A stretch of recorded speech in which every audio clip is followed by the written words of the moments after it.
again.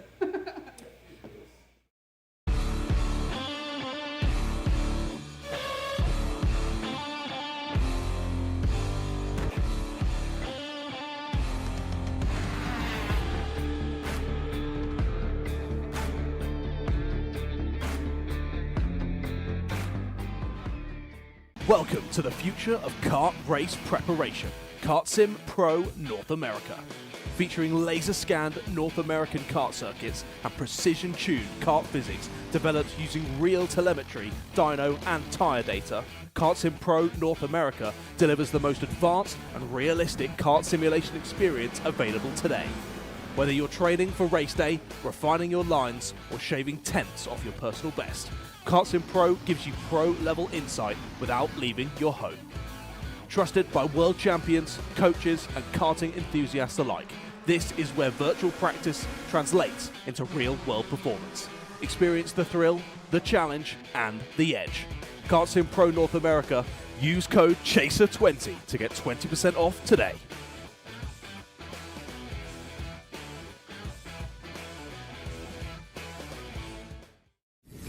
When it comes to innovation on the track, Odenthal Racing Products leads the pack. From the highly popular EasyGP camera mounts to our tough case to GoPro case, racers everywhere trust ORP for strength, reliability, and precision. We're proud to be the #1 engine mount manufacturer in the USA. And with our new Easy Bumper Retainer System, you won't get caught out with a failed bumper bolt again. Odenthal Racing Products. Lead or get left behind.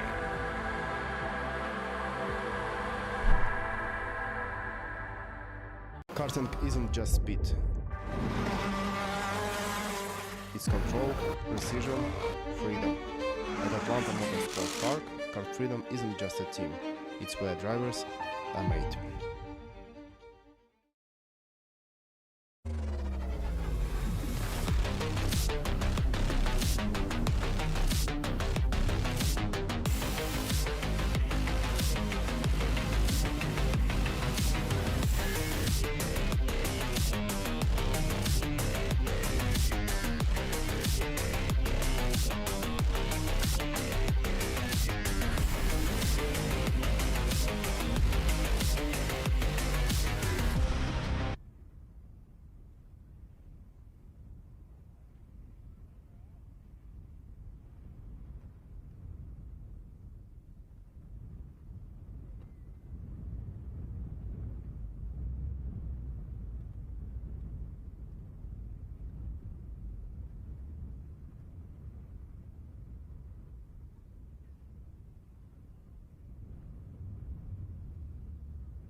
Say, can you see by the dawn's early light what so proudly we hailed at the twilight's last gleaming, whose broad stripes and bright stars through the perilous fight o'er the ramparts we watched were so gallantly streaming, and the rocket's red glare, the bombs bursting in air, gave proof through the night that our flag was still there.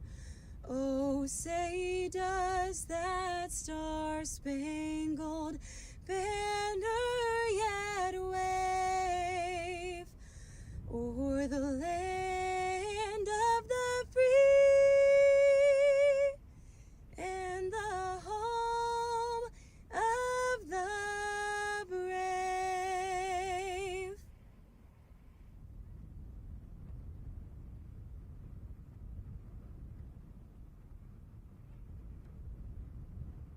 Oh, say, can you see? Well, thank you very much to our good friend Mandy Goldman for her beautiful rendition of the national anthem. Mandy Goldman, recording artist, very good friend of ours, and again, big thank you to her for giving us this beautiful rendition of the national anthem. Justin, that being said, it is time to go racing. For KCP members, welcome to main event live streams. It's getting ready to go green with the Arcane Motorsports Micro Swifts here in a couple of moments. We are in Amarillo, Texas. It's round number 3 of the Texas Sprint Racing Series.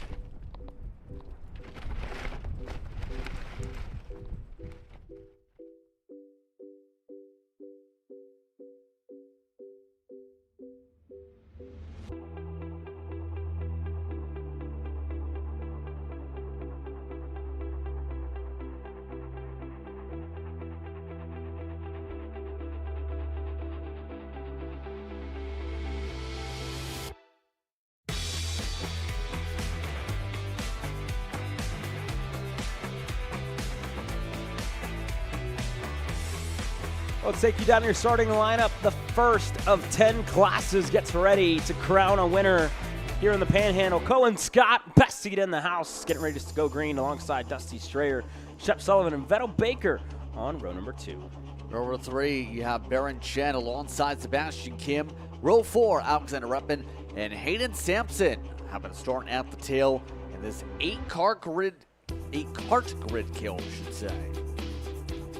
Here we go. It'll be one of the races to keep an eye on here. Cohen Scott, Dusty Strayer, both of them have been wicked fast on the Saturday. Shep Sullivan got himself in a position to really strike as soon as the two of them were fighting. Vettel Baker had a couple of good runs throughout the heats yesterday as well. Cohen Scott, best average when it was all said and done, puts himself on that inside line. And for those of you just joining us, you are familiar with Amarillo Motorsports Park. This is the front straightaway, but the run, the very long run from turn number 2 up to turn number 3, that's where we will be starting all of these main events. But that is where the race will end on the front stretch here. The first one of the weekend, 8 drivers total. Arcane Motorsports Micro Swift with Cohen Scott and the Kart Republic for Mitt Motorsports on the outside, and the TKS Parolin of Dusty Strayer, on the outside, and Cohen Scott on the inside. They're at a crawl, headed in to the start box. We look for the green. We got it. Micro Swift is underway.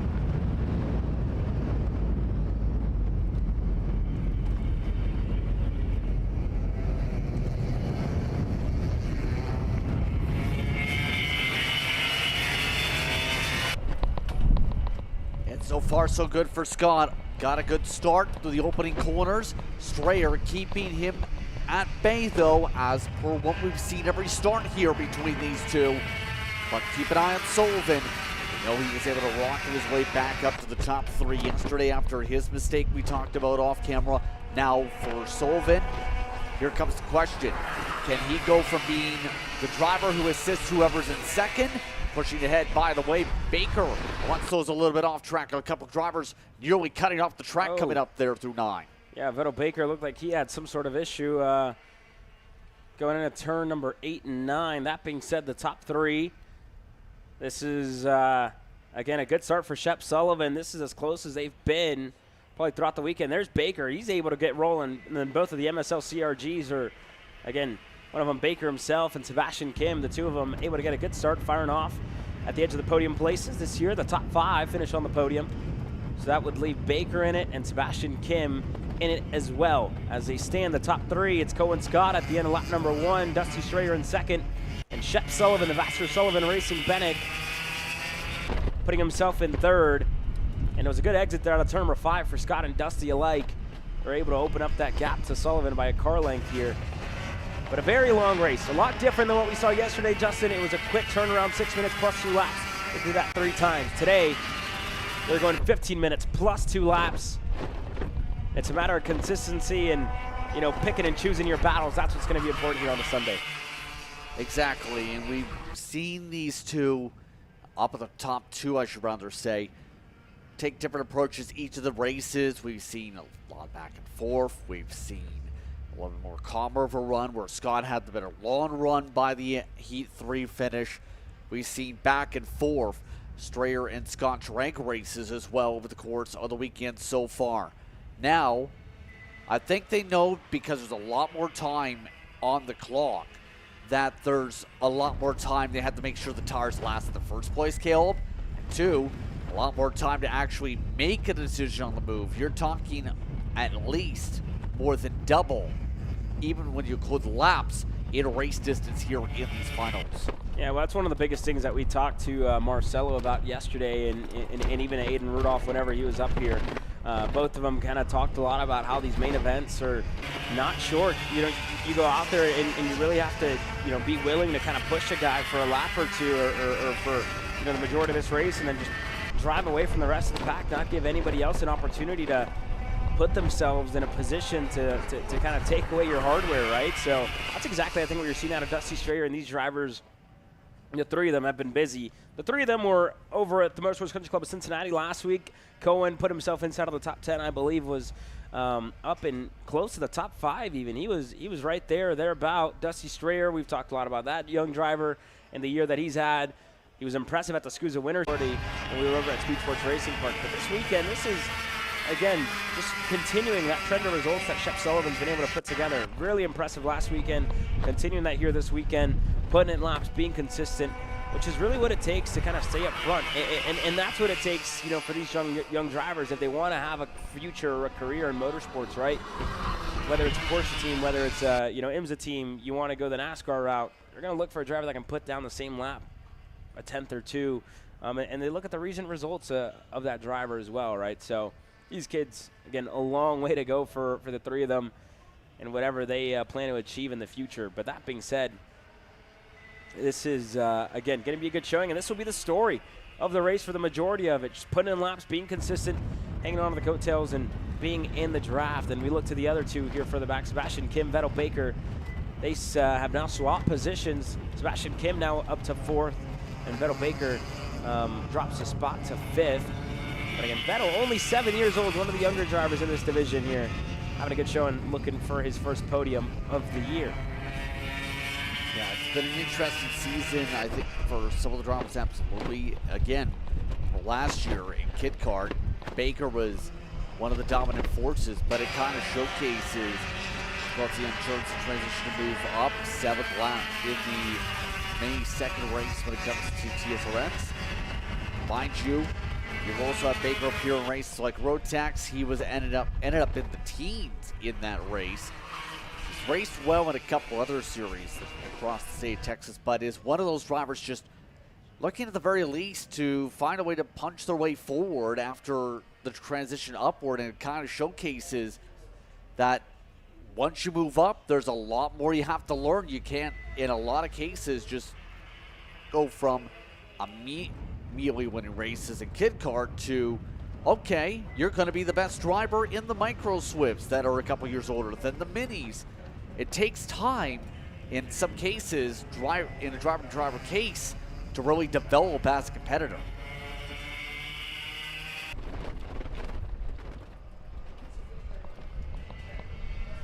Oh, here we go as this race continues. We are getting closer and closer to the halfway point here. And for those of you watching, there has been no change up at the front and between these three drivers. They have pushed each other for the entirety of it, and they will continue to do so. But we have three drivers in contention for a main event victory here at Amarillo Motorsports Park. Yeah.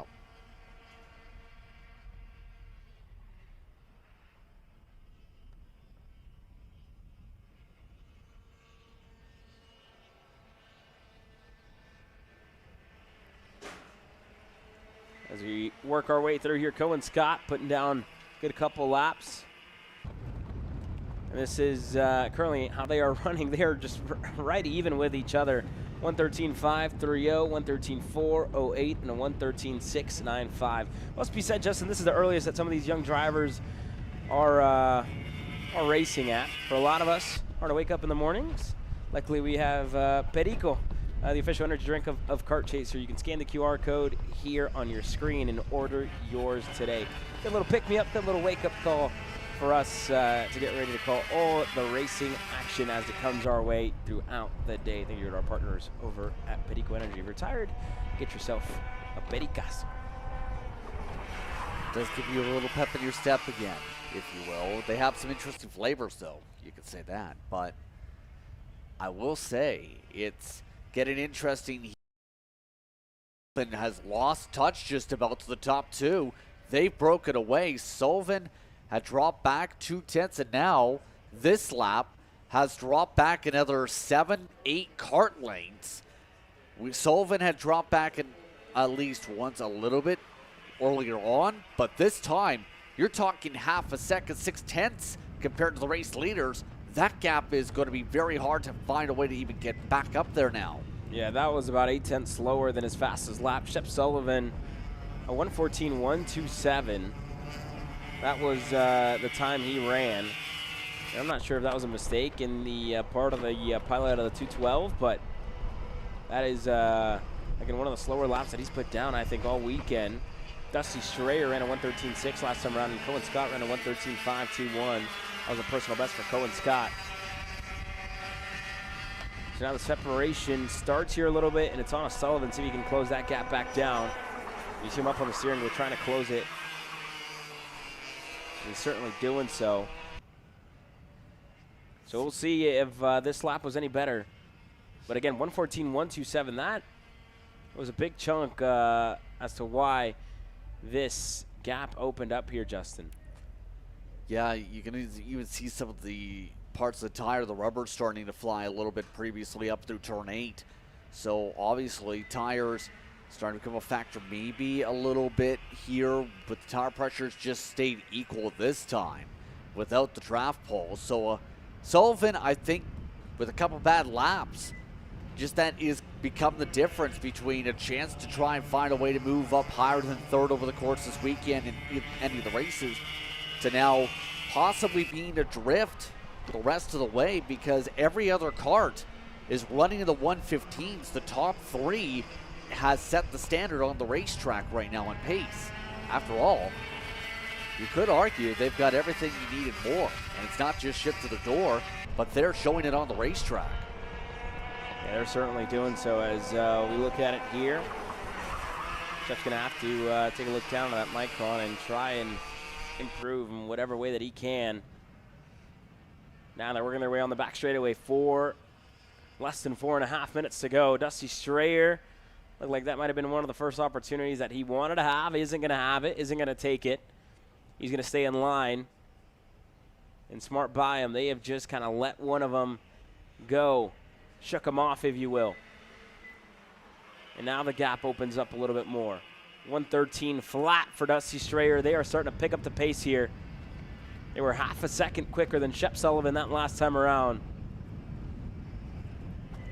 Yeah, this is getting to where I think, again, we're already towards the point where in the long haul, do you set your tire pressures up right? Should be around that peak and then some. The thing is, though, you're seeing Scott start to break a little bit of a gap to Schreier. Remember, at the end of Heat 3, it went from your bumper to bumper to Scott capitalizing on his speed and breaking away. Schreier, though, with the draft, just keeping in a range. That's going to be the toughest part here. Can Scott get the gap to the point where Schreier can't get the draft to assist? By the way, some of the other drivers here, we have plenty of karts still racing. Jen is now inside the top 5 because Vettel Baker had some issues and dropped to last. Yeah, Vettel Baker, something amiss for the 209. He's dropped back to 8th, and now it's Chen, the driver at the edge of the podium, places. He's in 5th. Reppin, Sampson, Baker. That's how they stand further back in this field. And with just over 2.5 minutes to go, the two leaders sit at 2 car lengths away from each other here. It's going to get interesting, I think, for if Schreier want to get the move. Obviously, he's going to attempt it in the final couple laps. It's pretty clear that's the game plan here. See that more so as the local race approach. Be patient, set yourself up for one major move. Schreier, we know, with how hot of a season he's had, is definitely learning and developing a lot in that mindset. Taking that approach here, it seems, rather than trying to duke it on out immediately. Just wait for the mistake. By the way, it's going to get interesting for that fifth and final podium spot because Repin, we looked last brief time by, is still keeping range to the 262. And right now, Chen driving very tightly on that wheel, trying to hold on. Mind you, it was a 10th quicker last time by for Repin. And now they're looking to make some moves here as well. Repin, Chen. Chen is the Red Kart Republic who was going to the high side. And Repin looked for it on the inside. Wasn't going to happen. And just wasn't able to make that move stick. Had a look at it. Didn't get it. And now they work their way onto the backstretch. Repin still closing in on Aaron Chen. Gonna turn 11. Nothing there. And here we go with your 2 leaders once again. Just over a minute to go. And it looks like they're going to get 3 laps to go this time by. They might just beat the clock whenever they get there. I think so too right now. And Caleb, in your opinion here, where does Strayer make the move? Because we've seen a lot of different places where you can make it work, it feels like. The question's going to be, where's going to be that strength you feel? Because take, for example, this fight right here. A lot of passes have taken place in this section.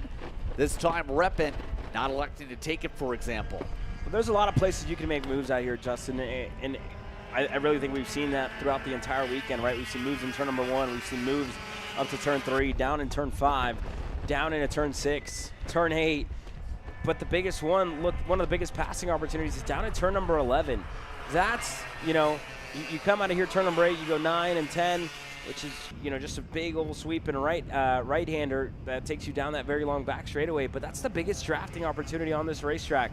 And that's where you're going to see, I think, some of the most, race-defining moves happen here for the likes of Dusty Strayer, for the likes of Cohen Scott, and for really just any draft-dependent class. We're going to see a lot of that throughout the day today when it comes down to main events. I think timing it, going all out in the last 2 laps, that might be what we're expecting to see, but can't really count out Shep Sullivan just yet. He's only 3 seconds back, depending on how much these 2 fight. The 212 could give himself an opportunity to be in a position to try and spoil the party for the both of them. It'll be something to keep an eye on here, Justin. But look, with the amount of passing opportunities that are here in Amarillo, who knows? But this one right here, turn number 11, in the years that we've, come here, time and time again, it always seems like it's that corner right there where you see, the various moves kind of occur. Well, this time not coming up yet, but we are at 2 to go at the very least.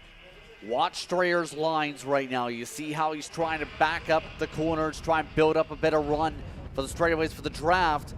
Strayer's trying to test some things. Took a poke to the outside, and Scott immediately starting to take some defensive lines. Look at him going a bit lower. Strayer with a little bit of contact. There you go, Dusty Strayer looking for a move, and he's looking for it fast. Down into turn number 6, Cohen Scott still going into the middle of the racetrack, not allowing Dusty Strayer to have a look on the inside, and not enough space on the outside to set up a crossover. Scott still, middle of the racetrack, as he works his way to the triple left, turn number 7, A, B, and C. Now down to turn 8, he's going to put himself to the bottom of the racetrack, Strayer to the high side. Shep Sullivan, you can see the gap visibly closing in as the 2 leaders continue to fight here, Justin. Needs a lot more fighting to join in, but Strayer trying to set up the run. Scott going to look immediately hard to the left this time. Got a little bit of a run into the corner. Strayer takes a small poke. Nothing coming yet, coming to the white flag this time by. White flag flies. This is the final lap, the first main event of the evening. The Micro Swifts presented by Arcane Motorsports. Dusty Strayer and Cohen Scott fighting for a main event race victory at round number 3 in Amarillo. And it's 3 kart lengths, the gap in between Scott and Dusty Strayer, and it closes right on down as they work their way up to turn number 3. Strayer trying to set something up. Scott still trying to find small boosts to work their way up through 4 or 5 onward as they approach that back straightaway section. Scott sees Strayer again to the rear bumper. Strayer takes the poke to the right side. Try and set up the run this time before they get towards 8 and 9. Not close enough yet. He's going to require a big boost down here to set something up by the time they get to the right-hand sweeper. And watch this. Dusty Strayer looking to set up a crossover there. Went high into turn number 8. Cohen Scott took his Kart Republic to the bottom. Wasn't there. Now, final 3 corners coming up. Dusty Strayer looking for a way by. Cohen Scott looking for his first win in Texas Sprint Racing Series competition. Strayer around the outside. He does it. What a move out of Dusty Strayer. Double checkers in hand. Dusty Strayer around the outside, turn 11. He wins in Amarillo. An impressive pass, an impressive move. Took a lot of effort. We've seen a couple times work, but look at the side-by-side for the 5th spot on the podium. This is the 5th spot on the podium here. Reppin now getting the move done on Baron Chen. Reppin on the Orsilon, looking to put himself on the box. Vettel Baker there as well. He's in 7th, looking to close in on these two. One more corner for the edge. Chen looking on the inside. They're side-by-side. Chen goes around. Reppin able to make it through. Baker goes by as well. And it looks like it's going to be Reppin on the podium to close off your top 5, or is it Baker? No, it's Reppin indeed. But up front, Dusty Strayer caught us all by surprise. Outside, turn 11. What a move out of the 202 to take the number 1 spot on the podium. Another win going his way. It's been definitely a strong year for Strayer. Shows why once again here today. Starts off our day with a great fight. Quick commercial break. We return. Mini Swift coming up next.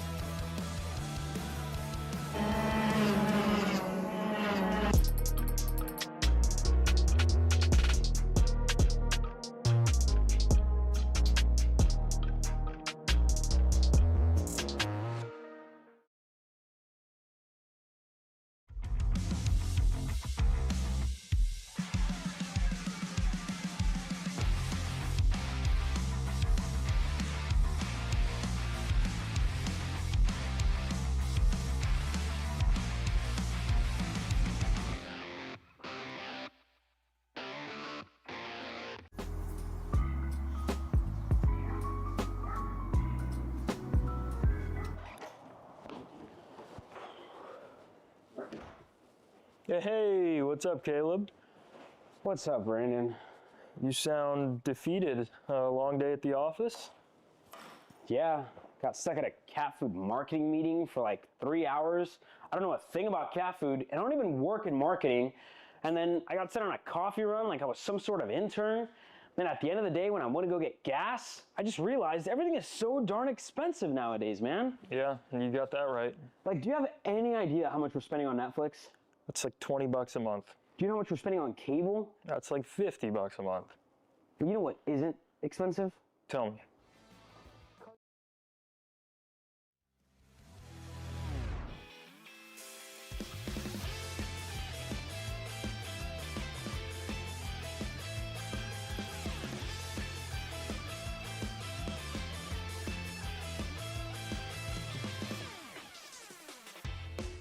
The Alan Rudolph Racing Academy Mini Swifts get ready to go green with Tyler Blackwood and Polo Santos getting ready to lead this field to the green flag. Milan Buzanak and Eitayo Olisa on row number 2 with Landry Bridges and Sebastian Sampson on row number 3. Benson Hanberg, the 7th driver joining us here. 7 drivers total in this Mini Swift division. Justin, it's been all about one driver. Tyler Blackwood has been a step above this Mini Swift field. There's no way to put it because he's been so quick.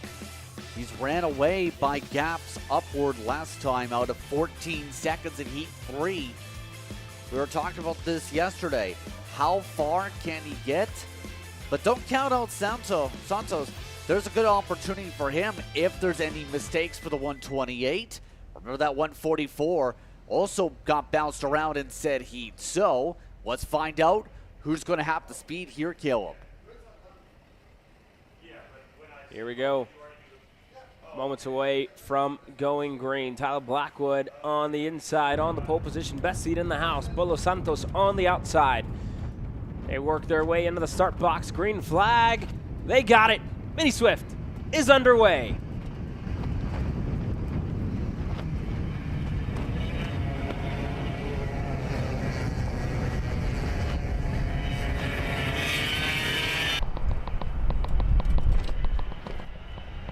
start again for Blackwood, able to get a huge jump. Santos did not get the best of jumps, believe. Yeah, absolutely fell down to the third spot to start. And already the fight has to go on for the 144 just to get back to second again. Watch for Santos to try and get that move pretty quickly, because we know he's got the pace once he gets on clean space to run away from some of these karts here. But Buzenak machine trying to find a way to make sure to hold on that 117, getting a distance of 3 kart lengths to start off the opening lap already. Yeah, that's a good start there by Buzenak to get things kicked off for himself. Already up to second here. And I believe this would be one of his first starts in the division. And looking for a podium here. Already up to second. Polo Santos is right behind him. Eitayo Lisa looking to help out fellow Orsilon machine. Now Polo looking on the inside. Turn number 3. Santos is going to get it. He's clear for second. Well, that took only about a lap or so to get back on the pace, to say the very least. Nicely done. Able to get the jump once again. Now, keep in mind when it comes to Buzenak, one previous American start at least this year. That came at a club race at GHRS, the Greater Houston Race Series. So today, first major regional experience here in the U.S. at the very least. The 117. Gonna have to play some defense though with Elisa, again showing the speed from yesterday. Trying to find a way to jump to a 2-3 for those green, red, and white karts. There it is. Elisa to the inside, up through 11, takes it away. Yeah, good move there out of Eitayo Elisa to get clear for third. And the battle for the podium heats up. Buzenak now looking to go back inside. Turn number 1, able to get back by. It's a good move there out of the 117. Responds, gets himself back up to third. And now Eitayo looking to go right back, and he's going to do so. Turn number 3, Landry Bridges now looking to close in. Polo Santos facing the wrong way. He's around turn number 3. And now on the edge of the podium sits Benson Handberg, the 119.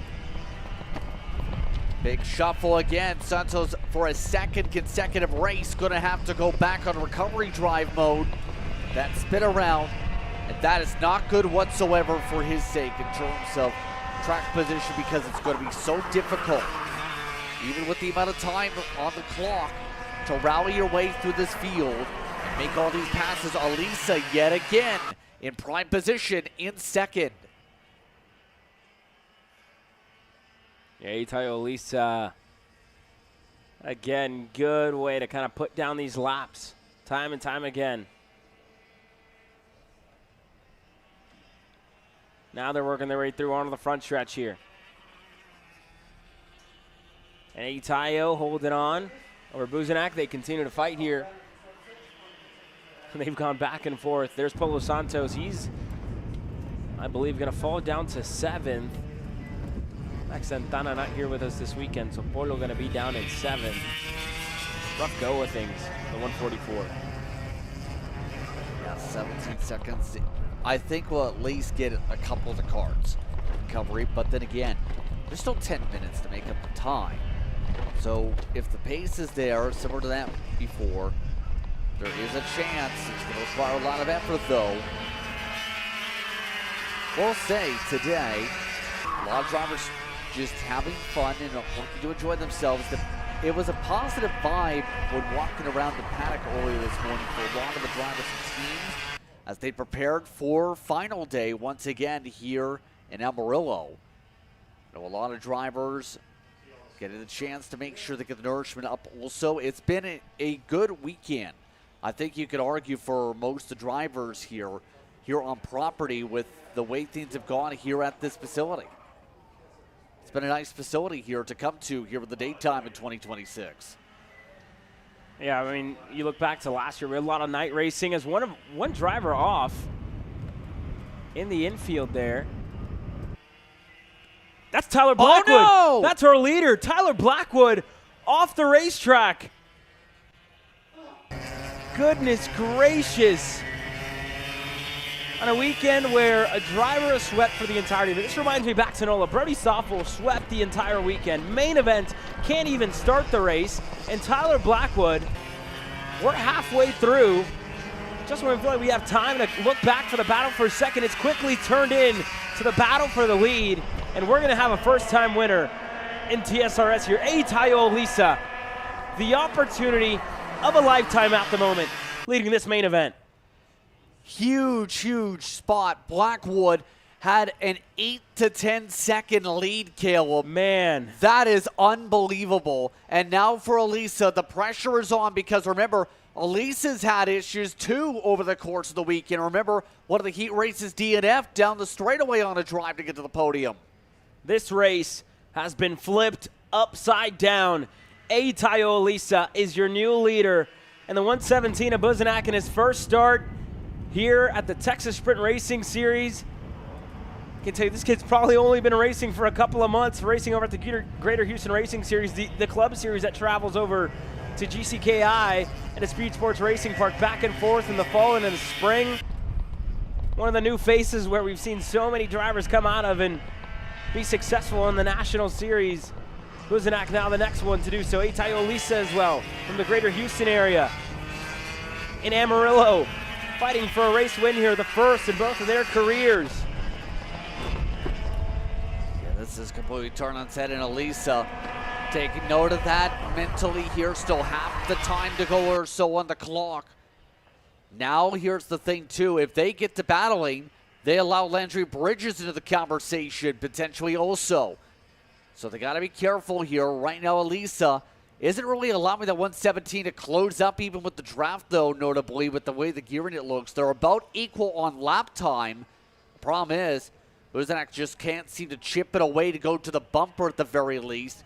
Until about the front straightaway, that's where the gap seems to really close.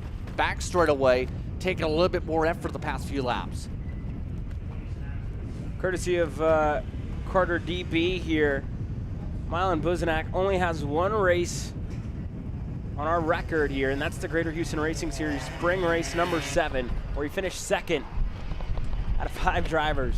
Now this weekend comes over to the Texas Sprint Racing Series, one of the biggest regionals in the nation, the biggest regional in the nation. And he puts himself in an opportunity to take a race win here in Amarillo against Tayo Lisa, another young driver who we've heard about for about a year and a half. He's only got 2 wins to his name. And they came last year in 2024, where he was able to win the Greater Houston Racing Series fall round number 1 in the Mini and Microsoft class that was split together. This would be the biggest win in both of their young careers here. Looking for it. 6.5 minutes to go. Tayo Elisa, still your leader. They are growing the gap to Bridges to take him out of the equation for now. By the way, Paul Santos, for those curious on his drive, he's back in the top 5 at the very least in the air group. Has a chance to take 4th. So now, remember how I talked about still being a good point stay, possibly with the 144 before the race started? Could get very interesting depending on how far that cart gets, because they're running right now the same pace the leaders, yeah, but still could get at least the top 3 on the board for the championship standing. And this Mini Swift Championship is currently led by Paulo Santos at the moment. And this is where he finds himself. He just got up to 4th, ahead of Hamburg. Paulo is the championship points leader over Marshall Steves, who's absent this weekend. Brody Stoffel absent this weekend as well. He's 3rd. Jaden Jolivet not here. He's 4th. Sebastian Sampson is 5th. Benson Hamburg is 6th. Tayo Lisa currently sits in 7th. 183 points back from that kid right there in Paulo Santos for the championship points lead. And then you go back to Milan Buzenak, who's not even on the championship point standings coming into this weekend. Didn't race round number 1, didn't race round number 2. This is his first round in the championship here. And he would propel himself. Let's say he's able to pull away win. That would be 200 points. He would get himself better than half of the field. in this championship here, Justin. Pretty impressive to do that on debut potentially. Phoenix had solid pace this weekend. But now, as you can tell though, things could get interesting. As you can see, they have swapped up at the front. The 117's now got the lead. That was what we looked away. Now Elisa will need to get back on the charge if there's any chance to get this lead. And on series debut, the 117 tries to take off and run. And now this first change for the lead in quite some time is keeping things close. And you see all the mechanics pushing their drivers on. Buzenak now in the lead, extending his gap over Tayo Olisa.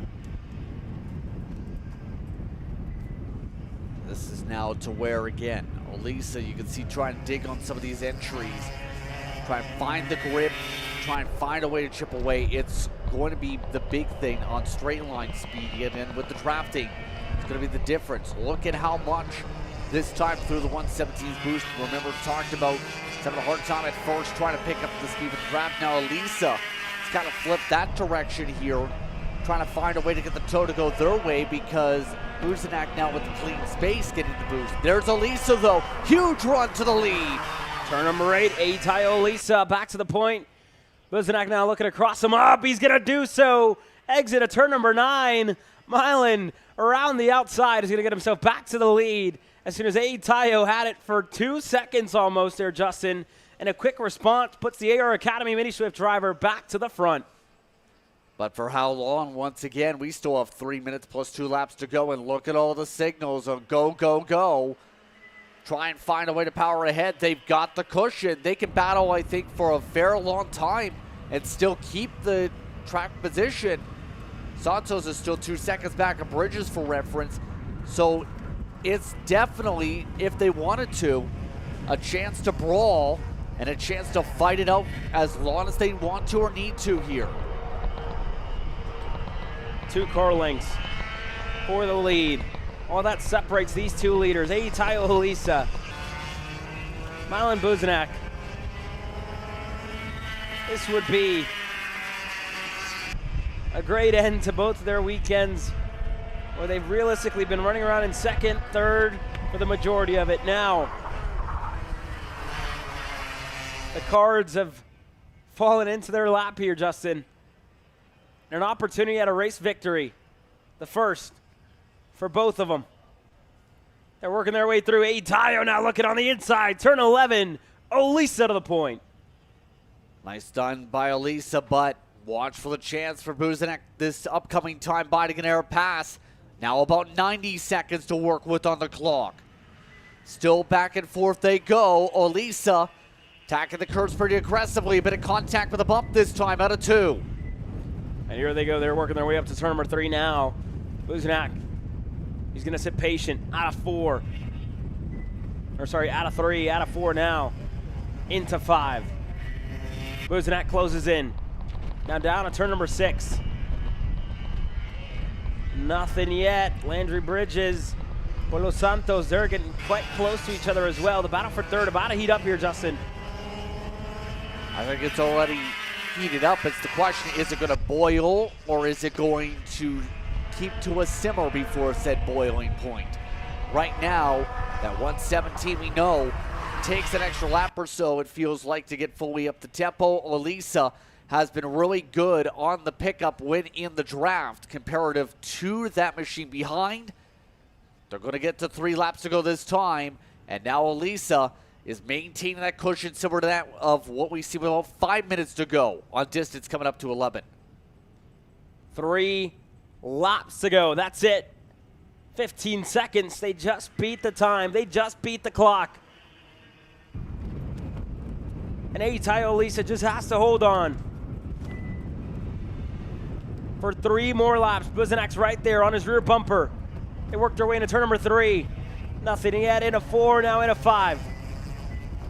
Still drafting, still waiting, biding his time, planning it out. Turn number 6. Kind of looked like he wanted to go, but he's going to wait here, Justin. He's going to wait.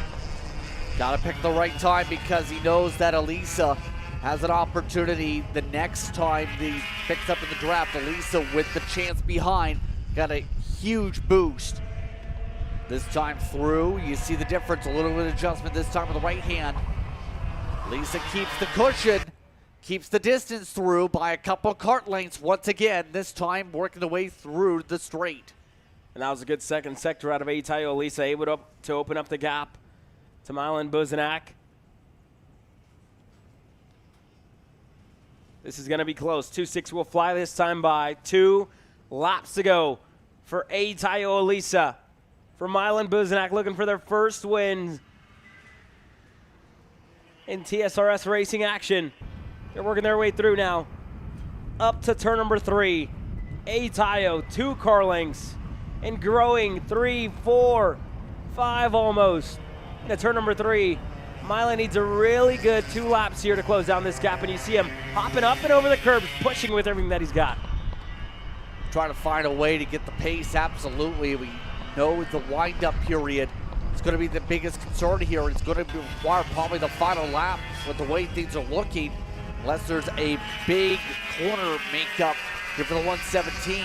Elisa really good this time. They make the way to the back straightaway. Gap's even bigger than the previous time by here. And Apollo Santos as well has now gotten by Bridges a lap ago. Able to make the move for third. Bridges still in fourth. Handberg still in fifth. The edge of the podium is not too far off from each other. 2 tenths in between Sampson and Handberg. But up at the front, this battle, we can't look away just yet here, Justin. White flag flies. 1 lap to go for Eitayo Elisa. For Milan Buzenak looking for their first wins as everybody from the fence line pushes their drivers on. And Eitayo just needs to get through this lap. Really good lap the last time around. And you see Buzenak giving everything that he's got. He's gonna need more though. Gonna need more. It's going to require a big amount of time gain in the technical sections, and I don't know if there's the speed there yet. Picked up a fair bit of it though. Zanak got up a couple kart lengths. Close as he's been in a bit, now within half of a kart length. Will the run come there? Elisa having to play a little defense because the 117 getting the run went wide though. Yeah, a little too wide there in the second part of the corner. He's still there though. Going into turn number 8, Eitayo Elisa's not off the hook just yet. This race not over. One of the biggest passing zones. Turn number 11 is coming up. Milan, he's looking to close. I'm not sure if he'll have enough. But up front, Eitayo Elisa. What a drive. When this race fell into his lap, he didn't look back. Took the moment, and he's going to shine in it. Eitayo Elisa is a first-time winner in Amarillo. What a weekend for Elisa. Started off on the back foot and ends up shining the brightest on Sunday. And this is why you never know, and anything can happen. You have to be prepared for when it does happen. It happened to Blackwood today with the DNF to open the door for an exciting fight for the win. This is racing. This is why we love it. For moments like this, Eitayo Elisa, your winner on Sunday. Buzenak as well. Good to have him with us here. His first time at the Texas Sprint Racing Series. But the Orson Racing driver on the Tony Kart out of the greater Houston area is a first-time winner here in Amarillo. T4 Senior is up next.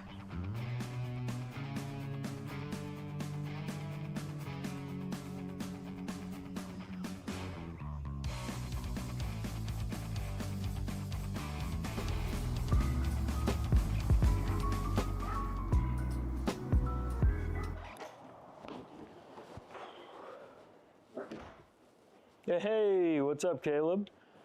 What's up, Brandon? You sound defeated. Long day at the office? Yeah, got stuck at a cat food marketing meeting for like 3 hours. I don't know a thing about cat food, and I don't even work in marketing. And then I got sent on a coffee run like I was some sort of intern. Then at the end of the day, when I want to go get gas, I just realized everything is so darn expensive nowadays, man. Yeah, you got that right. Like, do you have any idea how much we're spending on Netflix? That's like 20 bucks a month. Do you know how much we're spending on cable? That's like 50 bucks a month. But you know what isn't expensive? Tell me. Kart Chaser Premium. For only $9.99 a month, you can watch all the American karting action live from coast to coast. Subscribe and become a member today.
Tillotson, T4 Senior gets ready to go green. Reagan Seville, Davis Henry, the two drivers that are taking part here this weekend. This main event only going to be 10 minutes plus 2 laps.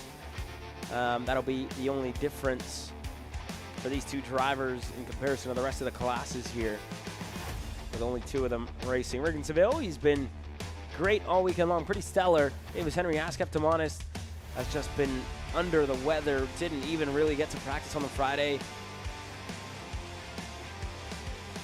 And yesterday, still kind of going through the same thing, same symptoms of what kind of sounded like a stomach bug, unfortunately for Davis Henry. And he's just been battling with it all. And he's getting ready to go to battle here.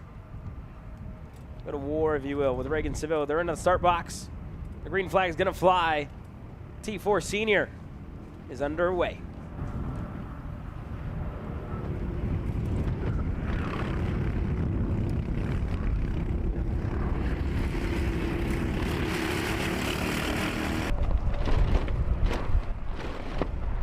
Seville again, having a good start like he's done every time, but remember, over the course of the weekend, Henry has been good at battling for the first 3-4 minutes.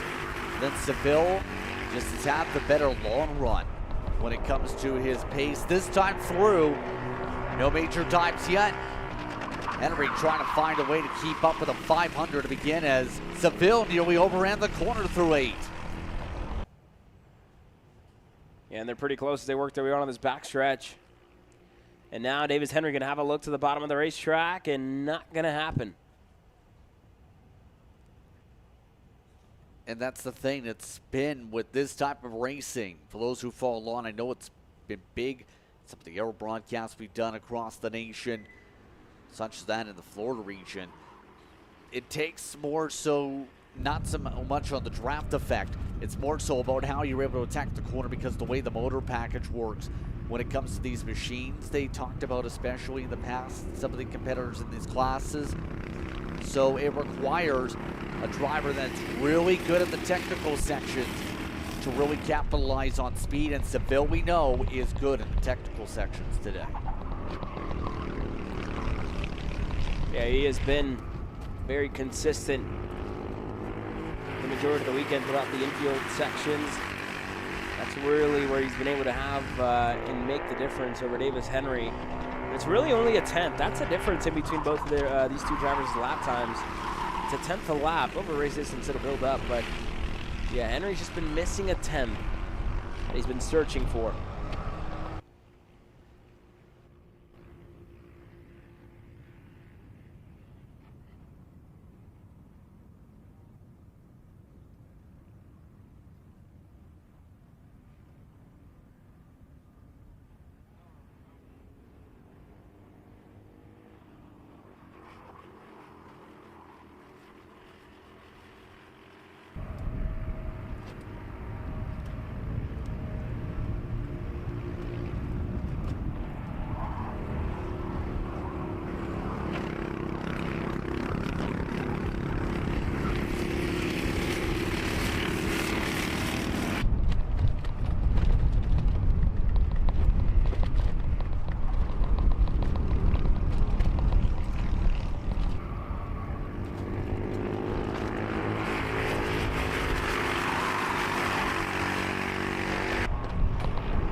This race continues here, and only 5 minutes left for these two drivers in Reagan Seville and Davis Henry. But here's what we have coming up in the upcoming weeks. The United States Pro Kart Series goes back to the famous Newcastle Motorsports Park next weekend, June 27th and 28th. But we're going to go side by side to Championship of the Future America Series as well for their 6th round over at K1 Circuit Winchester. And then we go into July 4th weekend with the Pro-Am Karting Championships over at the Motorsports Country Club of Cincinnati on July 4th weekend, 4th and 5th. The Indy Karting Challenge, all about the Midwest. That weekend, July 5th, we will be over at K1 Circuit Whiteland. It's a lot, and a lot of racing coming your way. And for those of you guys that are premium members, we'll catch you at those broadcasts as well. This race continues, there's no change. Just over 4 minutes to go.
Seville having a moment here as we're down to the final 3 laps for those just tuning in.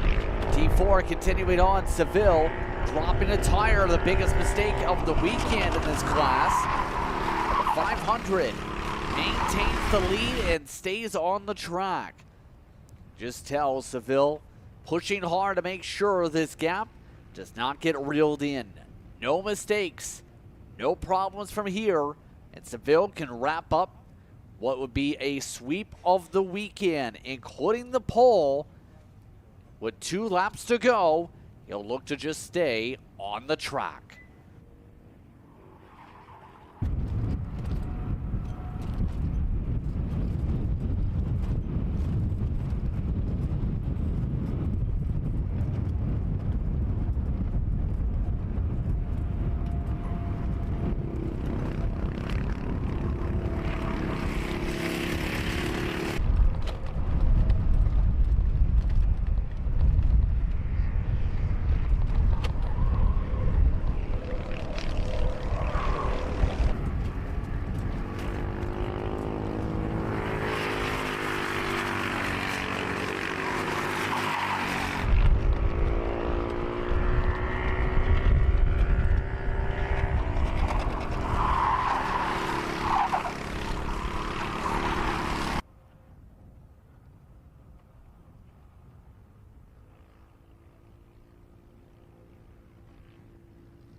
White flag is out, final time around here for the T4 seniors. Regensville dominant performance over the course of the weekend, has had the long run compared to Henry, showing why he's now going to become your unofficial points leader possibly, the way things have shaped up this weekend. Remember, it was just a 2-point difference between these two coming into the weekend. That, see a bit of a shuffle after how things have gone, especially in these races. You're talking decent point swing, give or take at least 30, 40 points possibly, very roughly. But for Seville,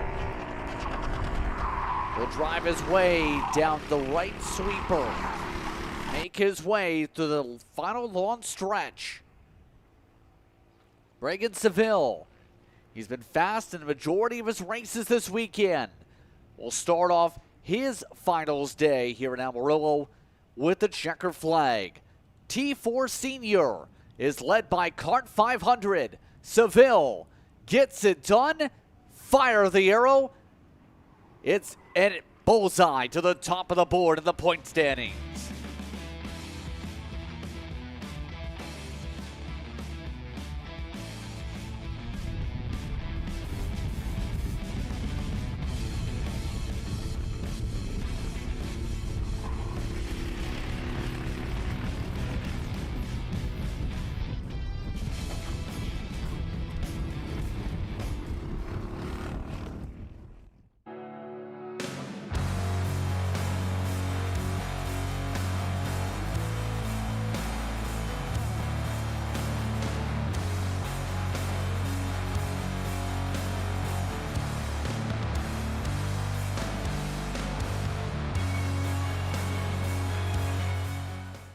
Macron Motorsports builds champions every day, drivers who won on the world stage. The Tillotson T4 Series is pure spec racing. Same engine, same chassis. When you win, it's because you were the best that day.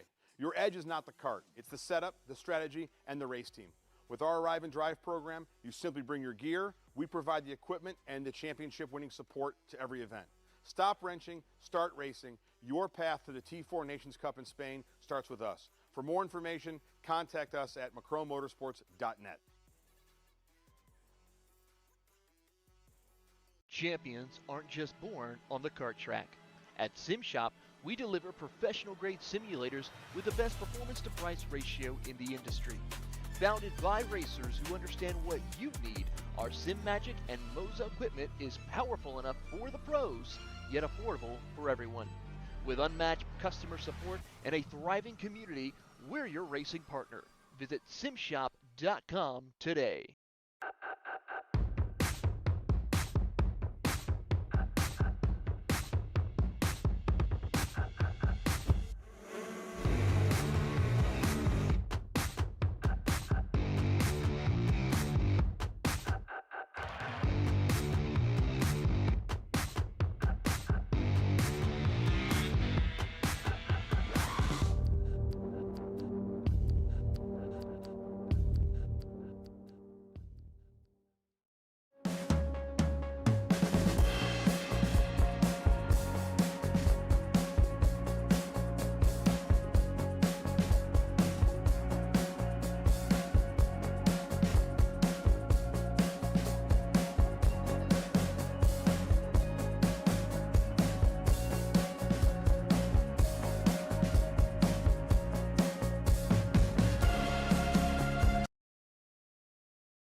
Take a look at your roster as we get all set for the Kid Karts. Once again, Kid Karts brought to you by GR2 Motorsports. Maverick Reddick, Beckett Boudreau will be on the front row. Ottawa and Hollis, Broussard and Maxwell, Bird and Chaparro, Salazar and McCollum are part of the top 10. The karts are rolling. The drivers are racing. We're underway for Kid Kart.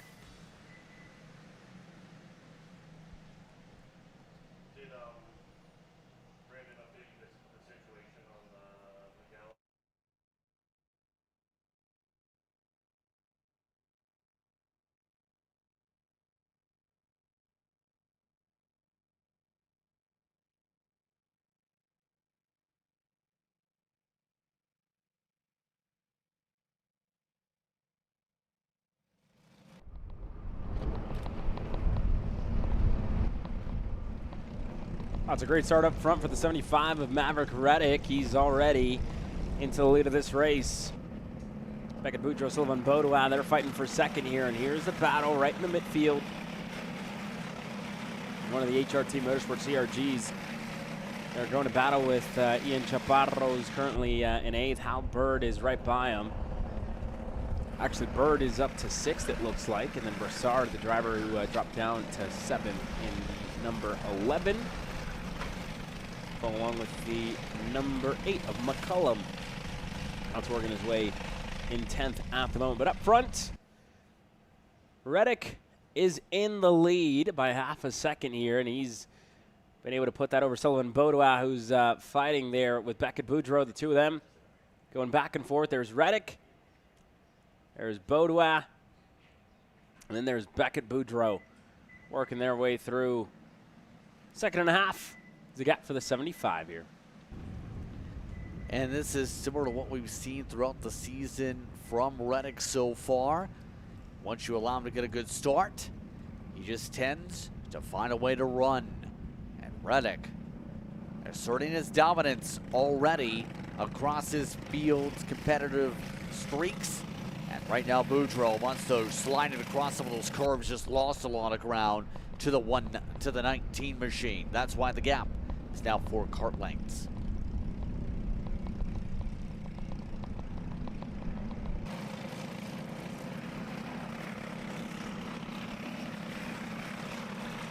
Take a look at some of the others, by the way, in your field. Hollis, who has been in the conversation for the podium in a couple of the heat races this weekend. This time, not keeping up ground with the 95, who showed improvement over the course of the weekend. Hollis, not necessarily keeping the straightest of lines, but that MSL trying to find a way to get the boost. Look at himself on the back end of Hollis. No, nothing doing this time, as this time through Hollis a little bit quicker down the sweep.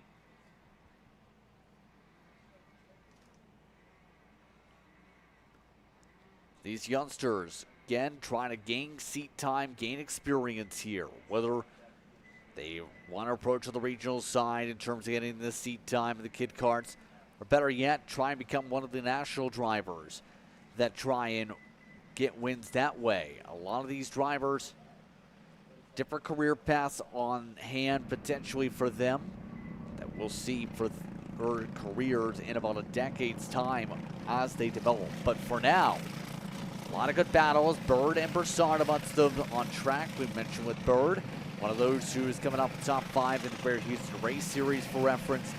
Was top 10 in TSRS back in May at NOLA. This time out, big improvement, up already 4 compared to that final finish over at NOLA Motorsports Park. But Broussard's got the run and gets on by to retake the 6th spot for now. Side by side again for the 88 on the inside though. Retakes it, now covers onto the outside.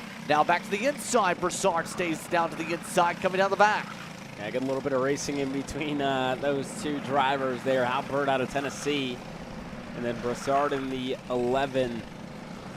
They're giving us a little battle in between the two of them. And that second group with Ian Chaparro, Salazar right behind the Montes there as well, 8th, 9th, and 10th.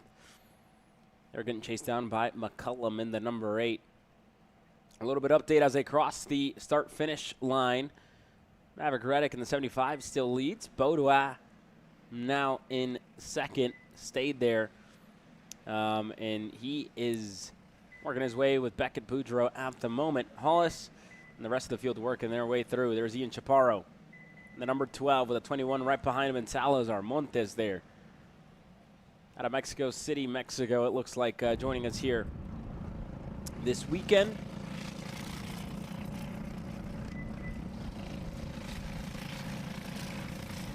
Shows just the length some of the drivers going to go in a couple of their regional stakes that we see drivers want to compete. We already talked about Bird coming from Tennessee, racing in Texas in the past couple weeks, trying to get some experience against different competition. It's a good way to judge, again, how well you're doing as a driver, because you can race the same lead, let's say, over and over and over again. Let's say you take that race car you have and go to another circuit. It's a different challenge, different competitors, different mindsets in a lot of different cases.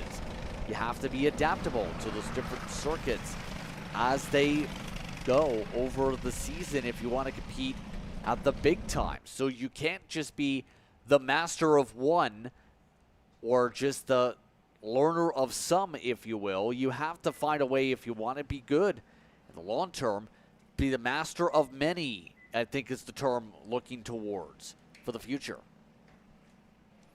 It's a matter of learning different tracks, right? You go different place every single weekend, and that's how, you know, it's going to be if you want to build a career out of things. It's a different place almost every single weekend, different track, different characteristics to it, different braking zones, higher speed, slower speed, you name it. And they're getting all that here, racing, you know, all around the country pretty much. They have, you know, gone everywhere. They've or all around the southern region, Speed Sports Racing Park, very fast S's section, a very long back straightaway, and then you work your way in a, you know, the double rights and, you know, some braking zones, whatnot.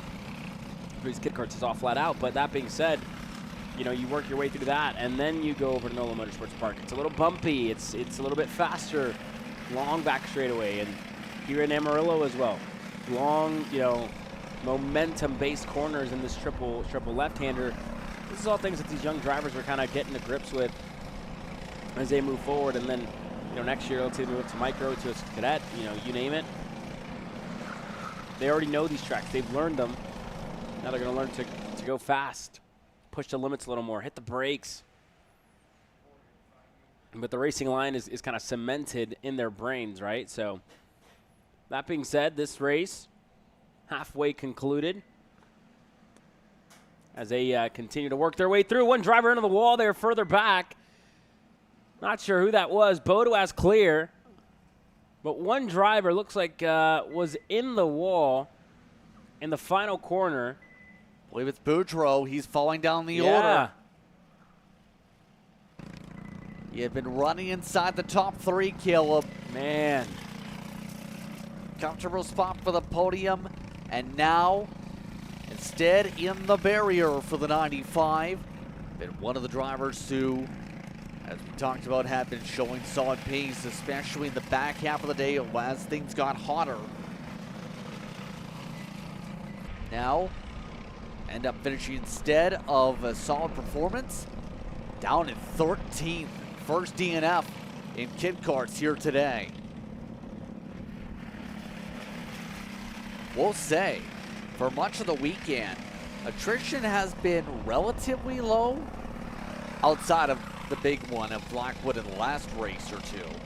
But for the most part, there hasn't been necessarily massive DNF totals in each of the races where you'll see 3, 4, 5, 6, or 7 or so fall out of the race, anything like that. These karts have been fairly resilient, although we know a lot of them have also had to make repairs over the weekend too. Yeah, a lot of these young drivers have been, or I should say their parents, mechanics, have been keeping after their the equipment. That being said here, as they work their way through with just over 5.5 minutes to go, Hal Bird, now the not sure if he's 5 or 6 years old, young, one of the youngest in the class, puts himself inside of the podium places, up to 5th. So the 88 looking for, I think, depending on where he ended up in NOLA, I think this would be one of his best results to date, finishing on the podium here. I think so too. Can't confirm. He's scoring to socials, age 5. Just a second year of karting, mind you. Out of the Music City. Yeah. Oh, and here we go. Brassard is going to pass him right back into turn number 6. So they're going to flip around. And now Hal Bird is going to go back a spot as Brassard now leads for the 5th spot for the battle for the edge of the podium here, Justin. The 97, the 99, Maxwell, Hollis, they're still working their way around 3rd and 4th. Baudouin, about 8 seconds back from Reddick. They're still your 2 leaders. And for the 11, look how much the gap's growing. Remember, Brassard had an issue trying to find a way to make the move originally. Got passed back by the 88 near immediately the last attempt. Not this time. Brassard's now got himself into a good rhythm with Bird pushed off kilter. Now the gap's growing. By the way, Hollis and Maxwell. Hollis starting to play a little bit of defense here and there also, because Maxwell, again, continues to take small pokes. We continue to see him bobble a bit down these straights. That 99 still not letting up for the top 3 with under 4 minutes to go.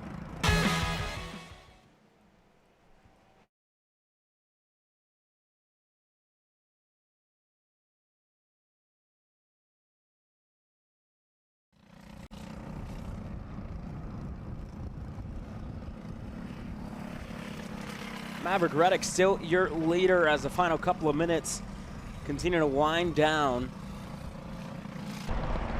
There are 2 minutes left on the clock.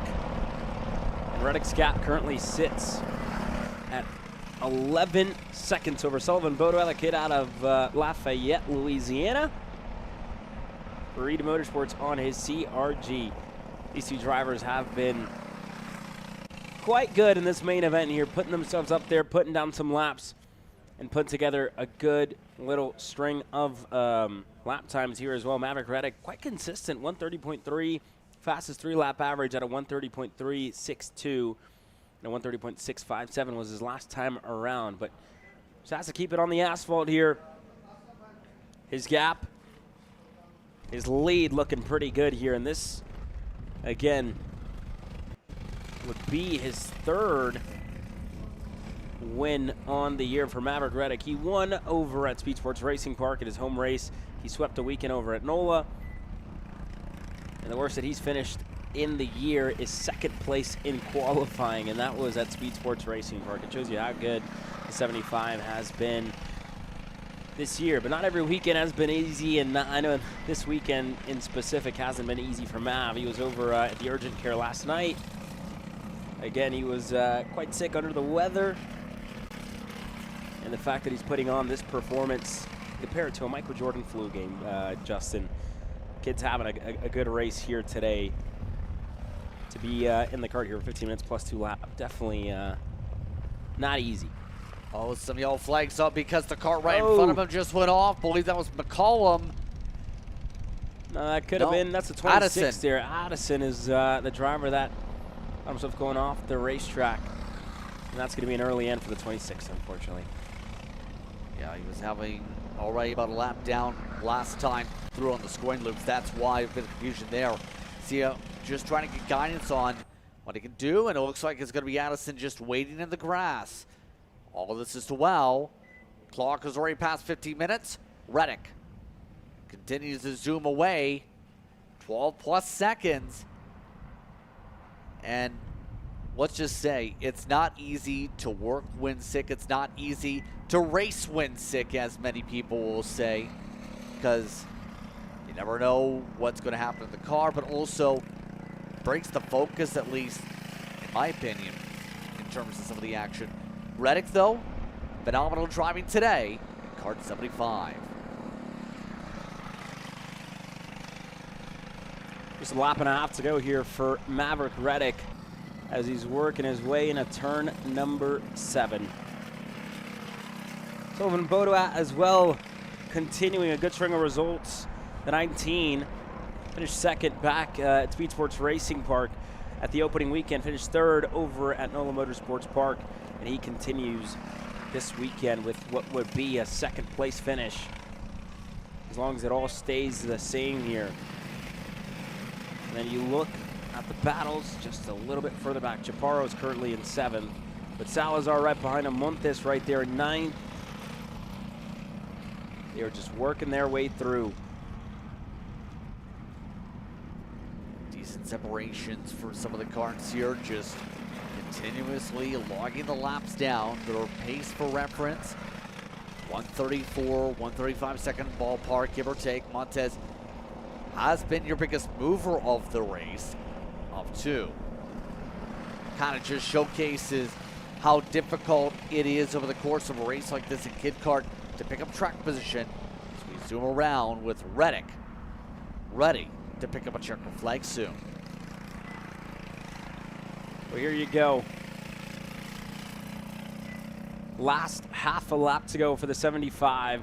Back at NOLA, it was Mom's birthday weekend, and he gave her one of the best birthday gifts possible, a win over at NOLA Motorsports Park. This weekend, it's Father's Day weekend, and a big happy Father's Day to all the dads out there watching on from home, to all the dads in the paddock here.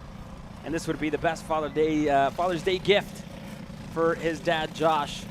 Maverick Reddick, a place where he won last year, became a first-time winner here in the Texas Sprint Racing Series, is getting ready to go back-to-back in the Panhandle, getting ready to go 3 in a row in regional racing competition.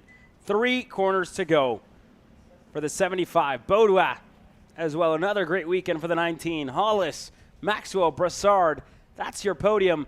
3 corners to go. The 75 out of the final corner.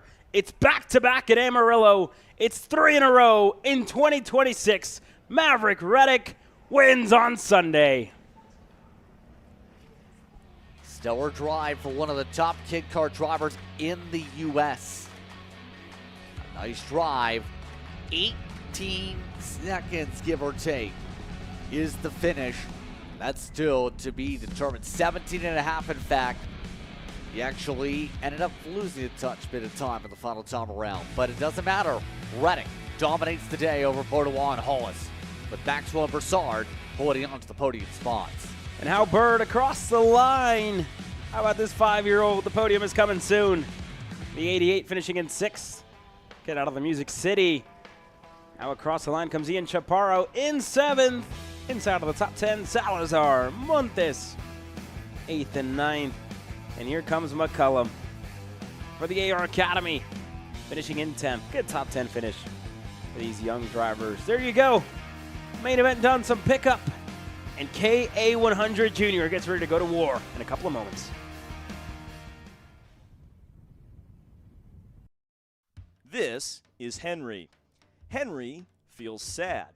Henry feels sad because it's time for his next big race, and his go-kart is in bits. Henry doesn't know that Acceleration Kart Racing is the United States' #1 shop for all of your karting equipment needs. Henry also doesn't know that Acceleration Kart Racing can deliver anything from tires to race suits and even wheels directly to your front door or to the racetrack itself, quickly and efficiently, with tech support available 6 days a week. Poor Henry doesn't even know that Acceleration Kart Racing offers free shipping to mainland USA on selected product if you spend $200 or more. Do yourself a favor. Go to accelerationkarting.com and make sure that you are never left stuck on the pre-grid with Henry.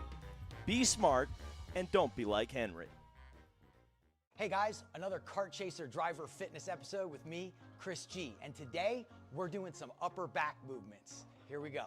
Exercise number 1 today we're doing is the reverse grip lat pull down. This exercise movement is one of my favorites because it works your grip strength, your biceps, and most importantly, works that lat area that also protects those ribs in the seat.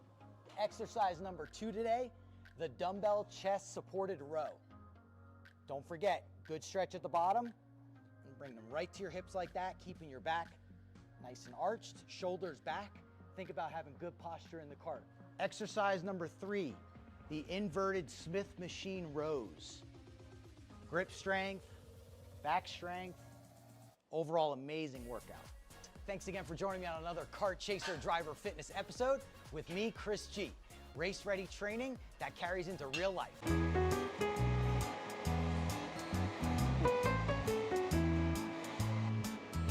Gee, looks like we're missing the engine. What the hell am I supposed to tag? What do you mean? It's my Greyhound. It's all I need. Where's the rest of it? It doesn't matter. It's a Greyhound. You gotta make weight. Okay, you're good. I'm sitting by here with Kyle, our race winner. Tell me how you did it. You were blazing fast out there, and I mean, you don't even have a go-kart, man. Tell me about it. Yeah, you know, Norberg, Schmorberg, the Greyhound-powered Greyhound was great today. You know, it makes the difference. And the team's been working really hard back at the shop, and, you know, just shout out Greyhound. Thank you, Kyle.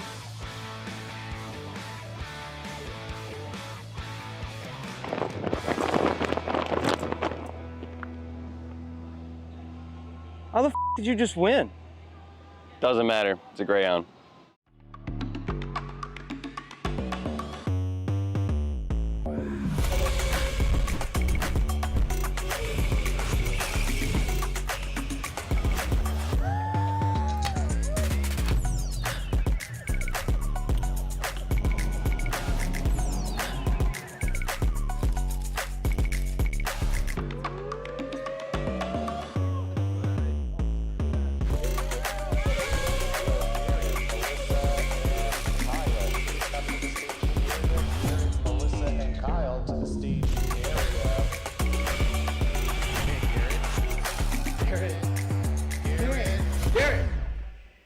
Let's go race.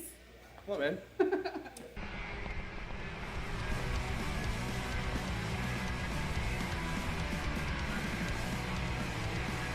Time to go racing in K8 100 Junior. Clayton Stiles and Easton Cox on row number 1. Row number 2, Aston White and Alex Chandler hit the goal set. Mason Berry amongst the top drivers. You look at some of the others, though. It's going to get interesting when it comes to our next grouping of drivers. After all, K8 Juniors have been one of the more eventful battles for the race lead this weekend, Caleb. Yeah, the K8 100 Junior class is going to deliver like it has all year long. Clayton Stiles, rookie, starting alongside Easton Cox. An established driver here in the junior division. Aston White, Alex Chandler, 2 rookies again on row number 2 with Nathan Golseth and Mason Berry back on row number 3. It's time to go racing in K8 100 Junior. Stiles on the inside, Cox on the outside, green flag flies. K8 Junior is underway.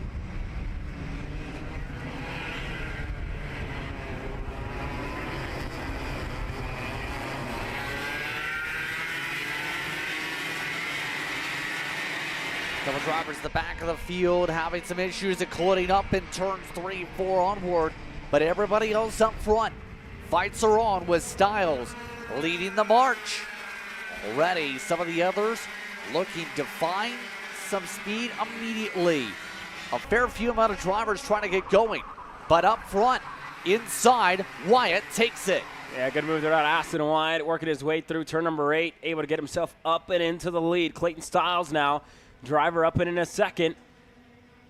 Then you go back to third. Nathan Golseth with a great start here on that Trackside Karting Services GFC, putting himself up and into third. That was the way he would have wanted to start this one off after things ended yesterday at the end of heat race number 3. They're working their way through now into turn number 2. And Wyatt, your leader, with Stiles in second, Golseth, Cox, then back to Chandler, Mason Berry, Jackson Baldus, Farfan, Barsh getting himself into the top 10, and then Cruz Rodriguez up and into 10th. Few caution flags popping up in turn 9 still from some of the contacts that popped up to start. But all of this is to say, it's going to get interesting how this field is going to battle it on out today. Drivers like Goldseth know who's been able to find his way up at the front a couple times. Heat 1 went his way, Heat 2 went to Wyatt, Heat 3 went to Stiles. All 3 are up in the top 3 to start, but Easton Cox has been a presence in every round, every race so far. And there's a lot of dirt as well there, Justin. Turn number 9, whole lot of debris onto the racetrack as Nathan Golseth 2 for 1. Turn number 11, he's going to get both of them.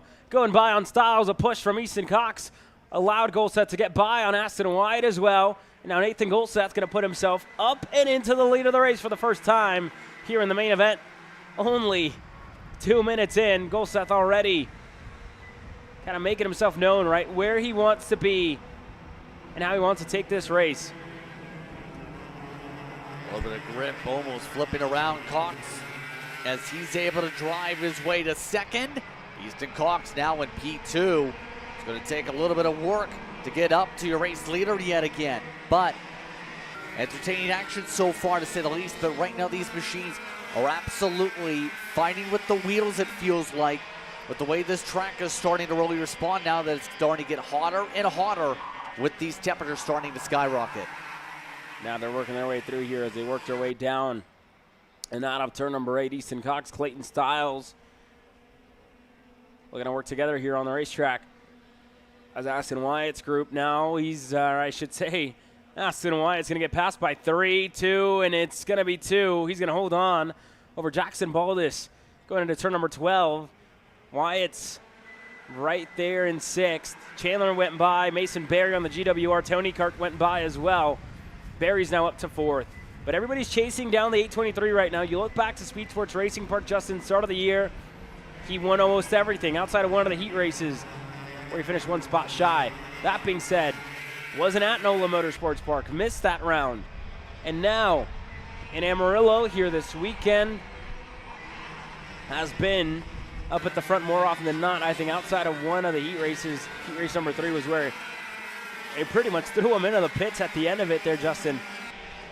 And he's out of work to get himself up to the front here in the main event. Now moves for the back. Alex Chandler looking on the inside of Barry. He's going to get it. Yet again, nice Vidano fiddle with a grasp for the race leaders. That separates things out. Goldseth holds on in front. Somebody had a major mistake in the turn 9 trying to battle out and play a little defense maybe. Still though, no major loss in the gap. It's only about half a cart length between the 3 of them. Lost. All 3 stayed together. Yeah, everybody's still right there, bumper to bumper, nose to tail, working together, and that's a big send over the curb there for Easton Cox all over it in turn number 1. That place you can hear the carts spinning and banging there on the cement, the blue and white painted curbing here at Amarillo Motorsports Park. One of the most characteristic curbs I think that I've seen across the various different circuits that we go to. Yeah, especially since for a lot of that, there's those little divots that are dug in, so to speak, for your enter, but also stiff concrete when you run over them.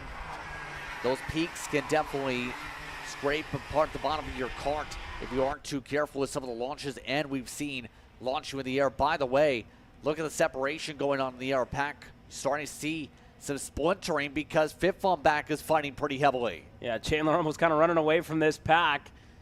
They're like he made a move just a while ago, and then they were shuffling in between Mason Berry, Jackson Baldus, and Aston Wyatt. They've now kind of reshuffled around. Then you look at this second group. Farfan, the driver who leads on the HRT machine out of Mexico. Luke Cruz right behind him, the hometown kid in the 824 TB kart. And then you go back to Stone in the 818. And then to Tanner Barsh on the MSL Racing CRG, who currently sits in 11th. Rebus, Mitchell, Rodriguez, and Mia Johnson inside of the top 15. All of them looking to try and pick up good points hauls. Mind you, your biggest mover of the race is still down to 19th in Caden Smart. So that shows just how difficult it is to pick up the track position. Some of them, like Emmett Eddles, -10 on the recovery drive, still trying to catch up the carts. See those, some of the others trying to battle through. See some of the moves going on for Cruz, able to get a pass done yet again, pick up another spot amongst this top 10. Good move there out of the Amarillo native, turn number 8. Able to get by on Farfan, and now here comes Stone looking on the inside of Farfan, who locks up sideways. Barsh is going to get by him as well. Close call for the 831, able to get back going, but that was a little too close for comfort there for the 831 of Farfan. Rebus now, the Arcade Motorsports driver, and the 887 is right behind him. Yeah, so far so solid in that fight. You still see, though, how things are going for the race lead, mind you. Keep in mind, one battle between this top 3, and that allows everybody else back into this picture here, too. So it's about being a little bit big picture in this situation. 1.3 seconds can be evaporated near immediately with one side-by-side for the race lead, so you have to pick the right time to make this move. Still with 7 minutes to go, you have a lot of time to make that move. Yeah, and a look over shoulder there for Nathan Golseth, looking back and checking in with Easton Cox and Clayton Stiles, looking at the two of them. And you see Stiles just kind of pointing forward, right? He probably needs a move, probably needs a move to be made at some point. Pointing forward, didn't have as good of an exit out of the exit of turn number 8 and just closed on down at the end of the back straightaway. The second group, they're not too far back. You can't count out the likes of Alex Chandler, Jackson Baldus, and Aston Wyatt just yet. They're still right there and into the mix. Mason Berry needs to hold on here for about another 3 minutes to put himself in the fight for the race win here in Amarillo. Can't afford to lose the draft to Aston Wyatt. Because at some point, it's not a matter of if, just when those 3 leaders decide to fight. When Easton Cox wants to go, when Clayton Stiles has had enough of sitting around in third and wants to go by for a second and then potentially for the lead, put himself in control of it.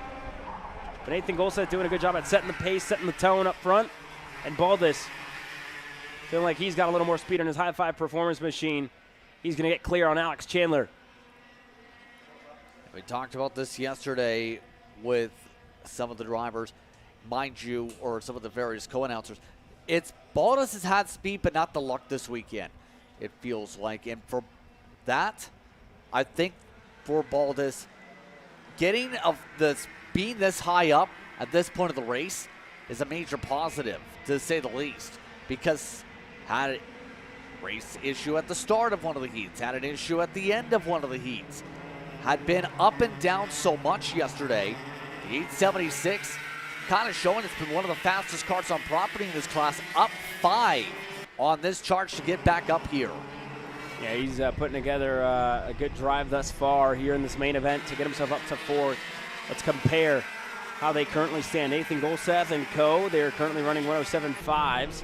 And then you go back to Jackson Baldus, who has about a 10th on this field. The 107.491 for Baldus. Chandler 107.7. Granted, they have been passing, or they did pass a lap ago. So that's the only big difference in between the two of them. That was their fastest laps last time around. Baldus, 107.7. Yeah, it's right there. Baldus has a little bit more speed. He's about 2 to 3 tenths better than the lead group, and you see it now. Easton Cox is going to shuffle things around. He's going to put himself up to the front. Clayton Stiles follows. Golseth back to 3rd. And I think Easton Cox now wants to try his hand leading the second group, because if he's having a hold up, if he's having to back the corners up even more so than Nathan Golseth is, being out in front, knowing that there's more speed in that 815, he's got to extract it at some point, or else you're giving everybody else fourth on back the opportunity to get themselves into the mix and spoil the party for you pretty much. That's exactly what Baldus was doing when Nathan Golseth was in the lead of this group. Now, Golseth looking over the shoulder, he's going to see, right? This pack is coming, and they're going to be hungry to get by us. Exactly here, and we know just how much things can heat up pretty quickly. Oh, Cox again! Easton Cox off the racetrack. Easton dropped the tire. Golseth looking to go by. Clayton Stiles is right there. Weird moment there for the lead of the race. And Easton Cox just, I don't know if he went too wide or if Stiles got on the back of him. It all happened so fast. Moral of the story, Jackson Baldus now within drafting range to his teammate in Easton Cox. Aston Wyatt's back in it. Alex Chandler is still in it. And where does Mason Berry find himself? Kind of in no man's land, back in 7th. Yeah, wow, this is, again, the second time we've seen something like the first time didn't really cost the leaders too much time. That time it absolutely did, and now they've got a bridge car. Cox going to have to hold on for dear life because everybody else now will get that little bit, then a lot of it gain with just about enough time for them to really scrap it out. Goldseth, though, looking back along with Stiles, both of them have the same thought. What's the gap now with everybody else compressing? Oh, heartbreak for Tanner Barsh. Barsh was running in 11th. And he finds himself off the racetrack.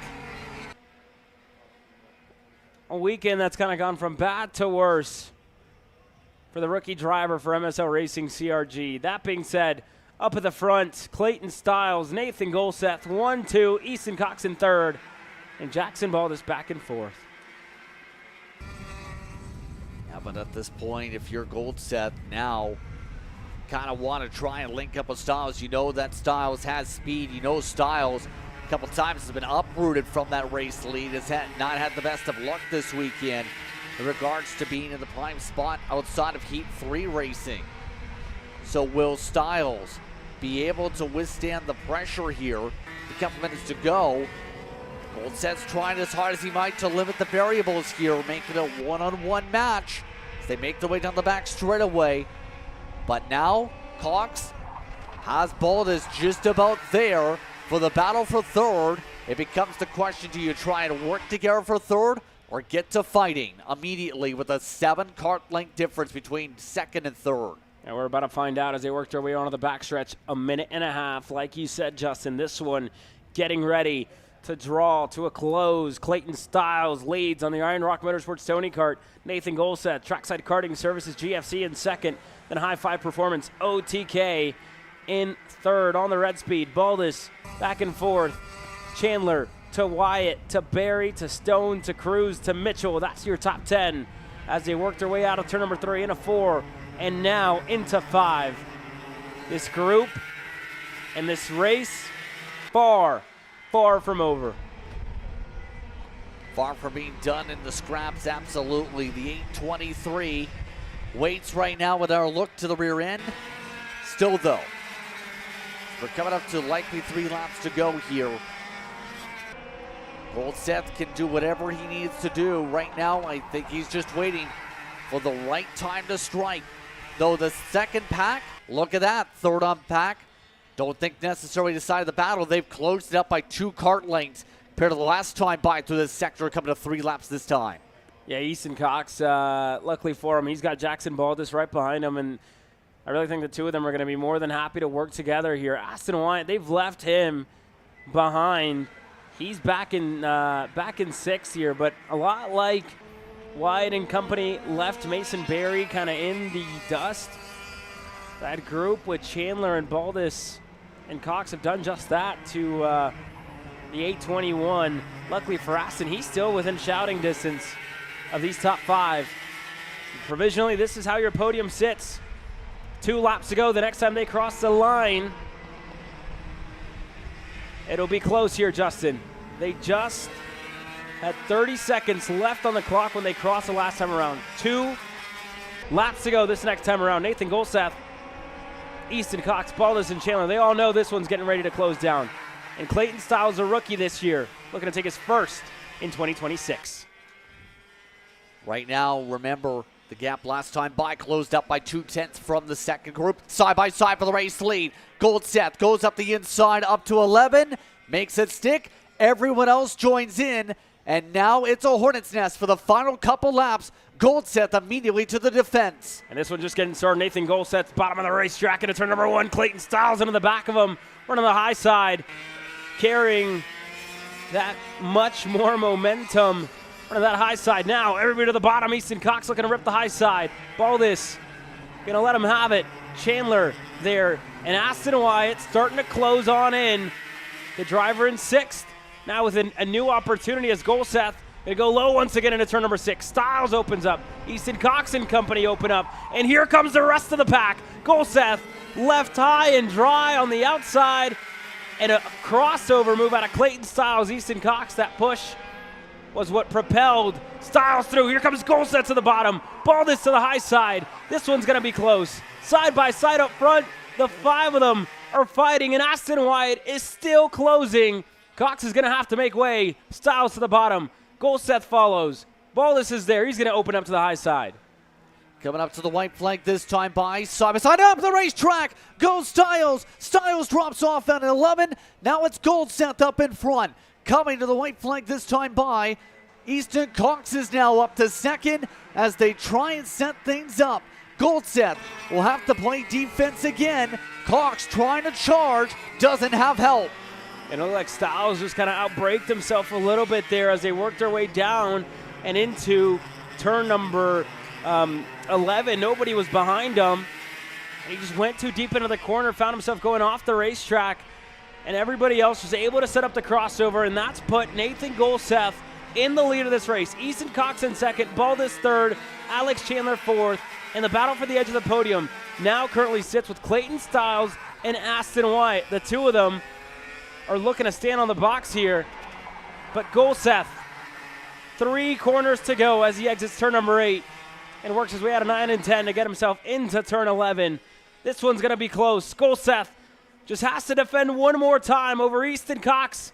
Baldus looking to rip the high side. Can he set up a crossover? Goldseth's off the racetrack. Easton Cox is through. The crowd goes wild, and high five finishes 1-2 in KA Junior. Back-to-back leader mistakes in turn 11. The pressure too much, and Easton Cox, who was a presence all weekend, gets it done. How about that drive? What a race for Easton Cox and Jackson Baldus. 1 and 2 for that team. They are fired up. You can hear them there right next to our booth. Fired up about that end. Easton Cox, Jackson Baldus, Alex Chandler third, Nathan Goldseth, Clayton Stiles your top 5. That's your podium. MK100 Junior. Wyatt Berry amongst those just outside the podium spots. Some other notables, Mia Johnson fell to 19th to the end. Yet Kenan Smart charged his way to the middle of the field just about. Only a couple of carts off. That was Tanner Barsh and Danica Smart in this one. What a race. Yet again, KA Junior delivers. Quick commercial break. When we return, it's time to go to 06 Senior Racing.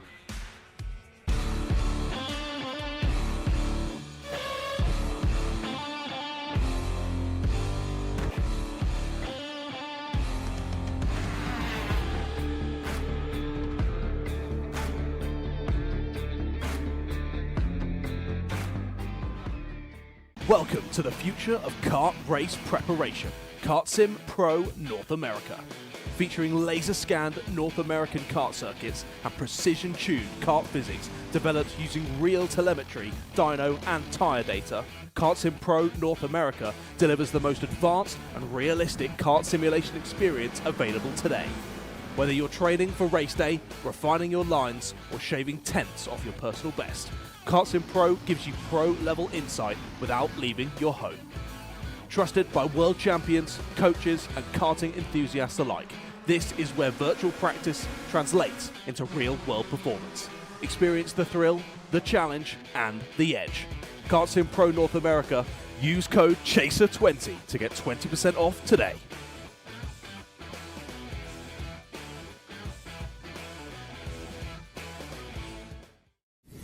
When it it comes to innovation on the track, Odenthal Racing Products leads the pack. From the highly popular EasyGP camera mounts to our tough case to GoPro case, racers everywhere trust ORP for strength, reliability, and precision.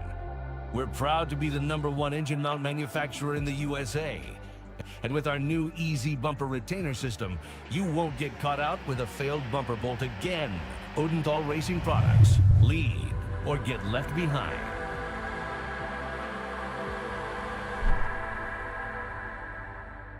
Karting isn't just speed. It's control, precision, freedom. At Atlanta Motorsports Park, Kart Freedom isn't just a team. It's where drivers are made.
"32 drivers total getting ready to take the green flag, and they're all led by Reagan Seville and Josie Chambers. Cameron Reed and Bryce Frank on row number 2 with Carter Kilgo and Kelvin Zing on row number 3.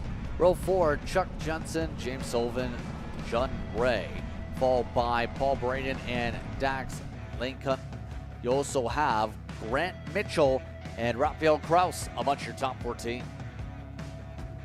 You go back to Nick Miller, Matthew Ruth, Michaela McGee, Braden Domain, our most recent winner here. John Mayo, Maxwell Sonnet, Lucas Caceres, Dean Rain, Riley Cunningham, Adam Nunez, Ibarella Fuentes, Brendan Wolf, Michael Greco, Bolden Edwards. 30 drivers is what we have thus far. And then the last one, Jeff Dolian, getting ready to start shotgun from the field in the 631 VLR machine. But up front, Reagan Seville already with a win to his name. Josie Chambers looking for one after sitting out NOLA Motorsports Park. It's time to go racing. 31 drivers total. Getting ready to go green. 206 here, presented by Kart Racing Solutions, is underway.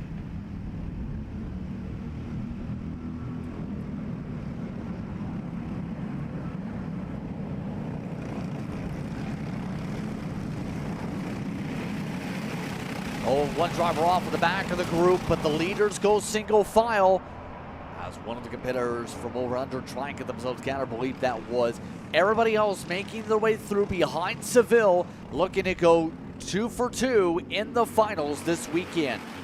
Yeah, indeed. That was one of the over-under racing machines. Chuck Jensen is still rolling in the 688. He's the first of the VLRs. He's up there ahead of Raphael Kraus. Gunnar Ray now looking to make a move on Kraus himself as they work their way into turn number 8. But as they stack up, Reagan Seville now in the lead of the race, with Chambers, Josie, that is right behind him in second, Cameron Reed in third, and Bryce Frank into fourth. You have Carter Kilgo leading the second group. He's back in fifth with Kelvin Zing right behind him. Chuck Jensen looked like he dropped the tire on the exit of 8. And indeed, he did. He's passed now by Raphael Kraus and Gunnar Ray. The two of them able to get by as Domain looking to shuffle things around in the middle of the field. Domain's running in 12th. There's a lot of them. That goes Jensen, as mentioned, down the order. So as they all zoom their way through, here comes the question mark. How aggressive do you want to be this time? Remember, in majority of the races, we've seen the top two usually break away. Though, This time, the aggressiveness is early. Chambers taking the lead already. Looking to try and duke it on out because there's a lot of players that want to go. We know Reed is good on the short run, for example. Frank up there also trying to show speed early. There's a lot of opportunities to strike, and I think they know the importance of making sure you're in that lead group immediately. Yeah, that's, again, one of the most important parts for these drivers, right? Just putting together these couple laps. And I'm not sure if we did, in fact, lose Chuck Jensen at the start of this race. There's one of the over-unders there in the middle, and I think that might be Lankin. So, indeed, Chuck Jensen was the driver we lost at the start of the race. He was facing the wrong way around on the exit of turn number 5. So, the veteran driver is out of contention here early, and he started far up in this field. Looks like it was a messy start.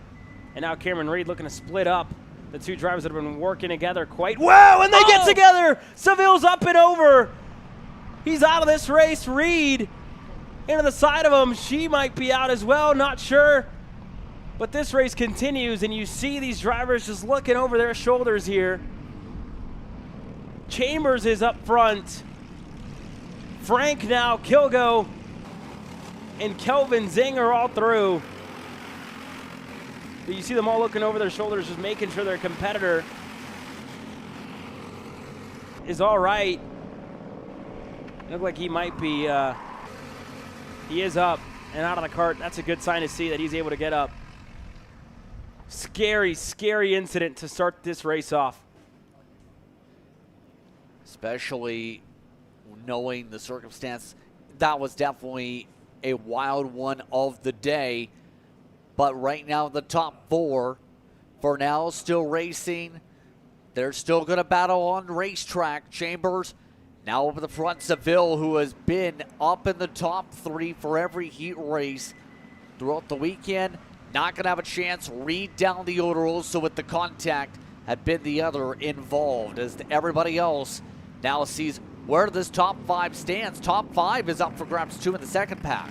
Yeah, Cameron Reed, after that incident with Seville, she's down to 20th at the end of that lap. And now the edge of the podium falls into the lap of Gunnar Ray in the 601. Rafael Kraus right behind him in the TB cart. And then the Lankin.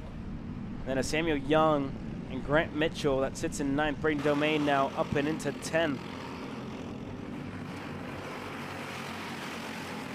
And all this is to say, we'll say for Kraus, been a quiet weekend. Now up 8 in this race alone with the chaos that's broken out so far. This is a perfect end for the weekend for his sake here, because we haven't seen him up in the main group really all weekend.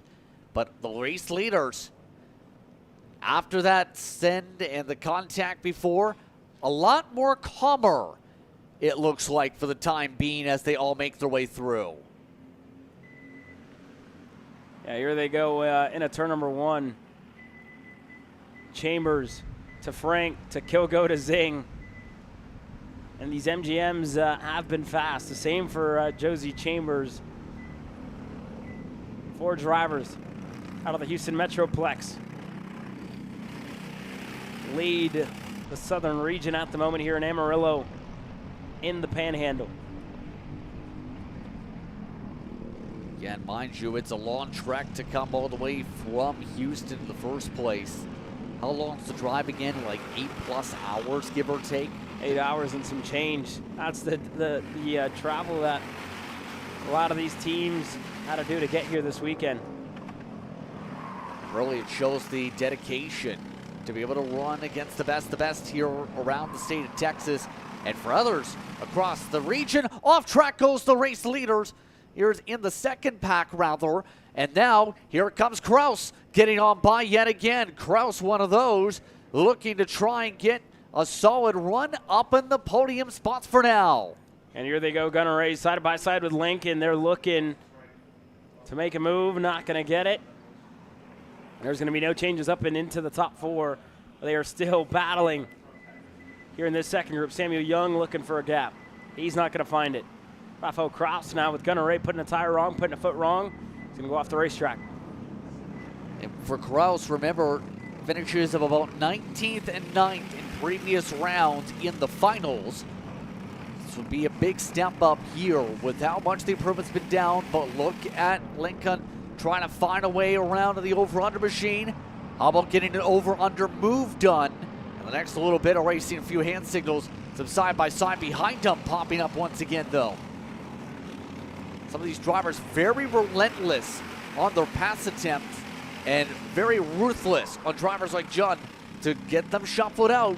If you are not able to run to the preferred groove, a few of the CRGs starting to line up, work together as they shuffle the 607 of Mitchell out this time into the grass. And they work their way by. We're about to reach the halfway point. 7.5 minutes. Done and dusted.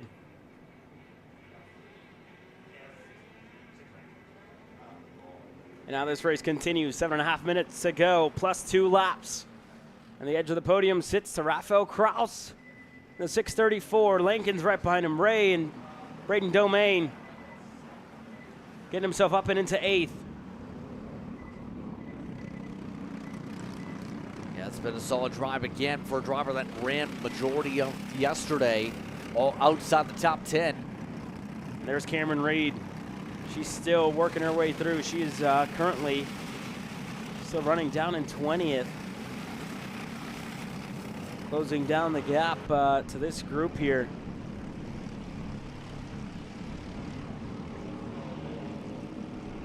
Yeah, it's a tough situation now for Reed, but all you can do is just try to recover.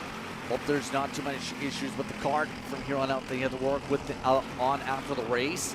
Try to take points and figure out where you go from here. It's Reed's having a hard time finding a way around some of these karts, though.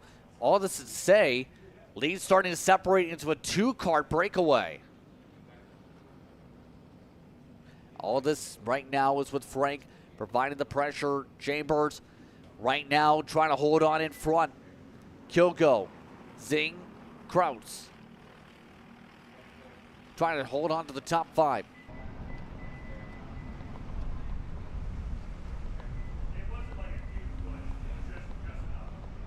So all this is to say, pretty soon, you have to wonder when Frank strikes, who's been a force in parts of this weekend, has had some good pace to be able to draft up one of the Alvin Rudolph Academy machines for the MGM chassis.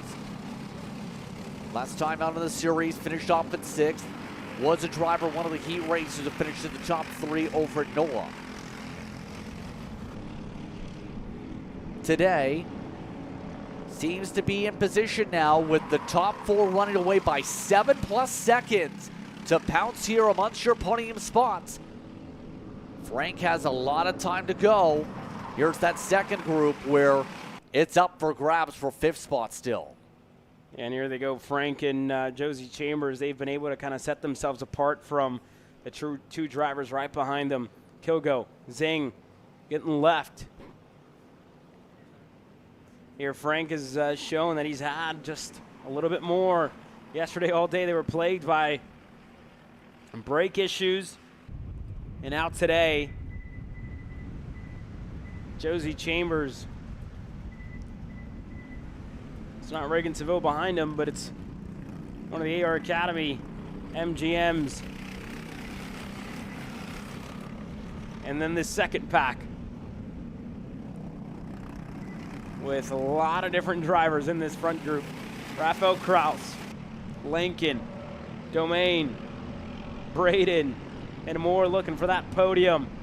And now to the inside, Lincoln's gonna get clear. Braden Domain looking to go by as well.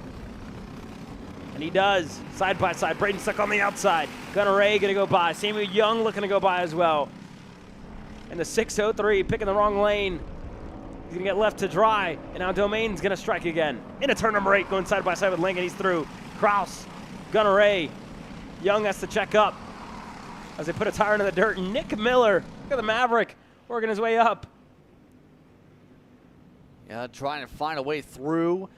We'll say for that over-under machine that's been able to hold on here, big improvements compared to last time out. We're running, was in the teens the entire weekend. Wasn't in the conversation. Dax definitely showing that he's gone to the workshop here today to find the pace. Right now, Fighting on, though. Everybody seems to want to pass that neon and purple cart. And somebody in the background went way off on the exit of turn number 1, but this battle here, very close. Just over 3 minutes to go here, Justin, +2.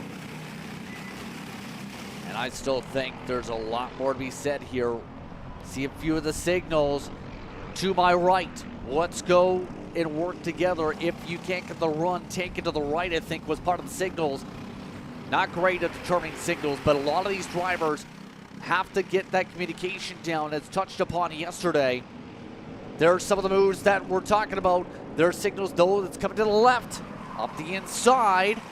Lincoln wants those able to keep to the inside for turn 9, though. Able to defend well again.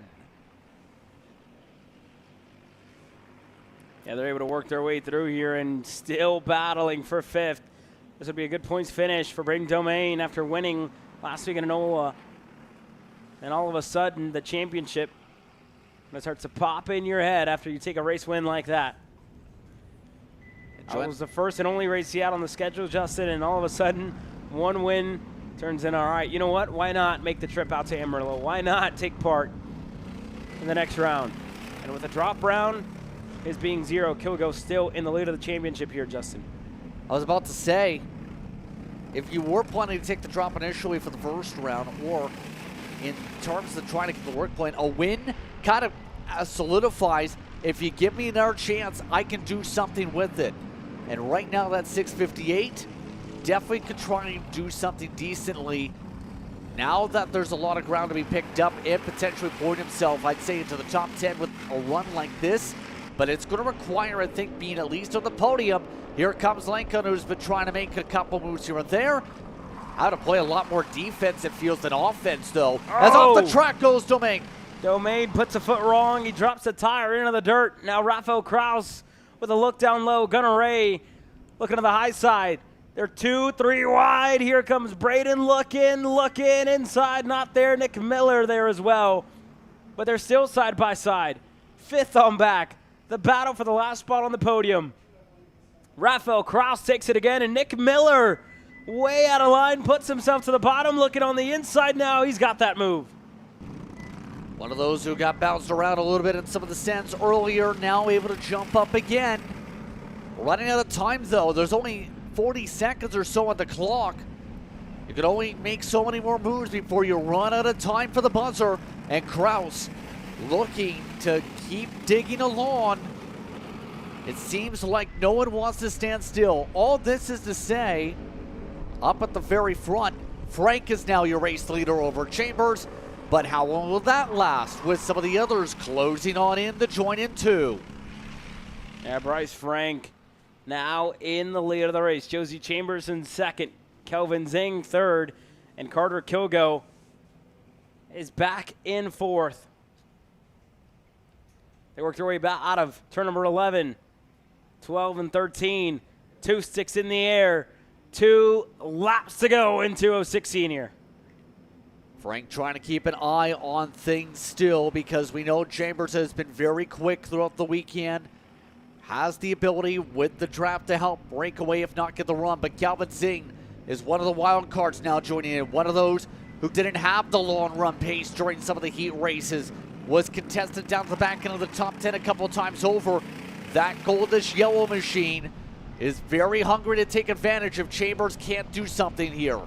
And Zing hasn't yet had a win on the year. It's been quite some time since he's visited Victory Lane. I don't think Josie Chambers has ever gotten himself up to the top step of the podium. Kilgo already with 1 in the year and a 2nd out in NOLA. Frank became a champion here 2 years ago, and he's going to take them all to the bottom of the racetrack. This time by into turn number 8. They all open up. Nobody's got a way by. Frank's going to drop a tire there, and it's going to give Chambers a look. But I'm not sure if it'll be enough. Zing going to the bottom. He's got a push from Kilgo as they look to work their way by on Chambers. They lock up. Kelvin Zing's into the side of Frank. Chambers is off, and Carter Kilgo crosses all 3 of them up and puts himself to the lead. White flag is out, final time around. And how about this? Kilgo didn't join the conversation in the heat races until the 3rd one. finished second to Seville in that one. Some of the others still fighting for the current top 5, like Kraus and Domain going side by side for one of the rare turn 1 passes. But Kilgo in prime position for the first time all weekend to not only lead, but to get another win to help out his point standings. He won at the opening round of the year, made himself known here in the South. He won, finished second at NOLA, put himself in contention for another race win that weekend. And here in Amarillo, through it all, he takes advantage of the situation at hand. And this is something that him and his father Gary like to do on their weekends. More often than not, you can find the two of them at a racetrack. This is their thing. I know his dad was happy about the win back at Speed Sports as they're fighting for 5th. And on Father's Day weekend, Gary's going to be pumped up about this one. Carter Kilgo, through it all, is a winner for the second time in 2026. He wins in Amarillo. An unreal finish. Josie Chambers, Kelvin Zane amongst the top 3. Frank holds on to 4th.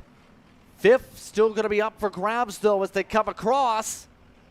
And it's going to get interesting once they get scored along. It's Gunnar Ray that just got it up the scoring pylon. Kilgo ends up getting the checkered. What an end to this one. I don't think anyone expected that contact up in 11 coming to the white flag that opened the door, and the seas parted for Kilgo. Yeah, definitely not. Carter Kilgo does it again in Amarillo. He's your winner over Josie Chambers, Kelvin Zing, Bryce Frank, and Gunnar Ray, the drivers on the podium. 2 races in 2026 go the way of the 604. Quick commercial break when we return to 06 Cadet.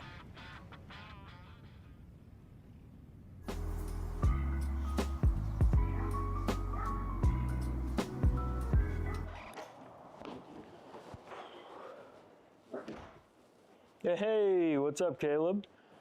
What's up, Brandon? You sound defeated. Long day at the office? Yeah, got stuck at a cat food marketing meeting for like 3 hours. I don't know a thing about cat food, and I don't even work in marketing. And then I got sent on a coffee run like I was some sort of intern. Then at the end of the day, when I want to go get gas, I just realized everything is so darn expensive nowadays, man. Yeah, you got that right. Like, do you have any idea how much we're spending on Netflix? That's like $20 a month. Do you know how much we're spending on cable? That's like $50 a month. But you know what isn't expensive? Tell me. Kart Chaser Premium. For only $9.99 a month, you can watch all of the American karting action live from coast to coast. Subscribe and become a member today.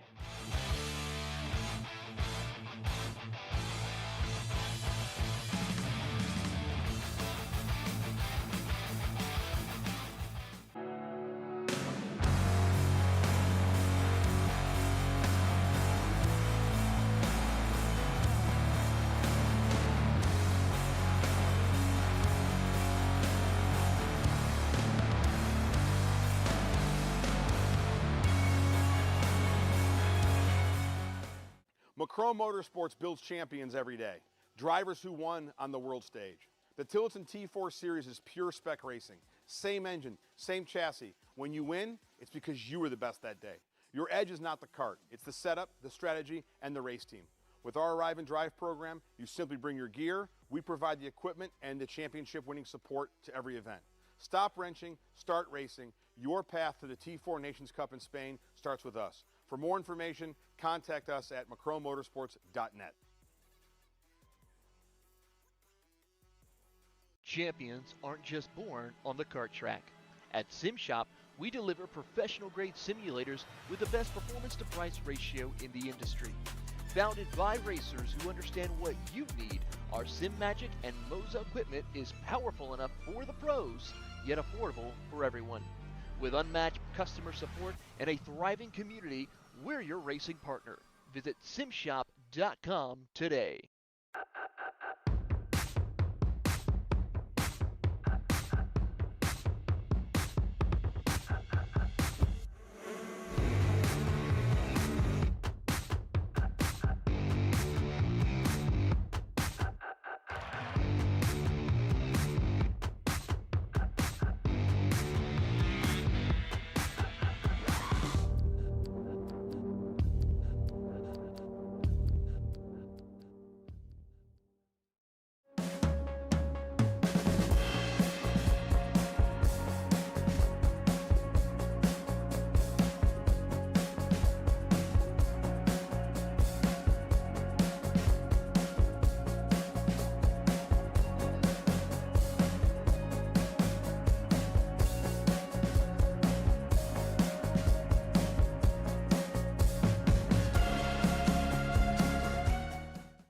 you ready to get behind the wheel? From Formula One to NASCAR and IndyCar, all the pros start here.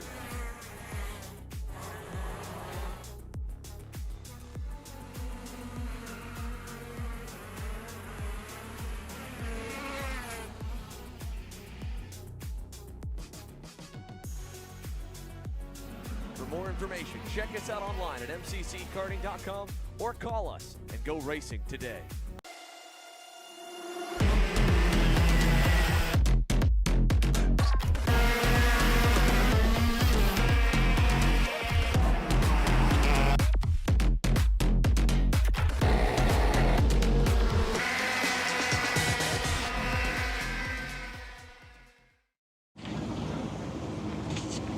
Kyle, what are you doing? It's got my new Greyhound seat. You don't even have a cart.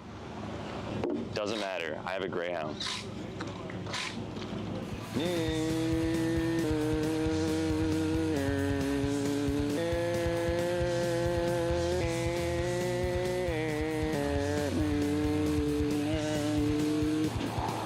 the f is Kyle Cuthbertson? Doesn't even have a go-kart. Doesn't matter.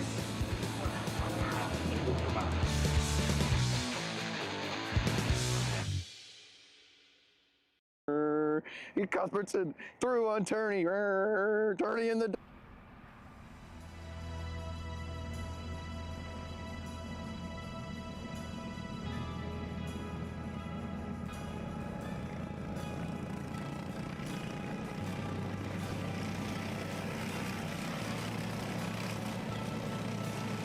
.206 Cadet presented by Skeptic Motorsports, getting ready to go green with Mikey Todd and Hayden Sampson on row number 1. Dusty Strayer and Aiken Bodua on row number 2. Row number 3, Sebastian Sampson and Pip Cheek joining the conversation. Haven't seen that name too much up front, but in 6th with Vargas and Buck, Dorothy and Schroeder.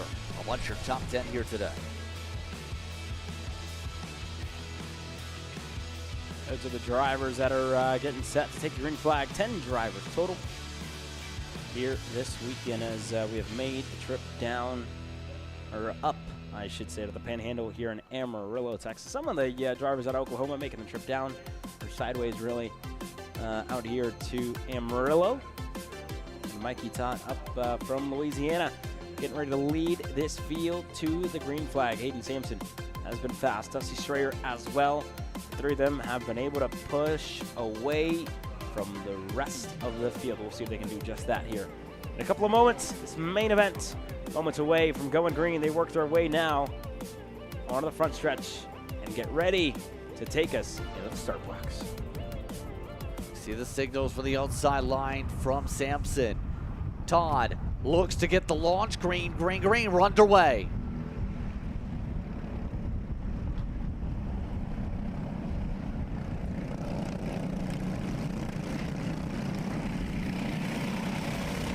And a good start up front for Mikey Todd, able to get a little bit of a gap back to Dusty Strayer and Hayden Sampson, who, again, a little wide there in turn number 3.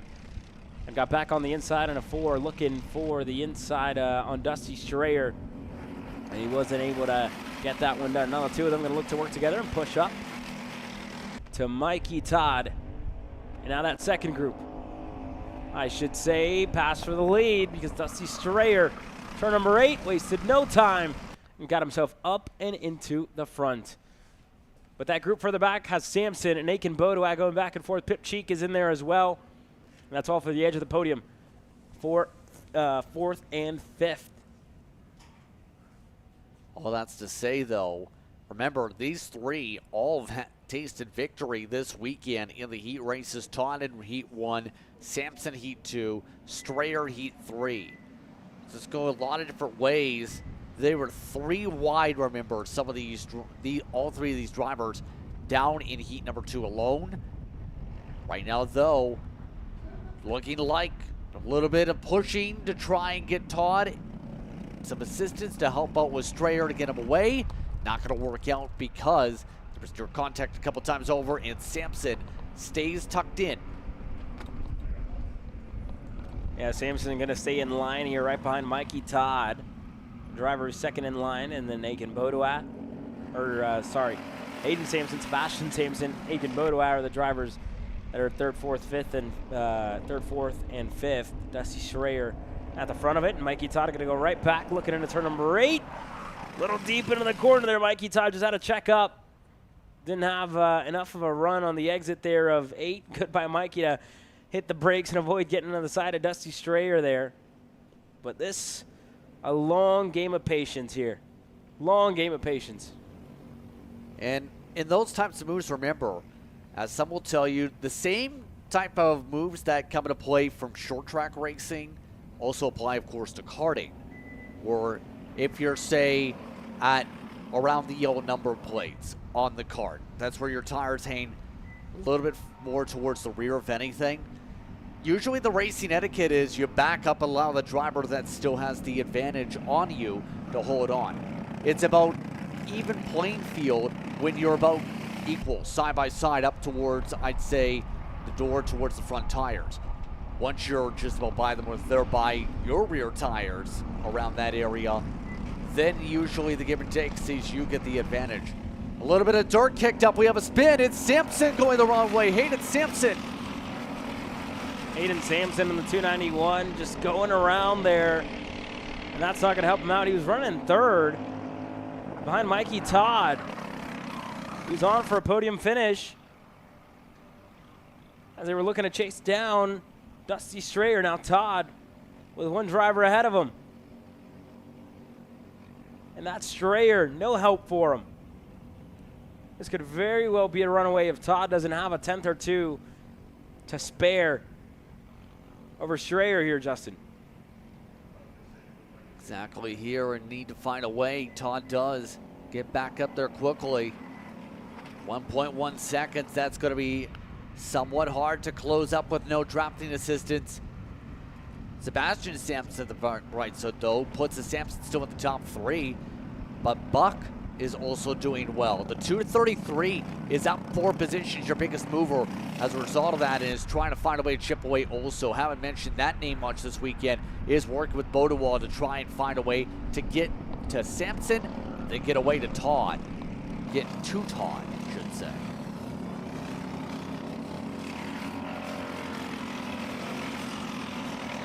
Now they work their way into turn number 7 here. Dusty Schreier with a second in between himself and Todd. Sebastian Sampson now the driver in third. Buck now in fourth, and Aiken Bodoa running in 5th, looking to hold on. So it looks like he actually just moved up to 4th. My apologies. And Buck now the driver right behind him. We'll say, how do you feel about when you have the various family members race against each other or possibly work together? The Sampsons, for example, one of the families that is doing double duty together here this weekend. Very busy for a lot of them, right? We kind of talked about it yesterday. Some of those families got multiple kids out there running, racing. You know, good to see that. Aiken's got his younger brother Sullivan racing as well this weekend. He's actually done finished second in 206 kid karts. It's just busy, right? You're able to compare GoPro footage with each other, and you can use our promo code for 10% off at KartChaser10. Scan the QR code and get yours today. Hero 13 just released, and the new 360 Max. Great tools to use. 360 Max 2. The second edition just coming out, but that being said, this is, again, busy weekend for a lot of the parents. I know Aiken's parents are busy out here with himself and his brother. And they've been busy as well fixing up that 216 machine for Aiken to come out here and race. Looked like this morning they missed out on the morning warm-up session with a cracked chassis. And now, so far, so good, able to get everything back together. And running him pretty well inside of the top 4 here, inside of the top 5. 233 still remaining as your biggest mover after losing the spot. But right now, there is the big factor. Hayden Sampson just set the fastest lap of the race on the recovery drive, a 1:16.9. Everyone else is running in the 1:17s.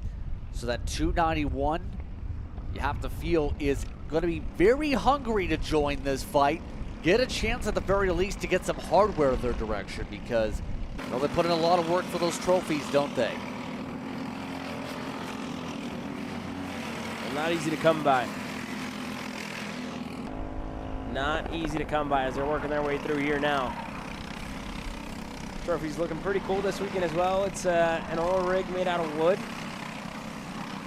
Pretty cool thing to see this year. They're doing all wooden trophies, which are a neat little touch for the drivers that are able to take a win. It adds, at least to me, hold on 1 second, pass back, Motorwall making a mistake in turn 11, gives 233 the fourth position again. Don't know about you, but it kind of reminds me of similar to that of, say, if you were to get a grandfather clock from Martinsville or something like that. Something more classical, I guess you can say, in a trophy. Motorwall saying, thanks for allowing me alongside, now getting squeezed for the fourth spot side by side. They're still trying to fight for one spot to get a trophy. Hayden Sampson can pass them by to try and take 2 of their spots. Sampson's right there looking to push Bodowa by. That's going to be the best case scenario. The driver for Reed Motorsports getting through on Buck. Now Sampson into 5th. And that was kind of inedible, though, in terms of the run. He's been setting purple lap after purple lap. Arguably, if he didn't have a spin around to go off the racetrack, we might be seeing at this point of the run the 291 attack for the race lead, try and pass Strayer and then run away to the sunset. Instead, he's right now got the run. Look at this charge for 4th. That green and white machine is flying right now. Side by side for 5th for the squeeze again. Yeah, and they banged tires there. Going into turn 11, Buck was working with Hayden Sampson to get through, and he did. Able to go right next to Aiken Bodo. You see Hayden giving the thumbs up to the fence. Had a spin. Now gets himself up to 4th. Good drive, good recovery for Hayden Sampson, keeping his head down. It's a mindset thing. Sometimes you can get stuck in your head and say, I spun. I'm just going to make mistake after mistake. Or you can just try and put the head down, break away from the red mist, gain up the spots, and we're seeing that from Hayden Sampson. Back and forth is not done for 5th, by the way. These two just will not quit fighting for this 5th step on the podium. They're working their way through now. Hayden Sampson has run away. And the edge of the podium, in between these two drivers on your screen, Aiken Bodowa and Hutton Buck. Remember, though, we've seen in pressure situations during a couple of heat races where dropped tires from both the brothers, the Bodowas, but today seems to be preventing a lot of those same mistakes. Seems to be keeping his head cool, making sure there's no problems here. They still have 5 minutes to work with. By the way, the pace settling on down. Each Bodowa settled into his fastest lap. 6/10 quicker. The 233 starting to break away now that he's got a chance to breathe. Now they're working their way into the infield. And here's another look up at the lead that was at over a second. Mikey Todd has been chasing down Dusty Strayer here, Justin. This race with 4 minutes to go, far from over. Lap times, when you look at it closely here, Mikey Todd last time around ran about even with Dusty Strayer. It was about 2 laps ago where he was able to just be a little bit better than the 222. And we'll see if he's got enough in the tank to continue to extract and close down the gap here to Dusty. Yeah, keeping an eye on the race select data right now in terms of what they're doing. They're near identical in terms of what they've been doing consistency-wise on pace. They are near identical in terms of average lap time within a few 1,000ths of a second. they've been that close in terms of what they've been able to get execution-wise. The difference has been just the track position part, but also just how those opening laps went for Strayer to get a buffer.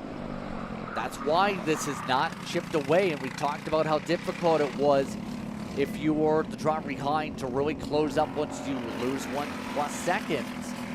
Todd needs to be a little closer. If he gets within 0.6, gonna get interesting for the pole. You see him down the straightaway just trying to tuck down and get a little bit lower, try and find some extra speed. Yeah, and I think it might be out, but I'm just a bit here. Mikey Todd hasn't yet won this year. His best finish is a 2nd place over at NOLA. That was the best he's done just yet. Dusty Strayer hasn't had a win in 206 Cadet either. He's looking for that. Already has a win on the day, one in micro. And now, 2 minutes plus 2 laps. They're giving it everything they've got to try and hold on here. Mikey Todd, still 0.8 of a second, matching what Dusty Strayer is doing. The two of them are just very, very similar in time. Todd's gonna need another 10th. He's gonna need to find it. Hayden Sampson has. He's at a 1:16.6, fastest lap of the race his last time around. At this point, Hayden Sampson very likely going to pass by Sebastian in the next lap or two also for that step on the podium. It's the top two still keep the gap. Yeah, there it is. Already Hayden's there. Hayden closed up 0.5 second within a few corners and makes it clear for 3rd. Yeah, right on cue there for Hayden Sampson, able to get by on Sebastian Sampson. Hayden now up to 3rd, fastest driver on the racetrack. And I think sadly this is where his charge back through the field is gonna stop. It's gonna plateau. There's too much time up ahead of him to try and close down 6+ seconds. He wants to get up to the leaders. It's definitely a track position type of game at this circuit. Watch for the far side of the racetrack here. Things settle down. You see how much is on the straight line. How Hayden Sampson really able to pick it on up here. Pick up an extra kart length or two through 1 and 2 on the approach. It's been so solid here today. Was again quick, but the race leaders just picked it up a notch though. They both went into the 1:16.7s last time, interesting enough, after running the 1:17s basically the entire race. Yeah, both of them running really good lap times here. They just, again, they're improving at a similar rate. So while Dusty finds a little more, Mikey does as well, but it's not significantly better than the 222 of Strayer. That's to say, if, again, Hayden Sampson is going to be one of the drivers that you have to give credit on the recovery, drive, and then some. Get within 7-8 seconds, very solid on the distance. Now, as the Sampsons get the chance to stand together at least 3rd and 4th, it looks like, as long as there's no other mistakes for them with a few more moments to go. Already past 15 minutes on the clock. Gonna get interesting how many laps total. They just crossed the line this time. And now you see there, double sticks in the air, 2 to go. 2 to go, and the leaders are at 0.5 second. This one's gonna be close here, Justin. 2 laps to go, and the leaders are starting to close on in. Last time around, Dusty Strayer, a 1:17 flat, and Mikey Todd, a 1:16.7. He found those 3/10, and he's closed down the gap. The draft is gonna be in the hands of the 217. He's closing in, still pushing to look for that first victory to his name at TSRS. He just got close enough with the draft. Need to get the full draft effect now. He's got it. Todd to the bumper. Not gonna go yet, but it's gonna require good timing in decision making on the lap here. Todd to the rear end. Defensive Strayer yet again. They make their way out of the sweeper. A poke for a moment, but back single file as they make their way to 11. Yeah, that's right. Mikey Todd, he's patient, knows there's still one more lap left in this race. He just got through bumper Dusty Strayer. When is he going to defend? Where is he going to defend? Now, Mikey Todd looking in the bottom, turn number 1. It's going to be now. Mikey Todd, while the door was open, he's going to walk right through it, put himself up and into the lead of the race. And now he's got to defend. He's got to stay in control of it. Strayer around the outside. Looking into turn 3. Not going to happen. In a 4. Todd is still ahead. Strayer trying to back up the corner. Look how long. Well, he got the launch, though. Strayer, no place to take it, though. Todd stayed to the right. Strayer continuing to try and do the diamond line. Got the swoop for the side-by-side again. And here goes Dusty. He might have gotten a really good exit. They're side by side into turn 7. Mikey's just got enough on the inside to hold on. And now Dusty Strayer looking on the high side once again. Mikey to the low side. They work their way into turn number 8. Onto the brakes. Mikey went a little deep into there. Dusty's got a good exit. 3 more corners to go. Mikey Todd looking for his first. Dusty looking for his first in 206 Cadet. They're still going side by side into turn 11. Dusty's on the high side. Todd just has to hang on to it down low. Will he? Dusty just got through. Dusty Strayer, last lap, not just yet. Mikey doesn't have enough. Dusty Strayer wins it in Amarillo. What a job done in the final corners in the back and forth. It almost looked like Todd would be able to defend. But again, if you're able to stick it to the outside of 11 and up through 12 onward through the final corner, you can get the job done. The 222 has done that a couple times this weekend. Yeah, I already did it earlier today in micro. He does it again. Dusty just enough room on the inside of turn number 12 to go through. Able to get by on Mikey Todd, who finishes second. Good result there for Mikey. Hayden Sampson, Sebastian Sampson, and Aiken Bodua. Your top 5, that's your podium. Nicely competitive to say the least, but we'll say we have plenty of racing to go. 3 more left on the docket. KA Masters, 2 up next.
High 5 Performance K100 Masters getting ready to go green with Nick Bull getting ready to lead this field to the green flag. Daniel Howie running alongside of Morgan LeBaron, the mustache man on row number 2 with Janae Hogan right.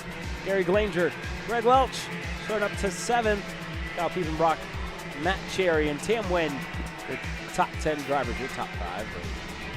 Then it's going to be back there. Dax Nakhan going to be alongside Doug Stupé, Hester, and Hutchinson. You may have noticed, Mir back of the field. Yeah, Miguel Mir excluded from today's day of racing action. He won't be taking part here today in the main event. Nick Bull gets ready to lead this field to the green flag alongside Daniel Howie, Morgan LeBaron, Janae Din on row number 2. And this one moments away from going green. Bull looking for his first, a good end to the day yesterday to finish second. Daniel Howie looking for one as well. Morgan LeBaron on his return. A lot of drivers, a lot of faces looking for the number 1 spot Green flag flies. K100 Masters by High Five Performance is underway.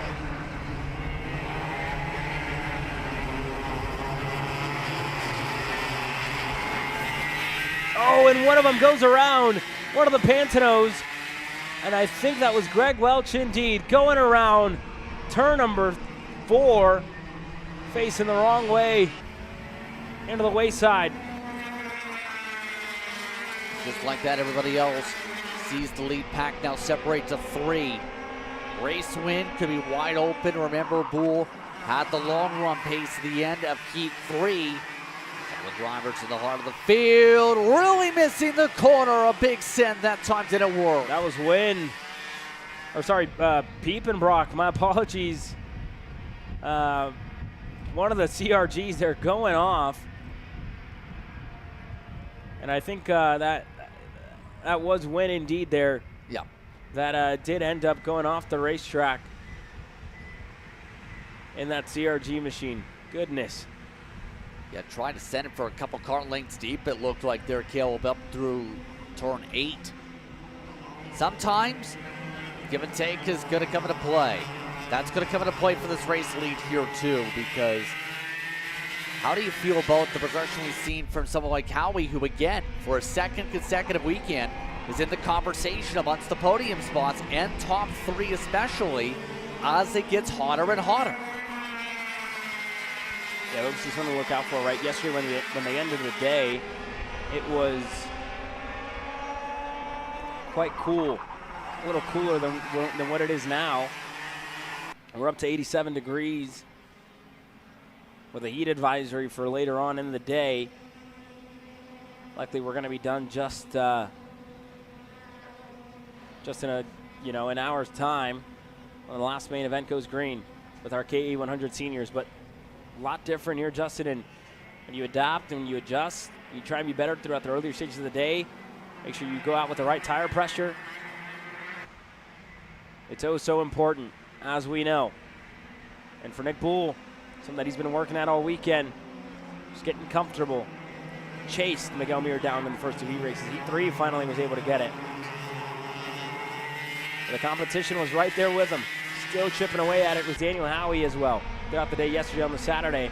And today he finds himself right there in second. The same for Morgan LeBaron. It's been a long time since we've seen him race and take part. He's up and into third. Been looking impressive whenever we've talked about him. He's been having some good ability in the fights. He's one of the drivers you talked about with plenty of experience. He is just doing a steady job downside. He's losing touch of the leaders here as this race goes on early on, but seems to almost be getting set up for his own island, if you will, unless they really start fighting for this race lead, which is pretty clear to the top 2 are just content to ride. Din, Cherry, and Co. ready to try and dig and see if they can get any interval picked up on him. Cherry up 4. The 469 is up 5. You have Narquin going up forward into 6th spot, just outside the podiums. Yeah, Piepenbrock's right there. Narquin now in 6th. And here's a look at Matthew Cherry. Yesterday, heat race number 1 pushed his Rimrock Raceway machine across the line. And today, he's pushing it onto the podium places. I mean, this time, you have to hope he doesn't have to do it by hand, though. Shades of Ricky Bobby there. Yeah, Carl Edwards tried to do the same thing in real life after the Talladega Nights movie came out. They didn't count either way, but technically he finished 12th to the scoring pylon with it. Today, though, he's looking for the round of applause on his driving ability, not his ability to push heavy machinery down a racetrack.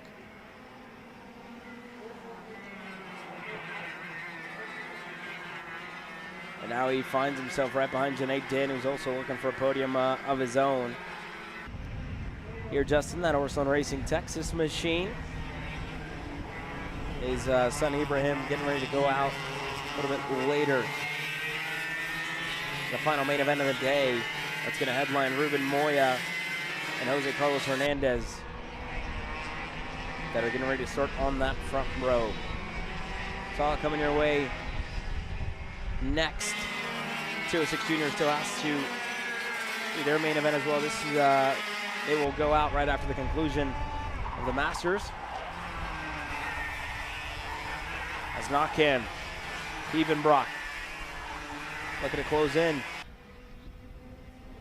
Gonna need a lot of battling to get there. That's the thing, Caleb. And the thing is, Cherry wants to go. The problem is, Cherry isn't also getting the runs. Look at the way Dins is attacking some of these corners. It's been really deep on some of the entries. Cherry just has been only able to get to equal, if not a little further back, a couple of the exits here and there. There's a look at that 469. We talked about him in various series. Popped up originally in other sanctioned bodies. Has been able to do well. Those who comes over from other states, done pretty decent here. But Cherry, back looking at him as he's still now losing a little bit of ground to Din. For those wondering, race lead still staying within 2/10 up in the front of the field, about halfway a minute from now. They haven't been willing to duke it on out, and they don't want to let the 415 in it as we take a look as they make their way down the back. We'll follow along with Janae Din, who's going to drive it off the racetrack a little too deep into the corner. Matthew Cherry now with an opportunity to go one spot better. He's asking for a push from Din. He's not going to get it. Din's going to go right back by on the inside. He locks it up. And you can see Cherry frustrated there. Yeah, not going to be happy on that move. Cherry having his best race of the season so far. Previously, he appeared in 2025 actually a couple times. Finished 13th and 14th. He's in the podium spots regardless here today. I think he'd be having a nice, sweet finish to his case if he keeps himself up front.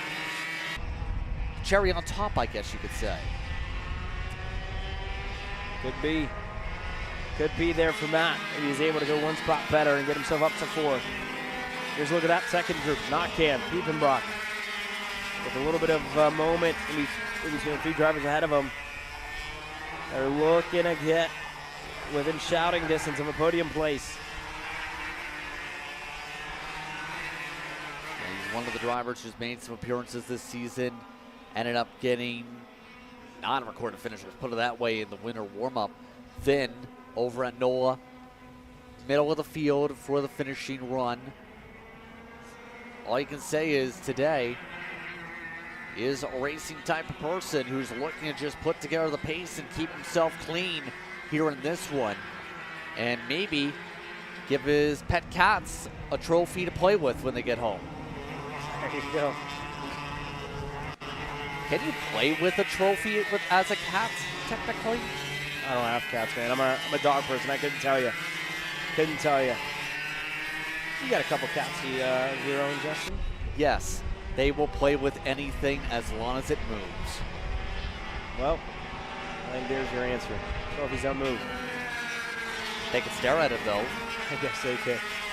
But, I mean, it's a little bit of fun, yes. But all that to say, you see adjustments going on for the 448. Do these drivers still not like what they may be feeling here with the carburation, making tiny little tweaks to those dials as the race goes on, Caleb? Yeah, the race continues. And Nick Bull, Daniel Howie are working their way through. They're currently 1st and 2nd. No changes. They've left LeBaron back. He's in 3rd. Janae Din, Matt Cherry. And for these two, it's all going to change now. Daniel Howie looking on the inside. Turn number 3. He's got it. Able to get clear. Daniel Howie, your new leader for the first time this race. It's gone the way of the 419. And now for Nick Bull. Just a matter of staying right there with them. Not letting Howie get away here. Howie trying to find his way to power ahead, and watch those gloves. They are bright pink. Allows you to see pretty easily. See a little bit of bobbling up through 8, but able to still get it jabbed around decent rotation, now setting up for that 419, and that's why he's got such an advantage coming up for the right-hand sweeper. Seems very comfortable to be able to get that cart to move without having to overexert on the wheel and having it really chatter on him or get very tight on him. Go either direction, loose or tight. Now he's working his way through turn number 1 there. You can hear the tires screeching as well of what these drivers are going through, corner after corner. And that last time by, it sounded like there was just a little bit more screeching for Howie than it was for Nick Bull. Closing on in 2 car lengths. One of the things they tell you is listen to the sounds of your tires to know what you're doing to them for the long run. If you're over abusing them or if you're protecting them. The louder the screech, usually the more you're putting into the tires energy-wise. Howie, a little bit more wider coming out of turn 8, stayed out of the grass though. Still maintains the similar gap to last time. It's about a cart length closer than last time through, but there's still, if you add up the minutes here, going to be at least 3-4 minutes in terms of the counter possibly, plus the 2 laps. Depends on what they do. Bull looking to dig once again. They still have an almost 4-second cushion.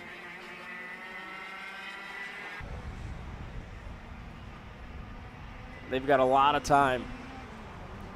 A lot of time at end here, Justin, to kind of start to fight whenever they would like to. Absolutely. Bull's just got to be patient here with him, and you can't let him get away. Got to, start to pick it up here a little bit. Find a little more. How he's turned it up, he has to as well. That's what I was going to say. You kind of have to match the intensity, right? It's like trying to match the energy of a voice, let's put it that way. If you say, well, we're down into turn 8, taking the stroll through turn 9, trying to set up the putt for the run to turn 10. You're not going to respond with, yes, indeed, absolutely. But really, when someone's putting together fast laps or near their best laps, if you want a chance, you need to be an instant response, Caleb. Yeah, he has to be right there. Again, he puts down a flyer. You got to put one down yourself. And it's just a 10th. That's the difference in between these two. Nick Bull last time around, 109.537, 109.5, 110. He's about half a second down. And that's really what hurt him. That 110, that was half a second off from his fastest lap. Or I should say half a second off from his the consistent laps that he's putting in. That's what's kind of set him back here. That's been the difference maker. One mistake, difference in one lap, whether it's being passed. That time by. Hasn't been able to find it since, find that extra bit, I should say, because he's right there putting in good lap times, but he hasn't hit that, third stride to get up to Daniel Howe. We'll see if he can find it here as this one continues to run out of time. 1.5 minutes, less than that.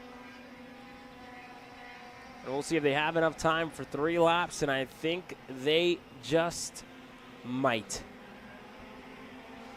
Now about 4 seconds ahead of the counter at the stripe. That's best case scenario for Nick Bull as well, giving himself an extra lap to try and close on down to Daniel Howie here, Justin. He needs the extra time, absolutely. Yeah. Because right now, going the wrong way, was 2/10 off last time. Now, Howie trying to set the tone and pull off forward. Mind you, for Howie, he's had some good runs in his various races this year, and TSRS was on the podium, remember, at Noah Motorsports Park. He's on the podium over at Speed Sports. This would be kind of the sweep of the top 3 positions you can get to start in the first 3 rounds. Find out how many laps through. Looking like we might get to 3 to go, so 20 seconds up on the board. Howie getting the gap now to almost a full second this time through in his machine. Going to be ahead of the clock by about 4 or 5 seconds again. And they just beat the clock. 3 laps to go for Daniel Howie. For Nick Bull, half a second in between the two of them. Bull needs more. LeBaron's got time. Matt Cherry has got time. And then you look at this second group. Notcan's in there, Glanger, Piepenbrock, Welch. After going around, he's recovered up to 9th.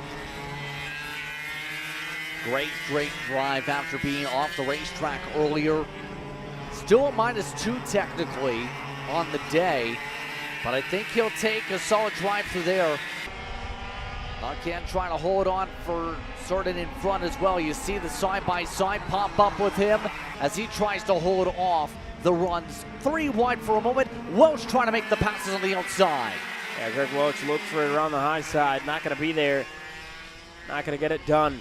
2 laps to go next time by. And Notcan now leads the battle for 6th. Has them all stacked up.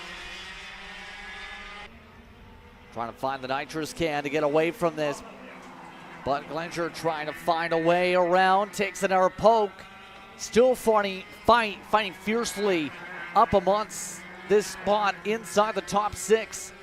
Couple laps to work with in the Hornet's Nest outside the podium spots. Yeah, this is all outside. Bull found a 10th. He's going to take it as he looks to close down to Daniel Howie. And now looking, Welch on the outside. Contact again for Greg Welch. Turn number 3, he's out. Glanger there as well, out. And Notcan now with time, now with space to stretch his legs a little bit here, Justin. Position to at least get solid points now. But now, all he needs to do, make no mistakes. The race lead is obviously going to be the next question mark after this. Can Bull have a chance to get up to Howie? Needs to be perfect from this point forward. Here they are, down that front straightaway for the white flag this time by. Final time around, gap is still 2 kart lengths to start off the lap. Bull trying to find a way to chip it away. Howie trying to get his first win of the season here in TSRS. Can he maintain as they rumble their way through the first to start the second sector? And we're about to find out here. Nick Bull going into turn number 6. He looks a lot closer than what he did the last 2 laps. 0.2 of a second. The separation at the line. Daniel Howie is going to know what's at hand here. A race win as Nick Bull a little wide there in a 7. Out of 7, I should say. Now going into turn number 8. A long run for Nick Bull to try and close this gap down. He's going to give it everything that he's got. But I'm not sure if it'll be enough here, Justin. Around turn 11, Daniel Howie has weathered the storm. In Amarillo, he's going to win the main event in K Masters. Good resiliency from Howie. Good pace the entire race. Speed was there, the consistency stayed up. It's one of the highest in the field, more than 97% via race select. He definitely selected a good day to get track position and strike and put himself in a position to win this race today. With that being said, rest your order, Bull, Barron, Cherry, and Din on the podium positions. Stupé did take away a spot from Notcan at the end among some of the order. 2 more races to go. Next up in the order, 206 Junior hits the track next.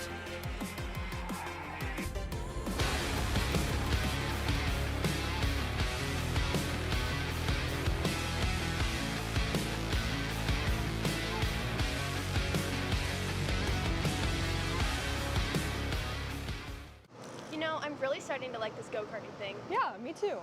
Oh my gosh, can I show you this cute dress I just got? Yes, of course. Oh my goodness, it's so cute. I just love shopping. I love shopping too. Oh my gosh. Wait, did you guys say you like shopping? Yeah. Of course. Well, dude, I have the perfect place to do that at. ShopPayCara.com. At ShopPayCara.com, you can get free shipping on orders $200 or more. You can get anything you want, like MXC rims, gloves, rib vests, shoes, anything that you need, all at ShopPayCara.com.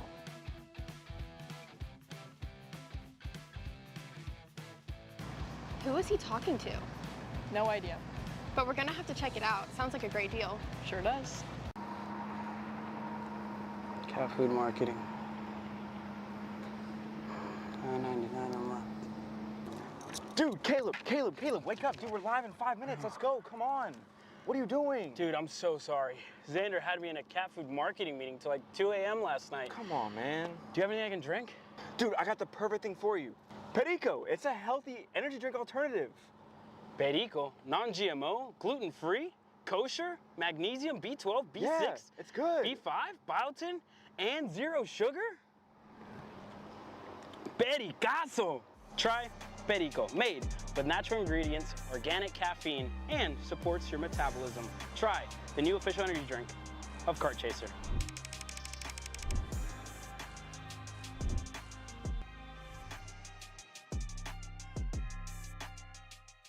Paulie Massimino wins the Wisconsin Grand Prix! James Overbeck on start number 2 gets win number 1 in OKN Stars! On track or off, Brandon Jarsekrak Racing delivers elite performance. Led by 4-time Pro National Champion Brandon Jarsekrak, our team masters driver coaching, data-driven analysis, and mechanical precision at every national event. Contact us today at Brandon Jarsekrak Racing. 2 races. All that's left. 206 Jr. getting ready to go green. Clayton Stiles and Aston Wyatt on row number 1 with Sawyer Chambers, Alex Chandler, Dean Guerrier, Kid Casper. You have Ali along with Johnson amongst those in the top 8 for today. Some notables trying to move their way up. Reyes, who was up inside the top 6 in the final heat yesterday, up in 14th. J.J. Moser down in 16th alongside Vargas, who's in 15th. Some of the others like Root, Eversole, Estrada, and Cookson that are amongst your starting grid inside your top 20.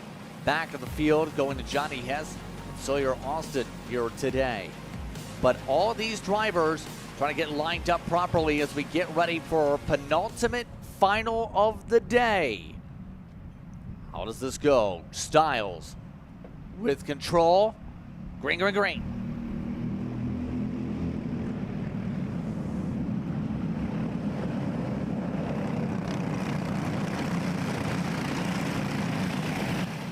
Good start up at the front here for Clayton Stiles, able to get through unscathed.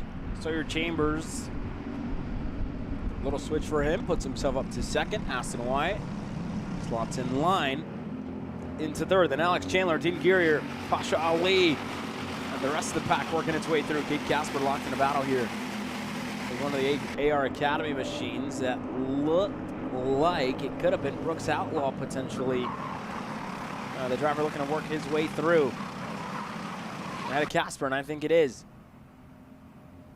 Oh, 2, 3 of them together in the back. Broken front fairing for one of them. And that's the 312 out of this race early. That was Austin. Yeah, back of the field start already having attrition pop up for him, unfortunately. But right now, first minute done. Stiles looking to continue what's been a strong end of Saturday to start of Sunday. Now has to battle Chambers to try and settle on down, as you see how some of the others shuffle, including Eversole again to the back of the order for the second consecutive race, including Heat 3. And here they go, they're working their way through now. Clayton Stiles, Chambers to Wyatt to Chandler to Guerrier, then Apasha Ali. Rookie in the junior division this year as well. They work their way through, then you go back to Smith, Buck, Casper, Metter, Outlaw. That was an ARA Academy machine at 310 that found himself inside of the top 10 at the end of the opening lap. And now Aston Wyatt looking to mix things up. He's going to go to the bottom. Has the help, has the push. Stiles knows it. But he's going to be able to sweep on through. Chambers isn't, though. He's going to have to make way. Wyatt's by. Now Alex Chandler with 3 cars compared to 1. It's going to be the 3 every single time. And that forward momentum, they look to take it ahead of Aston Wyatt. They're just going to run out of straightaway there. And they're going to have to close on into Clayton Stiles here on their own. Further back, Smith in the 309. Good little start to this race. He's up to 7th. Buck is right behind him. Casper Metter up to 10th. Still looking to chase down, but the top 6, that's why the starts are so important here. With them being in turn 3, 4, and 5, you really cannot afford, to be side by side for the entirety of the opening lap. The top 6 are going to find a way to get through, and they're going to stop as soon as, they get past that first couple corners. Now I stand corrected. We're passing for the lead into turn 6 here, Justin. Aston Wyatt's clear. Clayton Stiles, Chandler, it's all changed up front. I was about to say, once again, taking the swap around, got the run needed to make the move for Wyatt. Been kind of hungry all day long to get something going. Was a little quieter in his other race earlier. Now in this one, looking to keep the track position and then some. Very feisty in some of the racing yesterday. After all, it was him versus Stiles. Now they'll make their way up towards turn 11. No swaps this time coming from them, who were the drivers who battled. Stiles, remember, in Heat 3, won the duel with Wyatt with a pass in turn 6 yesterday.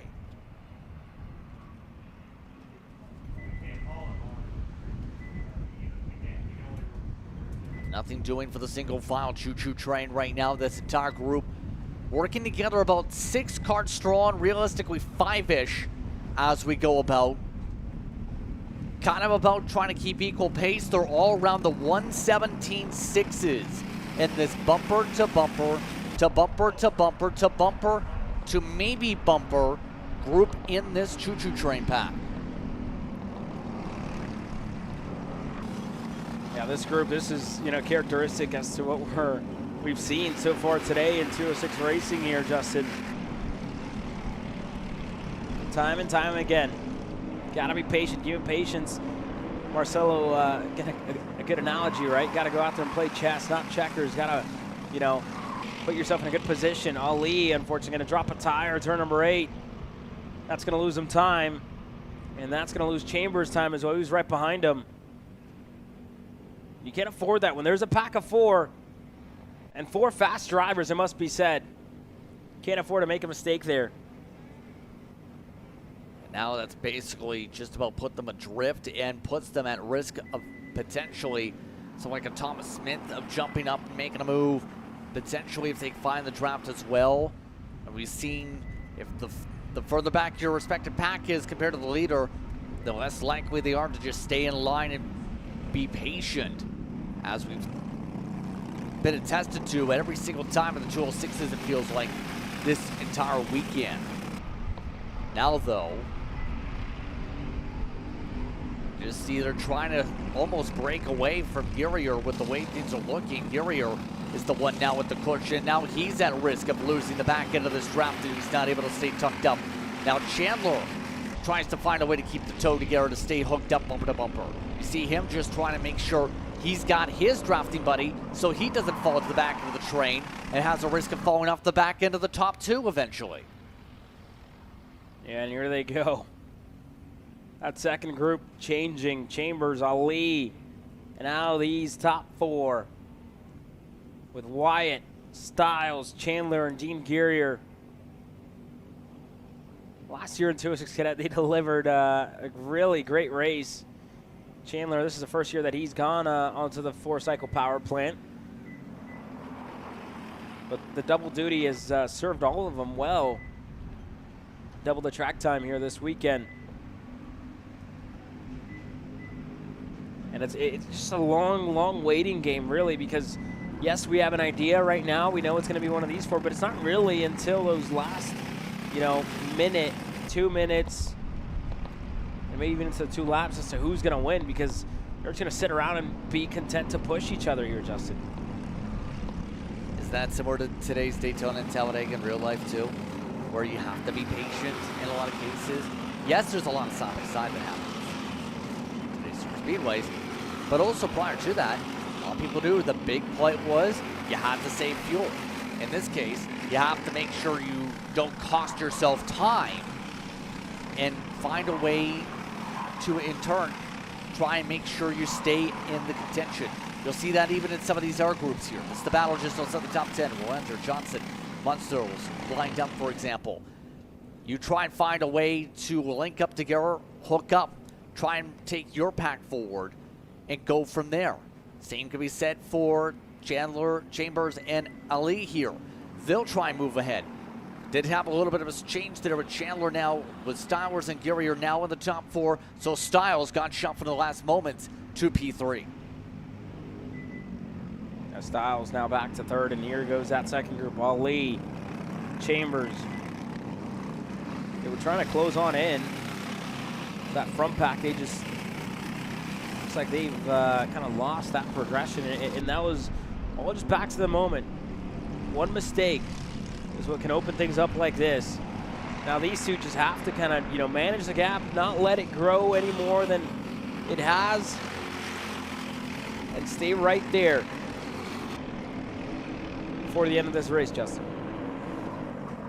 Yeah, the only hope for these two that you see on screen, 5th and 6th position, you have an absolute battle and a half that brings them back down. We've seen it happen where at the national level, we've seen drivers say, okay, I'm going to try and pull us back in, say, a battle of 2 or 3 karts, get everyone else involved, get them swarmed up in the pack so I can hold on, but the others battle aggressively. So it really is a driver decision if you go that mark.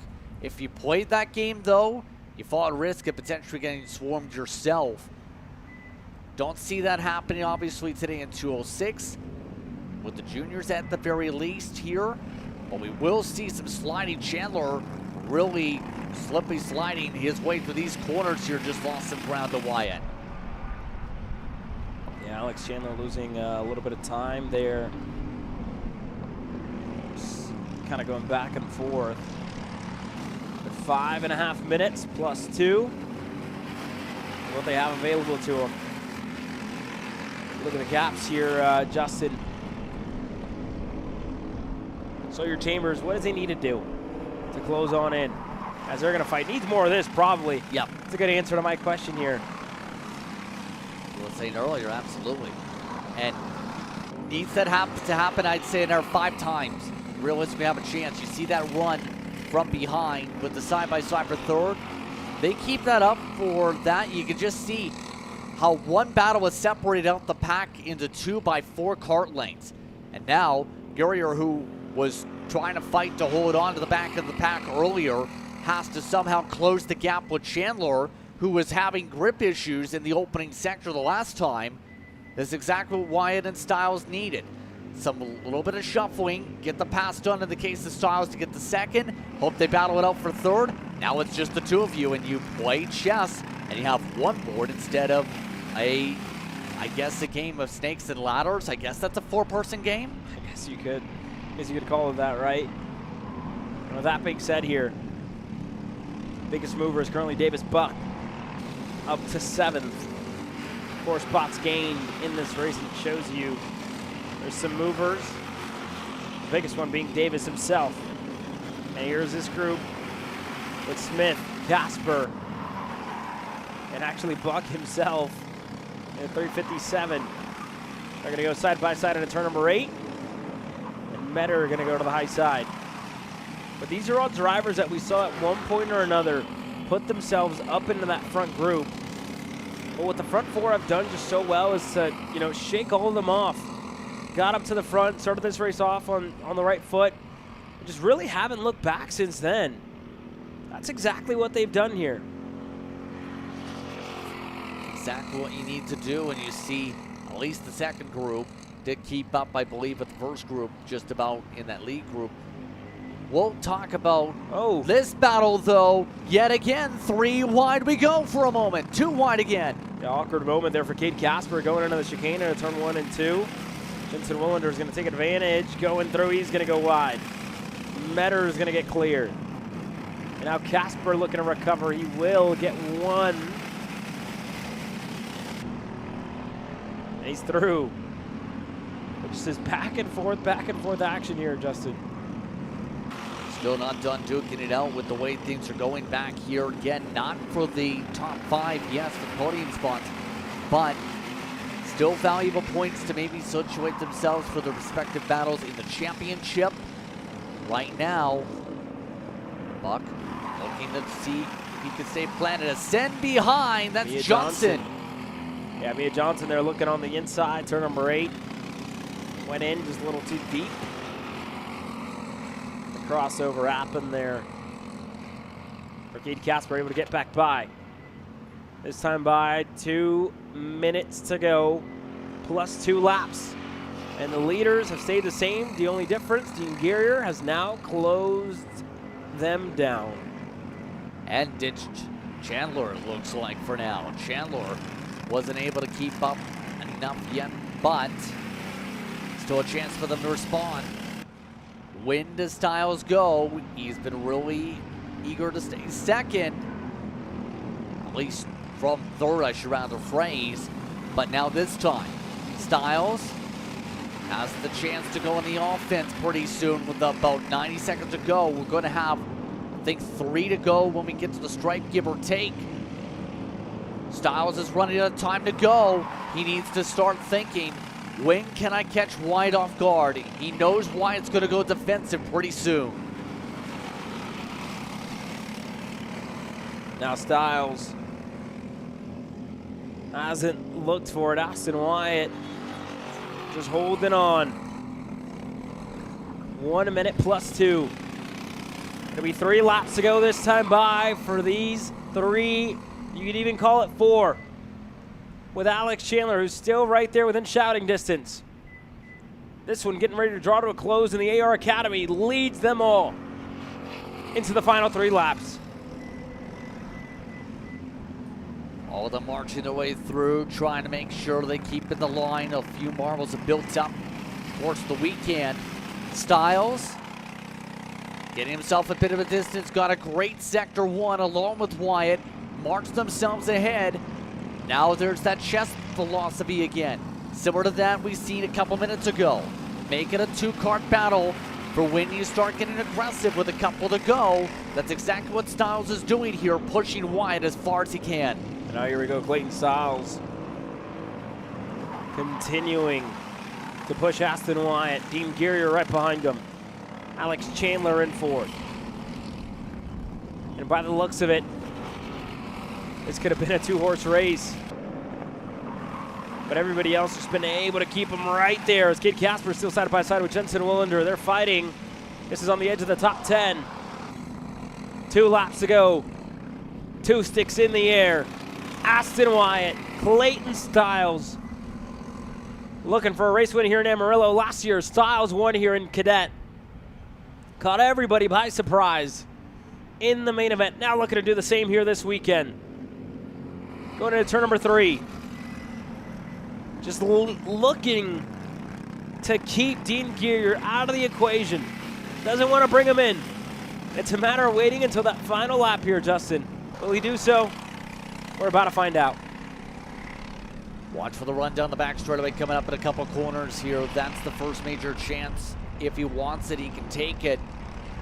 Styles, see just about nearly on top of the number board at the rear end of the kart. Wyatt doesn't feel the need to defend yet either. I think he knows that Styles, remaining patient, has been working together with him for at least the past 5 minutes.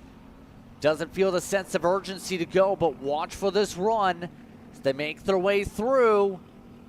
Nothing yet. Styles has to choose what spot to go. He might get 1 or 2 chances now. That's it. Yeah, Styles is patient. White flag flies. This is it. Final time around. Clayton Styles, Aston Wyatt, Dean Guerrier with an outside shot. Looking at a race win. 1 lap. All that's left. Aston Wyatt leads them up into turn number 3. Bumper to bumper still. No line change yet for Wyatt. Still electing to drive the normal line. Still knows that Styles doesn't want it yet. Will there be ascendant 6? We've seen a couple passes in that area between the last time these two fought. Wyatt knows that might have been a chance. Styles didn't take it. Now they'll set themselves up. Next passing chance is coming up to turn 8. Styles looking for the run coming down the back. Now to the double left. Aston Wyatt's going to put it on the bottom of the racetrack. Styles looks over the shoulder. Knows there's an opportunity on the outside. He's going to look for it. Aston's going to open up to make the corner. And now Guerrier still there, needing more battling out of these two. Wyatt going into turn number 11. Out in front. Styles going to open up to the high side. Turn 11. Does Styles have enough? Around the outside, inside of 12. Wyatt holds on. Styles looks for the crossover. Not enough for Clayton. It is for Austin Wyatt, who wins in Amarillo.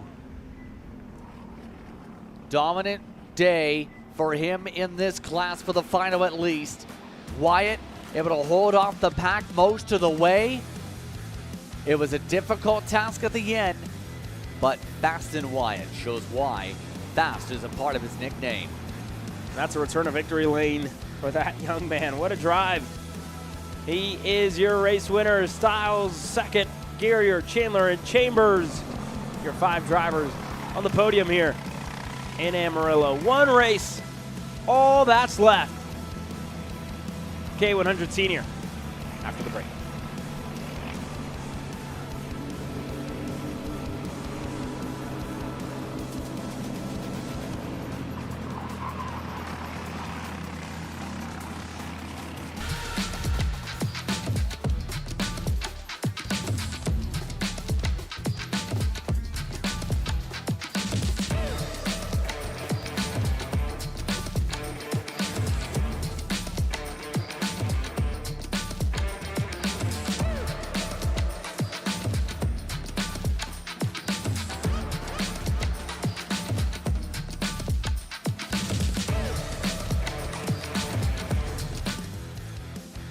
This is Henry.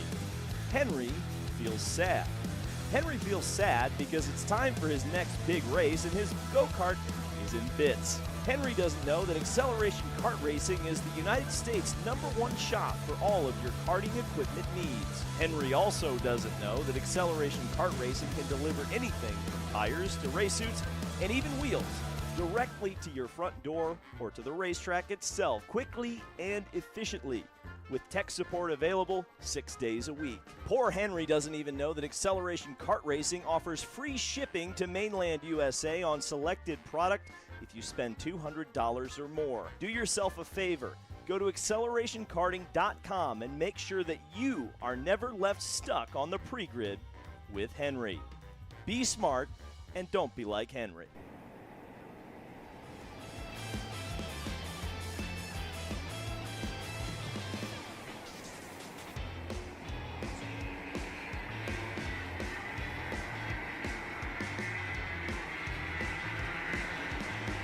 .39 of the very best in 100cc competition are here in the Panhandle.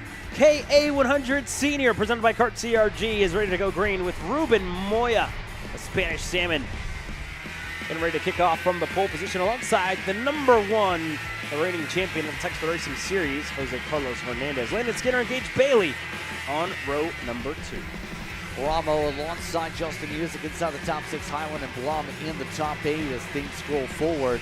Some of the notables outside of your top 20, Jake French in 11, Matt Parks down at 15, John Burke at 17.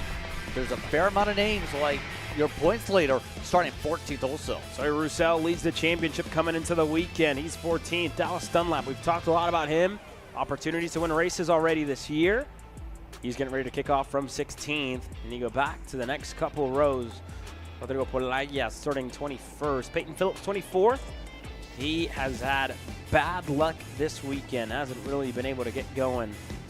Find your favorite driver. 39 of them total. 2 more pages. Or 1 more, I should say. And it all comes down to this. Final time this weekend. Getting ready to go green. Amarillo Motorsports Park has been a great host for the 3rd round of Texas Sprint Racing Series competition. And Ruben Moya takes us to the green flag. K Senior is underway.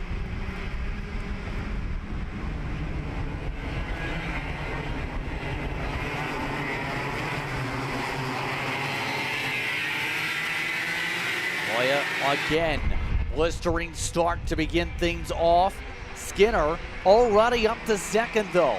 Remember, we talked about that as one of the possible storylines at the top of the show during the warm-ups this morning. If Skinner keeps up with Moya, That's going to make things very interesting, knowing how fast the 917 was, especially mid-run yesterday. A lot of drivers going back and forth down the back straightaway. Yeah, that mid-pack already starting to open up there. John Burke just stuck in the middle of it all. Mac Parks wanted to take them all to the bottom.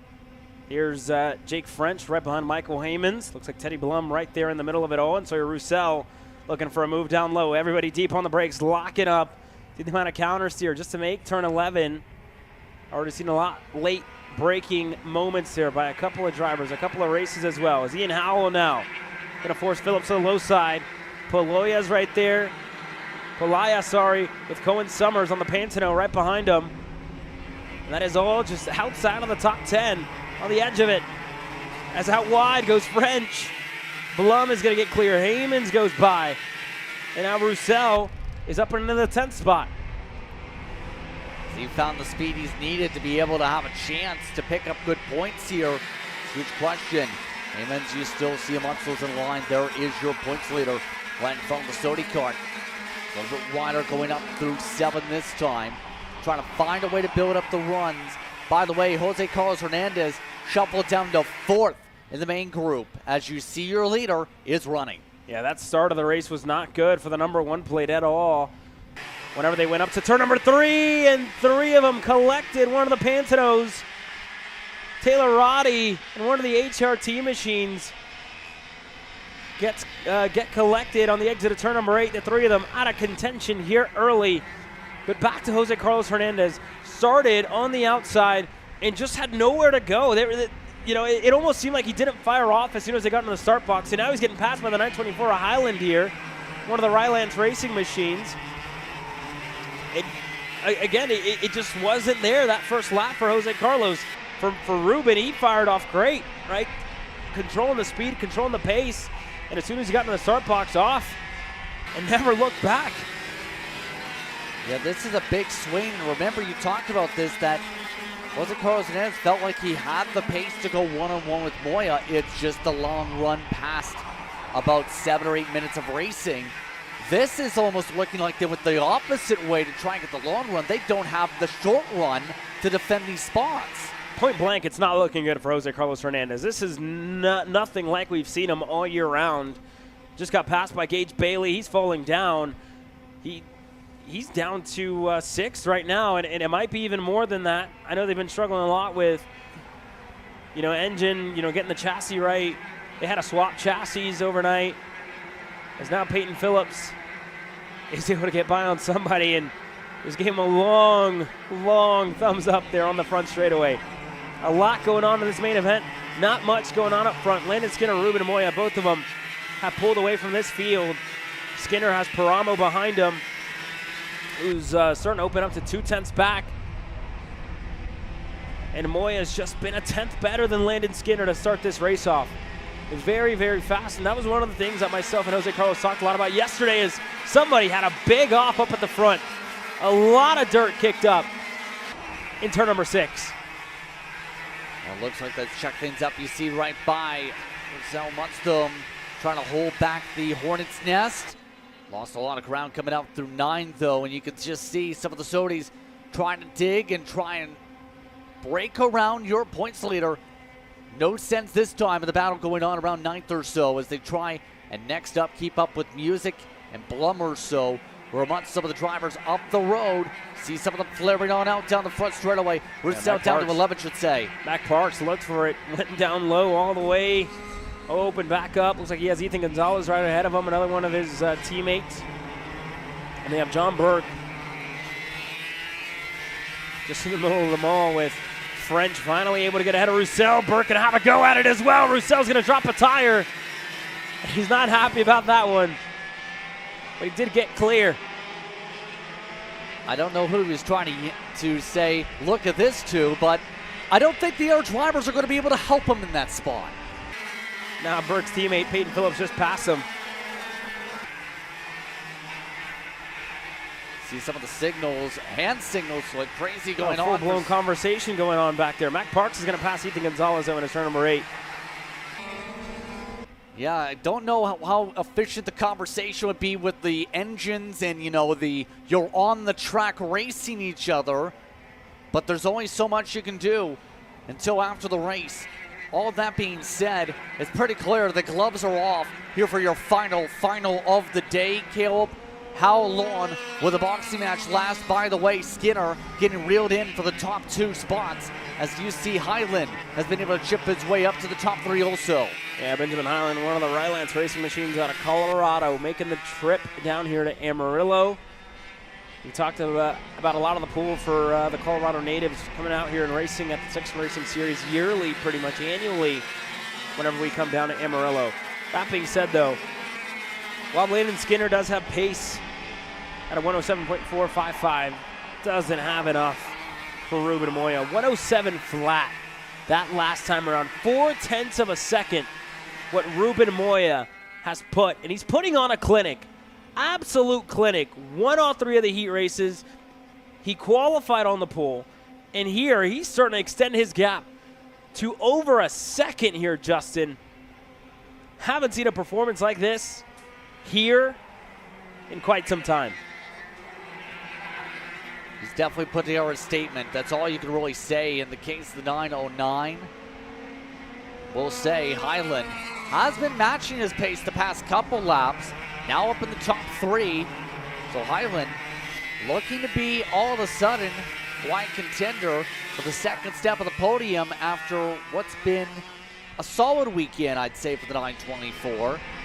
This being his best act yet. Saving the best for last again. Yeah, this is some of the best that we've seen out of the 924 on our platform here. And again, with Rylance Racing here this weekend, courtesy of Carter DB, 3 wins to his name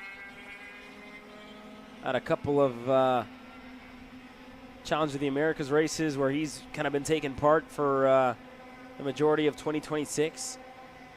And then racing over at the Colorado Karting Circuit, that's where he's had those race wins, club races.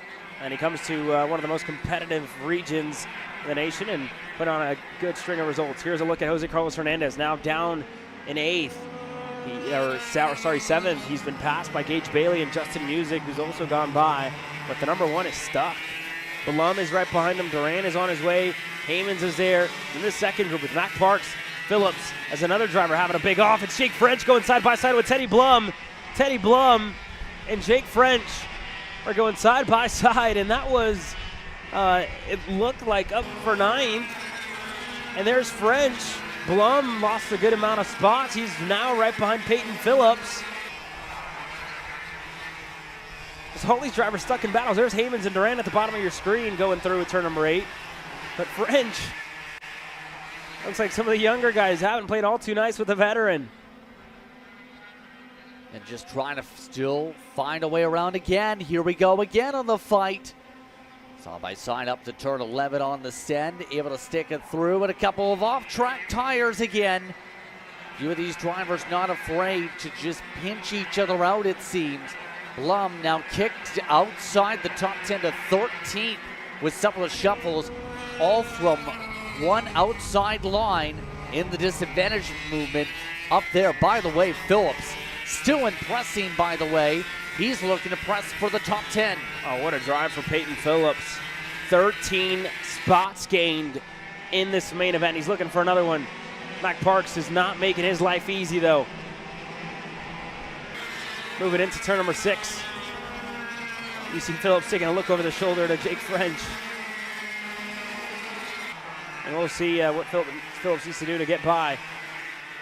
Checking over the shoulder, turn number 8.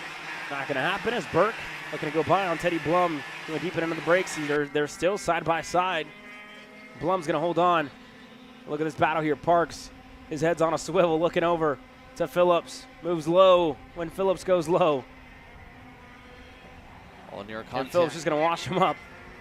Yeah, near contact, I was about to say. So at this point, you have to wonder what's going through Phillips' mind here. We talked about a ton of bad luck all weekend long for qualifying up to the heat races. Finally has some sustained rhythm.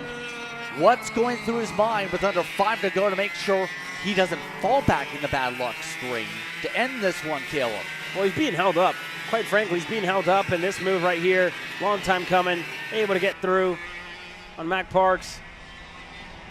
Is that a fist bump? I think he was that excited to pass for 10th. I don't know. I couldn't tell you here, Justin. A lot going on. Teddy Blum is going to get driven off the racetrack again. He looked like he was on the outside of turn number 6. He continues. French, Burke, and Roussel. This group continues. It's Paramo now with Highland next to him. They're fighting for 3rd. Paramo's going to get past on the straightaway. Highland's going to get clear. Once again, Highland going back and forth. We've seen earlier, we talked about, had the pace, maybe was going to have a chance at Skinner if he kept it up. Hasn't backed it up, though. That time through, he was still 2/10 quicker than Skinner. Moya still 3/10 quicker than Skinner on track. For comparison, 3 seconds up. So Highland, if he could do what he did to get the pass done in the 4th place, put at similar pace, he might have a shot with how much time's left to attack for 2nd step on this podium, take away 2nd here for his run. Yeah, it's a lot of time he's going to have to make up here. He was a 2nd back from Landon Skinner. You see Skinner just working his way through. Highland's there. But Ruben Moya out in front has put 3 seconds on the 917. And the other 38 drivers that have taken the green flag here today, that 909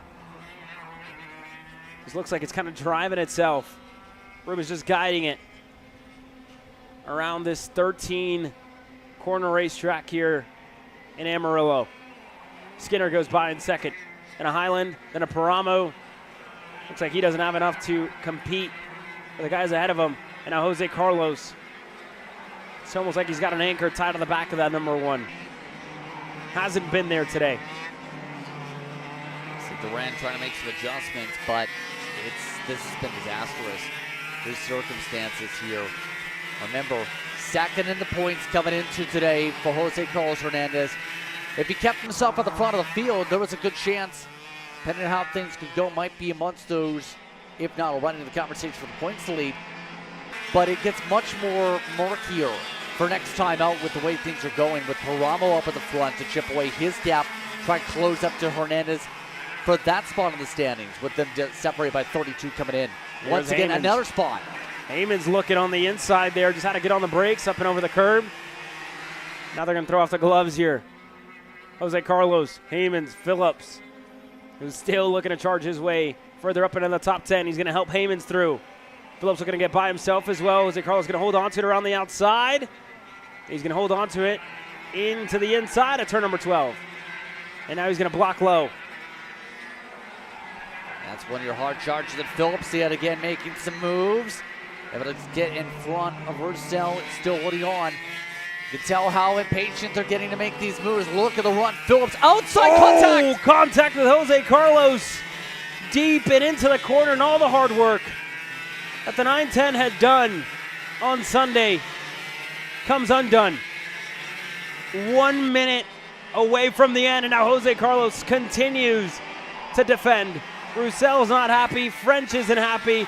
Burke isn't happy either. And Matt Parks takes advantage. And he gets by all of them. Look how defensive they need. A little bit of contact maybe. Hernandez getting moved around a bit. Offset too wide behind. Everybody's saying, let's go. Let's try and find a way around the 1. Yet again, look at the assistance being requested by Duran. Burke's going to drive him all the way low, and they move him out of the way. They move them all out of the way. John Burke just moves them both out of the way, and he's going to get clear himself. And now Roussel gets through. French, unfortunately, an innocent bystander to it all. He got collected in that incident. But it's all boiled over here. All boiled over here this weekend. Yeah, that was a lot of frustration, I think, coming from the previous situation on the attempt by Phillips. And now, all you can say is, take a deep breath.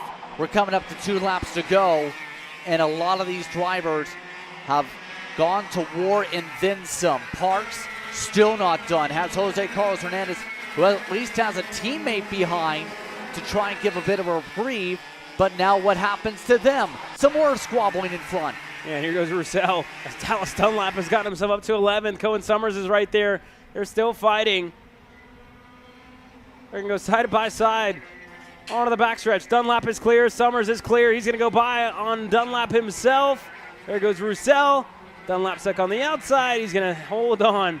But 2 laps to go. Madness in the midfield. Well, this is what you have to say. This is why you want to be at the front of the field, Caleb, isn't it? You get yourself away from the potential chaos that can happen in these races. We've seen plenty of it. Jose Carlos Hernandez, near contact again.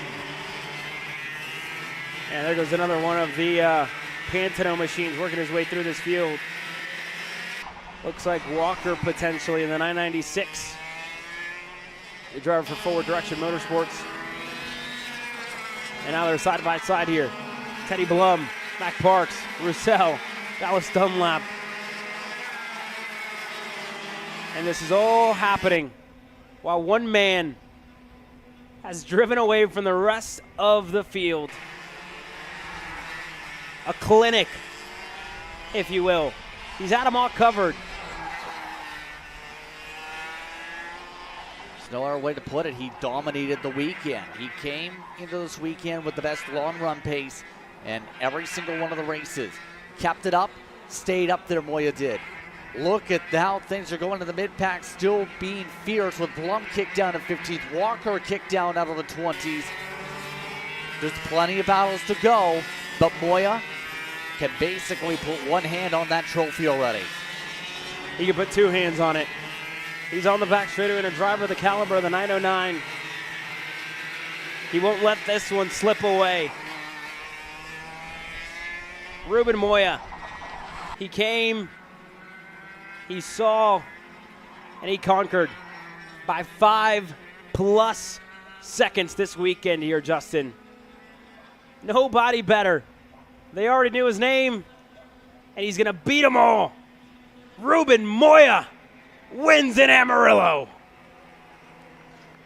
Dominant, just outright dominant. He's kind of one of the benchmarks as a driver. You have to try and look towards when you want to make the moves forward as a team. 5.1 seconds, one of the larger leads of the weekend. Look at some of the Hornets' Nest. 3 wide is a lot of back and forth in drivers celebrating in the midst of the Hornets' Nest. Roussel, the points leader, 13th. And a weekend to forget for a lot of these drivers in the midfield. For Jose Carlos especially. Whatever they had at the first 2 rounds, that was in here this weekend. Landon Skinner coming across the line in second. The championship lead could very well go the way of the 917. Benjamin Highland in third. Gage Bailey and Juanjo Paramo holds on for a podium place. From everybody at the Texas Sprint Racing Series, from everybody here at Kart Chaser, myself, Justin Prince, we thank you guys very much for joining us on this wonderful weekend of racing action. Kart Chaser returns next weekend, the United States Pro Kart Series, the Champions of the Future America Series. They go hot next week on Saturday. For myself, Caleb Yesker, for Justin Prince, from TSRS, everybody here at Kart Chaser, we thank you for joining us. We'll see you at the podium ceremonies. From us, we wish you a good night.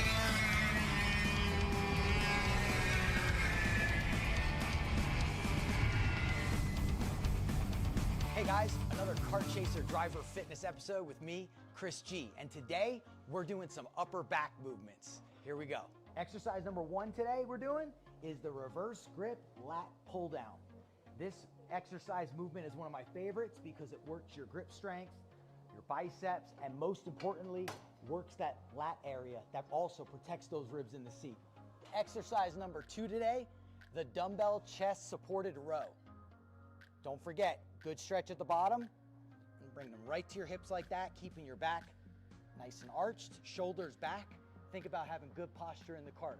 Exercise number 3, the inverted Smith machine rows. Grip strength, back strength, overall amazing workout. Thanks again for joining me on another Kart Chaser driver fitness episode with me, Chris G. race-ready training that carries into real life.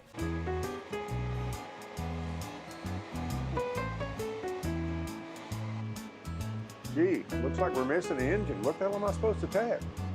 What do you mean? It's my Greyhound. It's all I need. Where's the rest of it? It doesn't matter. It's a Greyhound. You gotta make way. Okay, you're good. Sitting by here with Kyle, our race winner. Tell me how you did it. You were blazing fast out there, and I mean, you don't even have a go-kart, man. Tell me about it. Yeah, you know, Norberg, Schmorberg, the Greyhound-powered Greyhound was great today. You know, it makes the difference. And the team's been working really hard back at the shop, and, you know, just shout out Greyhound. Thank you, Kyle.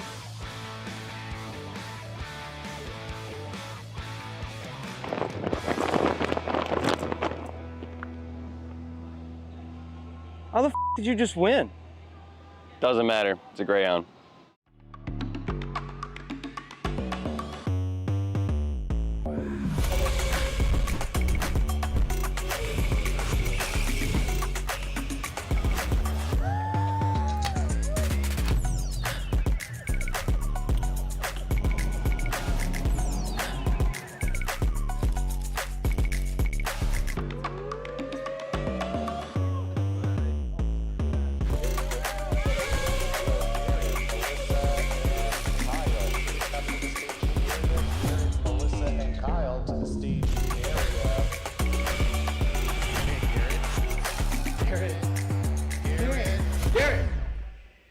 Let's go race.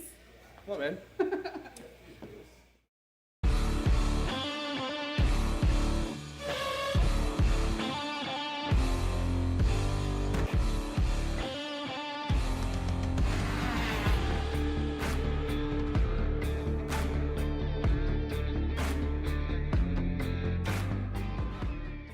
Welcome to the future of kart race preparation, Kart Sim Pro North America. Featuring laser-scanned North American kart circuits and precision-tuned kart physics developed using real telemetry, dyno and tyre data, Kart Sim Pro North America delivers the most advanced and realistic kart simulation experience available today. Whether you're training for race day, refining your lines, or shaving tenths off your personal best, Kart Sim Pro gives you pro-level insight without leaving your home. Trusted by world champions, coaches, and karting enthusiasts alike, this is where virtual practice translates into real-world performance. Experience the thrill, the challenge, and the edge. Kart Sim Pro North America. Use code CHASER20 to get 20% off today.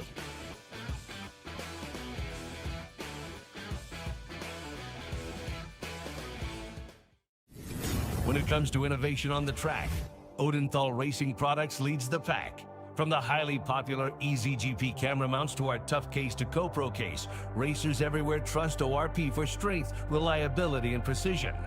We're proud to be the #1 engine mount manufacturer in the USA. And with our new Easy Bumper Retainer System, you won't get caught out with a failed bumper bolt again. Odenthal Racing Products. Lead or get left behind.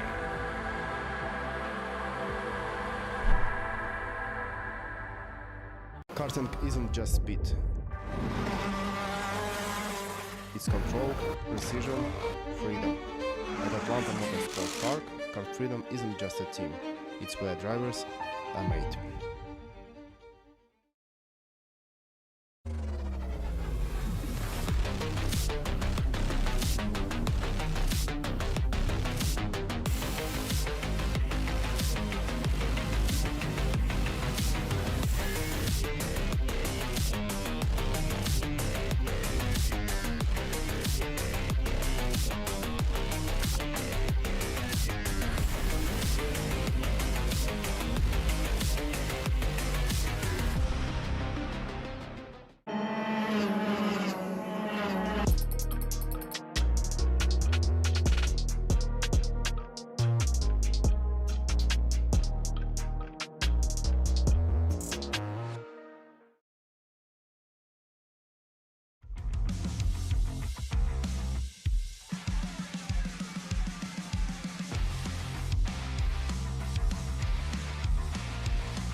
Hey, what's up, Caleb? What's up, Brandon? You sound defeated. A long day at the office? Yeah, got stuck at a cat food marketing meeting for like 3 hours. I don't know a thing about cat food, and I don't even work in marketing. And then I got sent on a coffee run like I was some sort of intern. Then at the end of the day, when I went to go get gas, I just realized everything is so darn expensive nowadays, man. Yeah, you got that right. Like, do you have any idea how much we're spending on Netflix? That's like 20 bucks a month. Do you know how much we're spending on cable? That's like 50 bucks a month. But you know what isn't expensive? Tell me. Kart Chaser Premium. For only $9.99 a month, you can watch all the American karting action live from coast to coast. Subscribe and become a member today.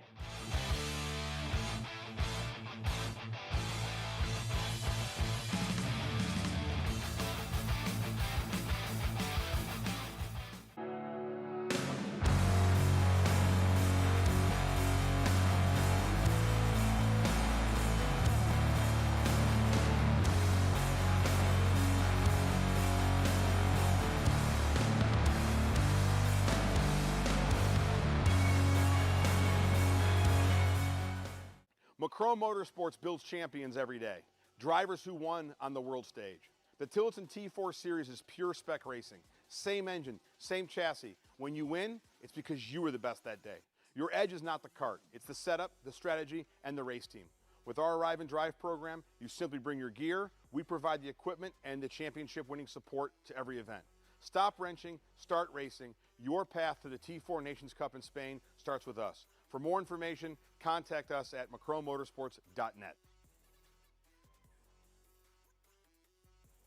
Champions aren't just born on the kart track. At SimShop, we deliver professional-grade simulators with the best performance-to-price ratio in the industry. Founded by racers who understand what you need, our SimMagic and Moza equipment is powerful enough for the pros, yet affordable for everyone. With unmatched customer support and a thriving community, we're your racing partner. Visit simshop.com today.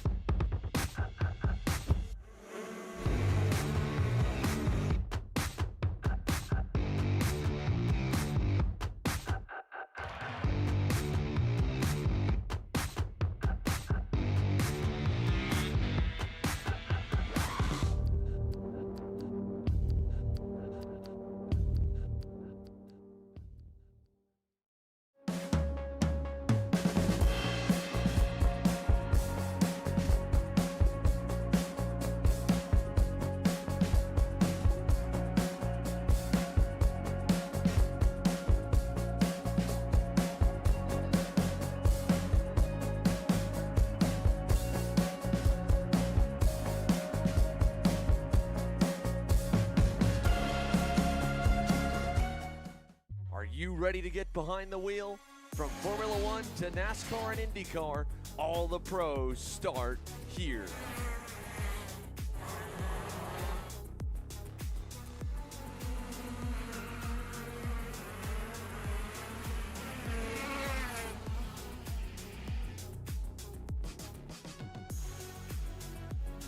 For more information, check us out online at mcckarting.com or call us and go racing today.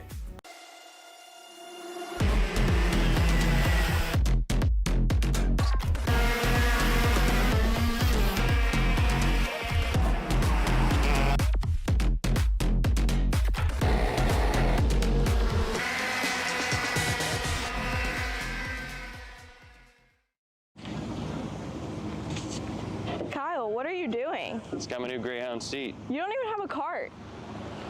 Doesn't matter. I have a Greyhound. Who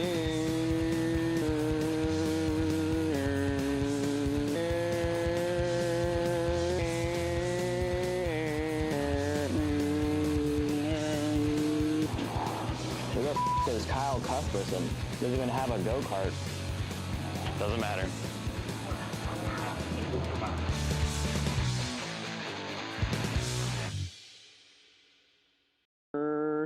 Cuthbertson through on Turney. Turney in the dirt.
starting to like this go-karting thing. Yeah, me too. Oh my gosh, can I show you this cute dress I just got? Yes, of course.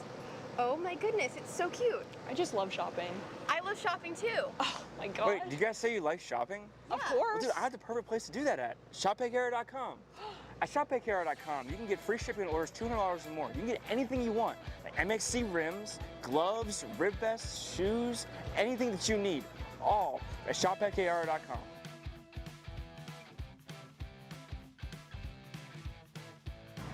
Who is he talking to?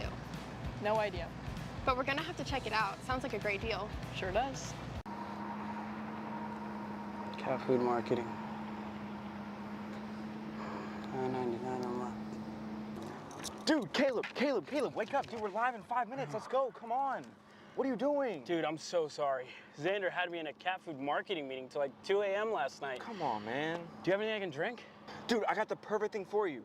Perico, it's a... Wait, okay, you're out there, and I mean, you don't even have a go-kart, man. Tell me about it. Yeah, you know, Norberg, Schmorberg, the Greyhound-powered Greyhound was great today. You know, it makes the difference. And the team's been working really hard back at the shop, and, you know, just shout out Greyhound. Thank you, Kyle.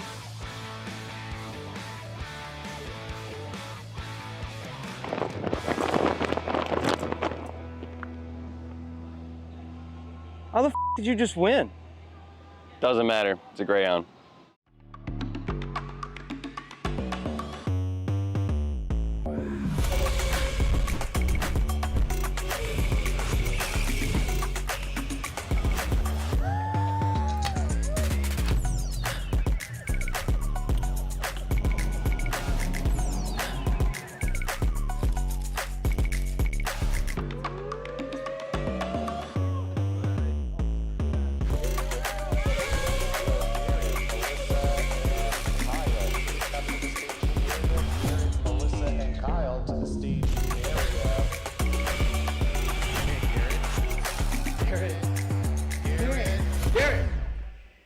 Let's go race. Come on, man.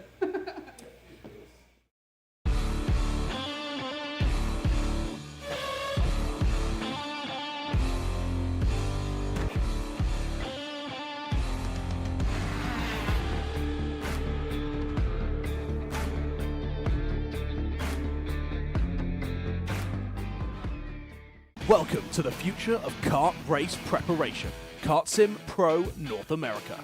Featuring laser-scanned North American kart circuits and precision-tuned kart physics developed using real telemetry, dyno and tyre data, Kart Sim Pro North America delivers the most advanced and realistic kart simulation experience available today. Whether you're training for race day, refining your lines, or shaving tenths off your personal best, Kart Sim Pro gives you pro-level insight without leaving your home. Trusted by world champions, coaches, and karting enthusiasts alike, this is where virtual practice translates into real-world performance. Experience the thrill, the challenge, and the edge. Kart Sim Pro North America, use code CHASER20 to get 20% off today.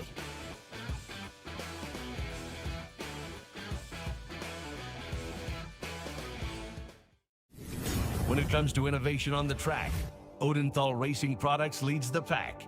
From the highly popular EasyGP camera mounts to our tough case to GoPro case, racers everywhere trust ORP for strength, reliability, and precision. We're proud to be the #1 engine mount manufacturer in the USA. And with our new Easy Bumper Retainer System, you won't get caught out with a failed bumper bolt again. Odenthal Racing Products. Lead or get left behind.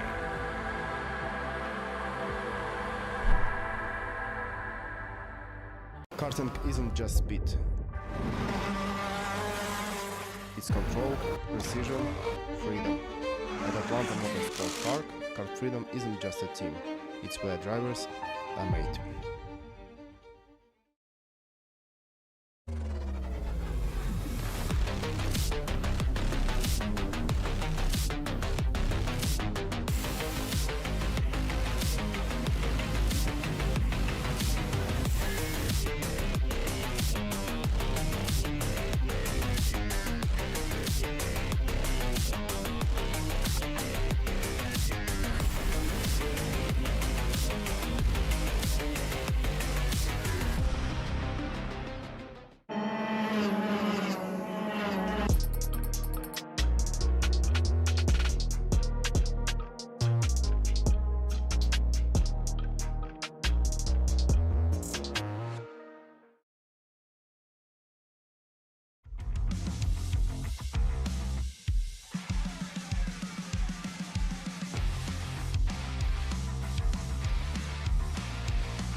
Hey, what's up, Caleb?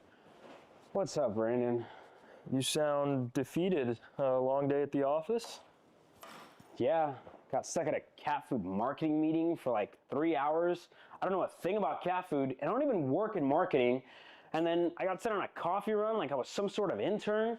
Then at the end of the day, when I want to go get gas, I just realized everything is so darn expensive nowadays, man. Yeah, you got that right. Like, do you have any idea how much we're spending on Netflix? That's like 20 bucks a month. Do you know how much we're spending on cable? That's like 50 bucks a month. But you know what isn't expensive? Tell me. Kart Chaser Premium. For only $9.99 a month, you can watch all of the American karting action live from coast to coast. Subscribe and become a member today.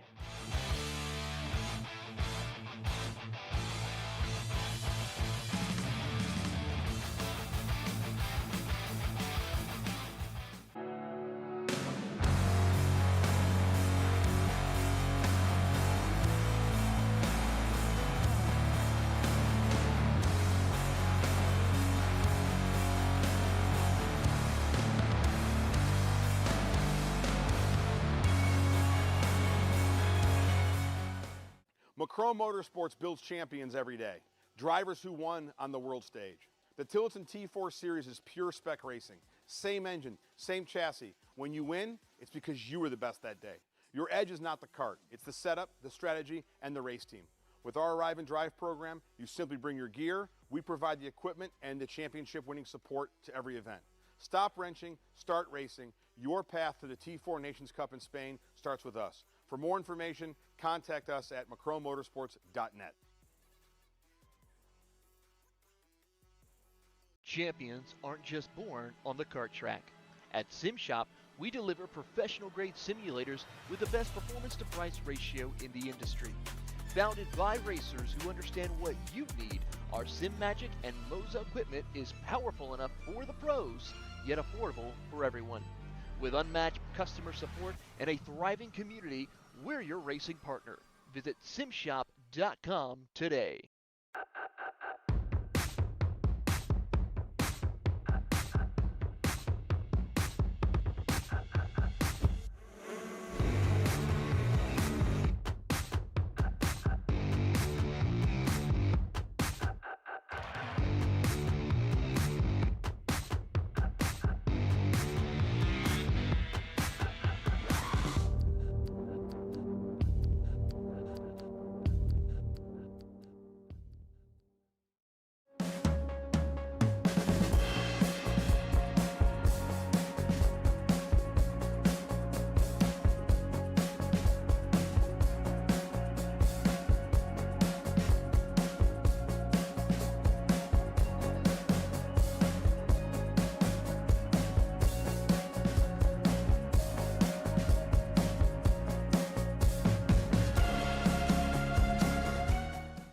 Are you ready to get behind the wheel? From Formula One to NASCAR and IndyCar, all the pros start here.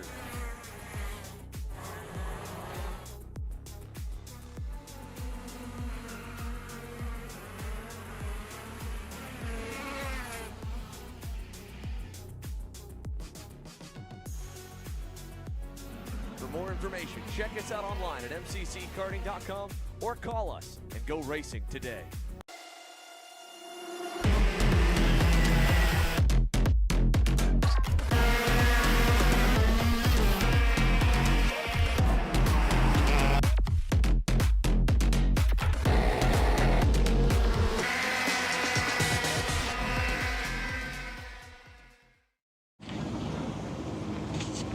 Kyle, what are you doing? It's got my new Greyhound seat. You don't even have a cart.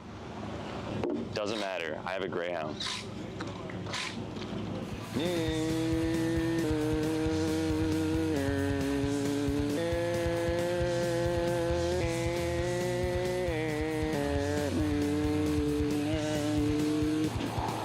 the f is Kyle Cuthbertson?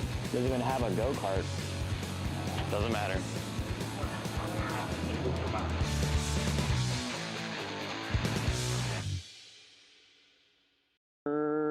Cuthbertson through on Turney. Turney in the dirt.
You know, I'm really starting to like this go-karting thing. Yeah, me too. Oh my gosh, can I show you this cute dress I just got? Yes, of course. Oh my goodness, it's so cute. I just love shopping. I love shopping too. Oh my god. Wait, did you guys say you like shopping? Of Yeah. course. Well, dude, I have the perfect place to do that at. ShopPayCara.com. At ShopPayCara.com, you can get free shipping on orders $200 or more. You can get anything you want, like MXC rims, gloves, rib vests, shoes, anything that you need, all at ShopPayCara.com.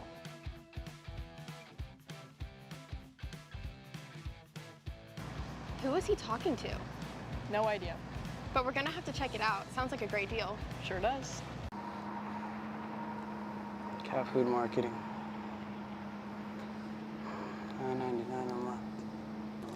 Dude, Caleb, wake up. Dude, we're live in 5 minutes. Let's go. Come on. What are you doing? Dude, I'm so sorry. Xander had me in a cat food marketing meeting till like 2 a.m. last night. Come on, man. Do you have anything I can drink? Dude, I got the perfect thing for you. Perico. It's a healthy energy drink alternative.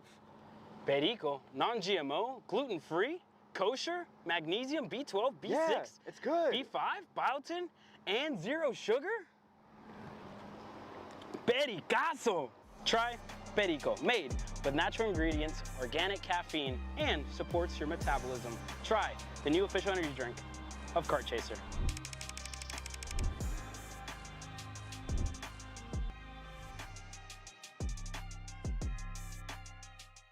Paulie Massimino wins the Wisconsin Grand Prix! James Overbeck on start number 2 gets win number 1 in OKN Stars! On track or off, Brandon Jarsekrak Racing delivers elite performance. Led by 4-time Pro National Champion Brandon Jarsekrak, our team masters driver coaching, data-driven analysis, and mechanical precision at every national event. Contact us today at BrandonJarsekrakracing.com.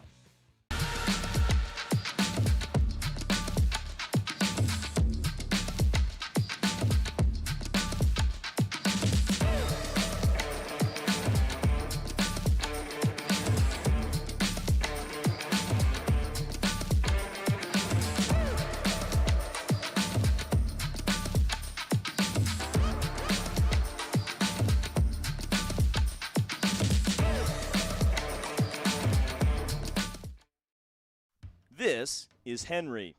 Henry feels sad.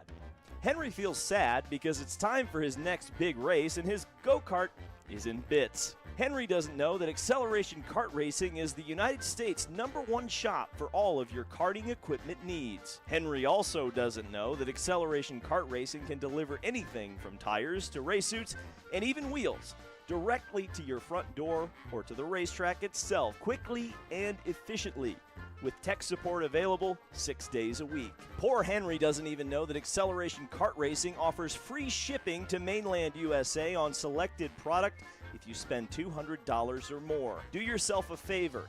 Go to accelerationkarting.com and make sure that you are never left stuck on the pre-grid with Henry. Be smart and don't be like Henry.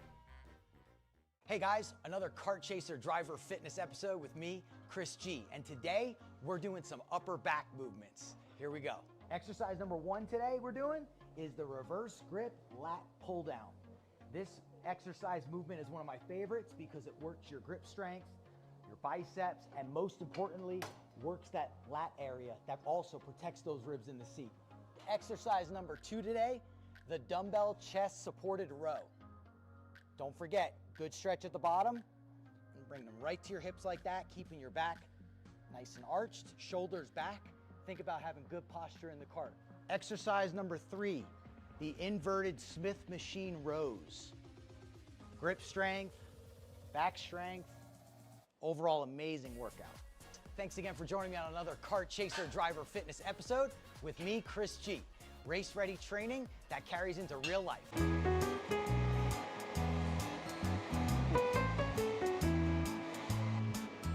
Gee, looks like we're missing an engine. What the hell am I supposed to tap?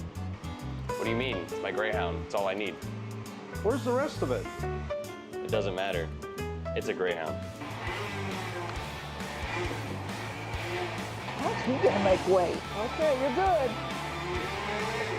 I'm sitting by here with Kyle, our race winner. Tell me how you did it. You were blazing fast out there, and I mean, You don't even have a go-kart, man. Tell me about it. Yeah, you know, Norberg Schmorberg, the Greyhound-powered Greyhound was great today. You know, it makes the difference.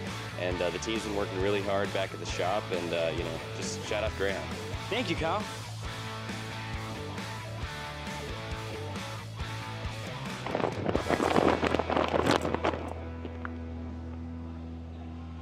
How the f did you just win? Doesn't matter. It's a Greyhound.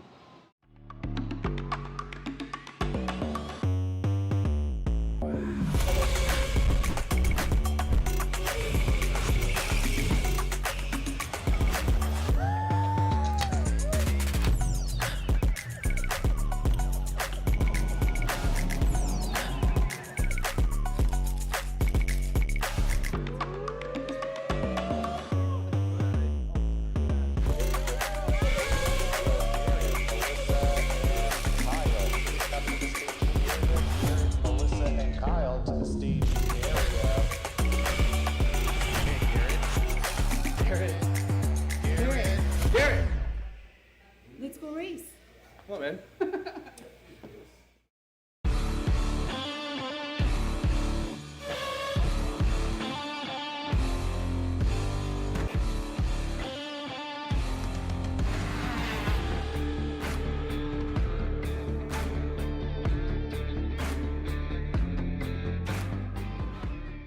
Welcome to the future of kart race preparation, Kart Sim Pro North America.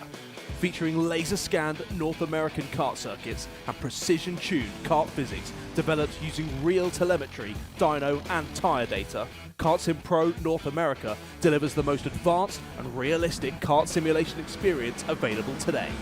Whether you're training for race day, refining your lines, or shaving tenths off your personal best, Kart Sim Pro gives you pro-level insight without leaving your home.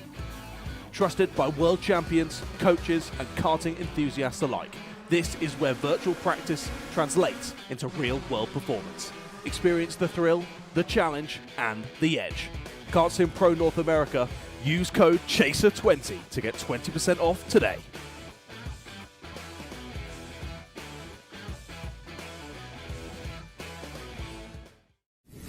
When it comes to innovation on the track, Odenthal Racing Products leads the pack. From the highly popular EasyGP camera mounts to our tough case to GoPro case, racers everywhere trust ORP for strength, reliability, and precision.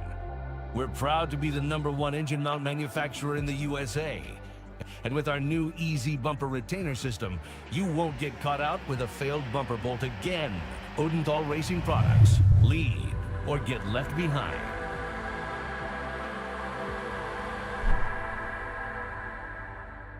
Karting isn't just speed. It's control, precision, freedom. At Atlanta Motorsports Park, Kart Freedom isn't just a team. It's where drivers are made.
Hey, what's up, Caleb? What's up, Brandon?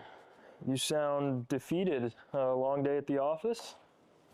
Yeah, got stuck at a cat food marketing meeting for like 3 hours.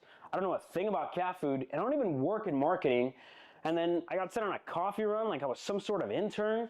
Then at the end of the day, when I want to go get gas, I just realized everything is so darn expensive nowadays, man. Yeah, you got that right. Like, do you have any idea how much we're spending on Netflix?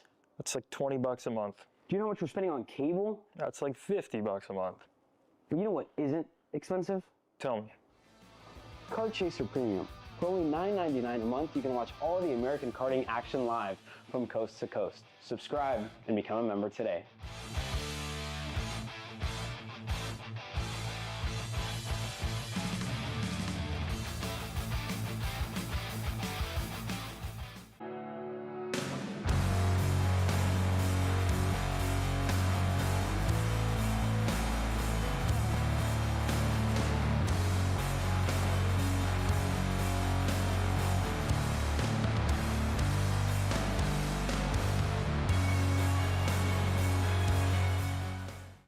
Motorsports builds champions every day, drivers who won on the world stage. The Tillotson T4 Series is pure spec racing.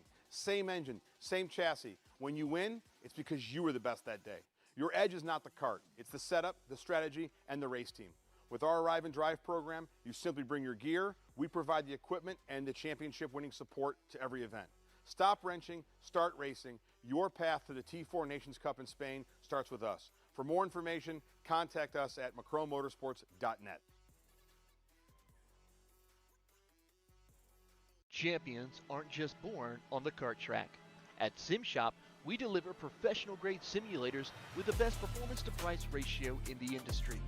Founded by racers who understand what you need, our SimMagic and Moza equipment is powerful enough for the pros, yet affordable for everyone. With unmatched customer support and a thriving community, we're your racing partner. Visit simshop.com today.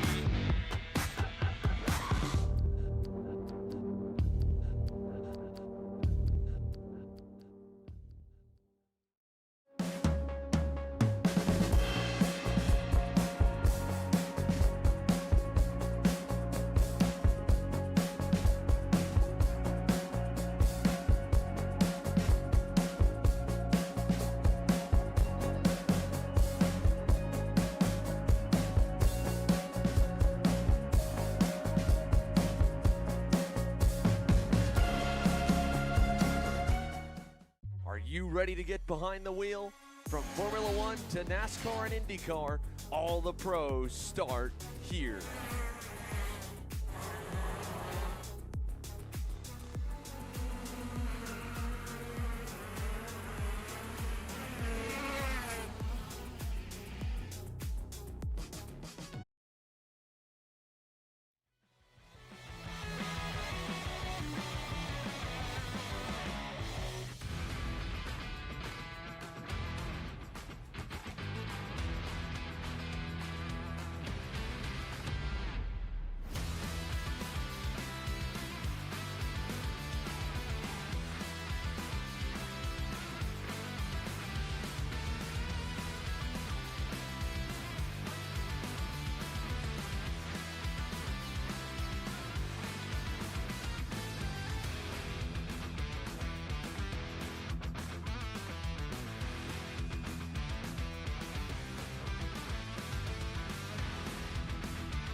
Arcade Motorsport. For 5th place, we have the 287 Alexander Reppin.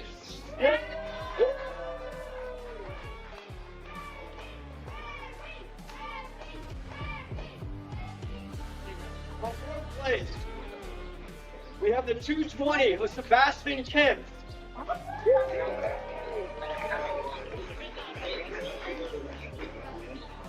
In 3rd place, we have the 212 of Shep Sullivan. For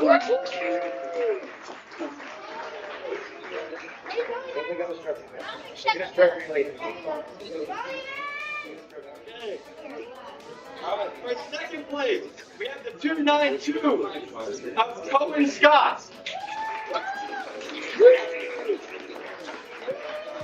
And in 1st place, we have the 202 of Dusty Strayer.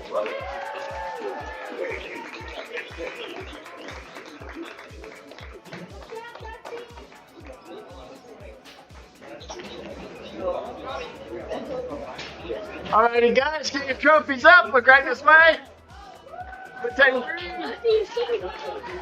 Keep them up.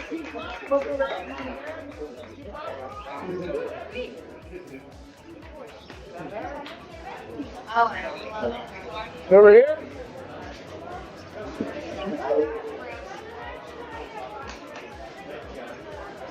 Good job, guys. Good job.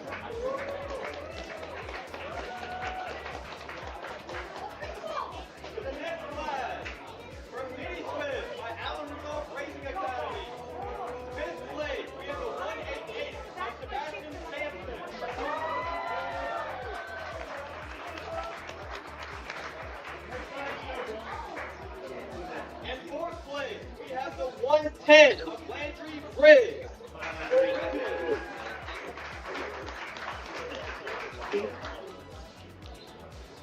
In 3rd place, we have the 144 of Polo Santos. In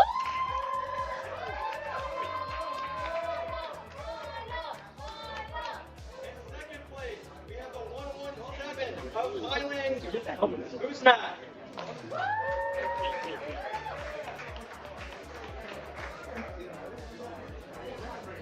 And in 1st place, we have the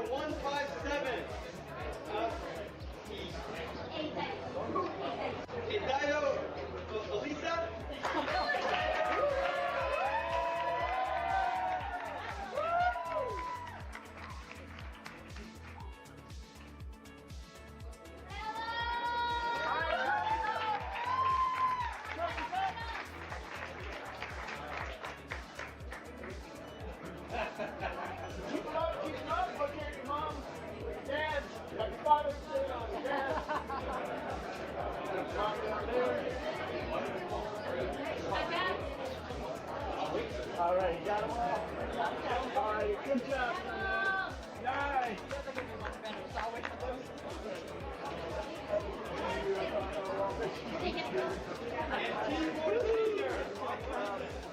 We have in second place the 514 of Davis Henry.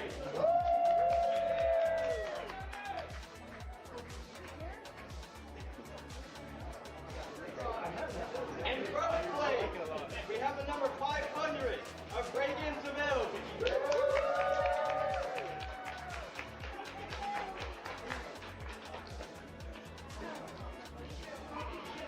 There you go.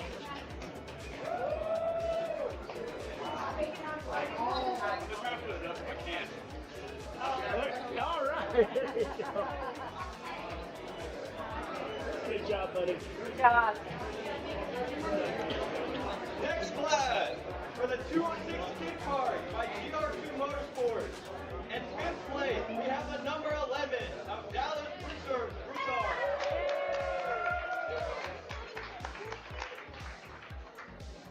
And fourth place, the number 99 of Anderson Maxwell.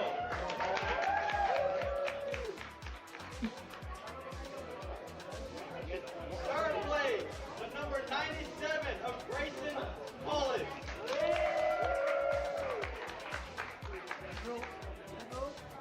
And the second place, we have the 19 of Sullivan Baldwin.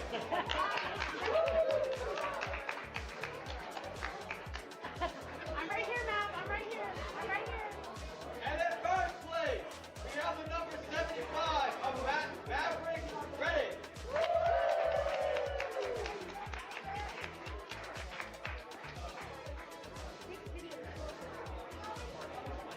Hey guys, let's go out.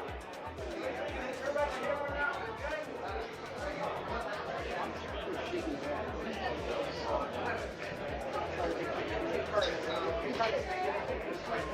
All right, young man, get those trophies out.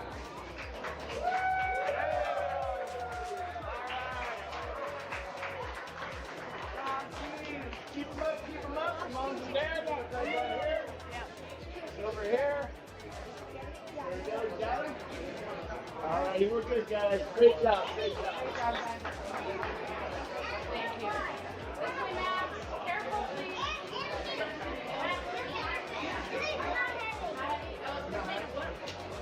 In the next class, we have the Cadet 100 Junior by P1 and fifth place, we have the 837 of Clayton Styles.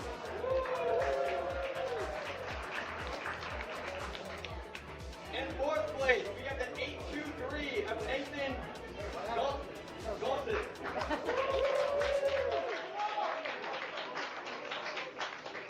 In third place, we have the 860 of Alex Chandler.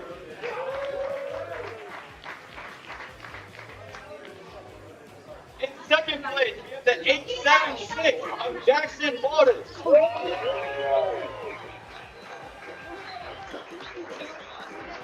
And the winner, the number 815 of Easton Hot.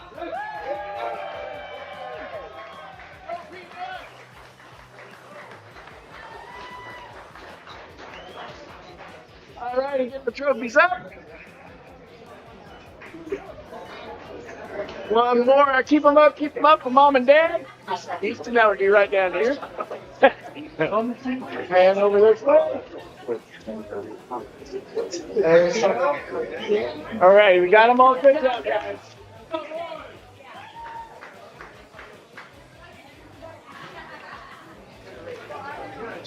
the next class, we have the 206 Senior by Kart Racing Solutions. In fifth place, we have the 601 of Gunnar Ray. In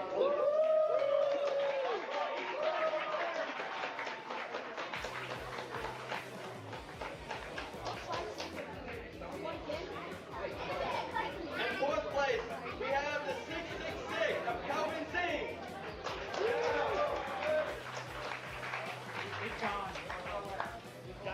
In third place, we have the 617 of Bryce Frank.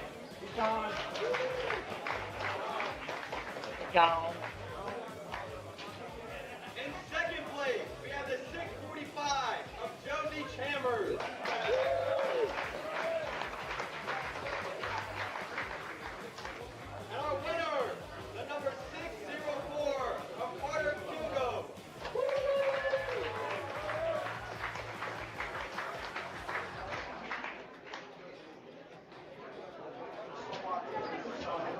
Alrighty, guys. Let's get those trophies up.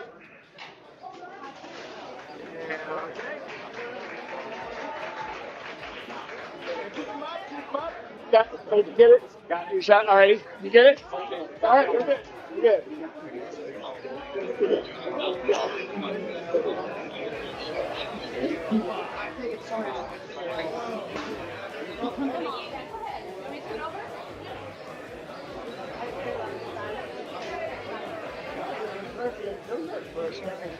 Our next class is 206 Cadet by Motorsports.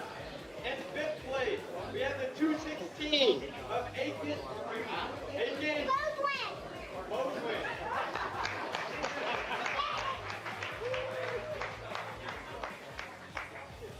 In fourth place, we have the 288 of Sebastian Sampson.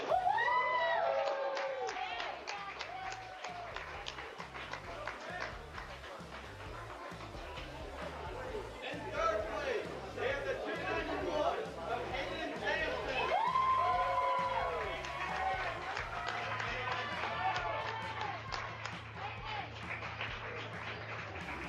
In second place, we have the 217, Mikey Todd.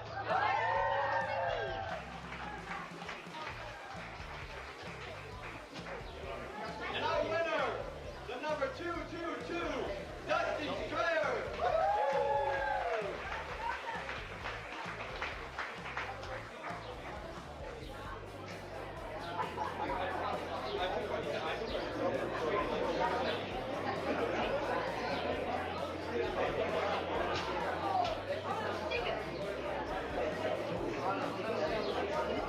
There we go. Alrighty, guys. Get them up.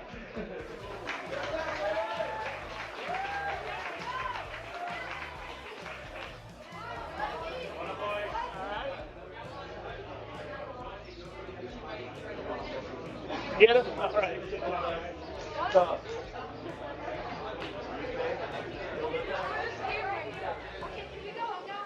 Our next class, the K100 Masters by High Five Performance. And hold it down, guys. In fifth place, we have the 432s of Dwayne Diggs.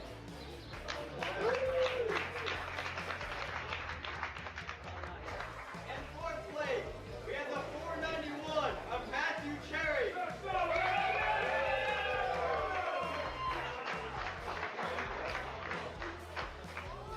In third place, we have the 415 of Morgan Barrett.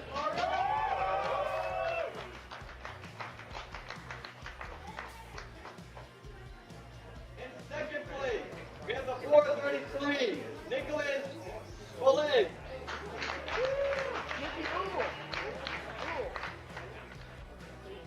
And our winner, the 419, Daniel Howie.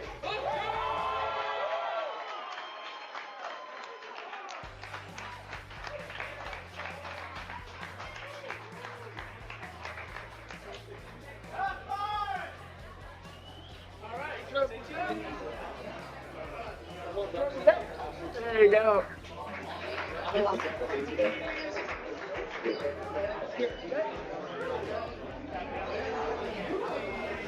Alrighty, keep it up, guys.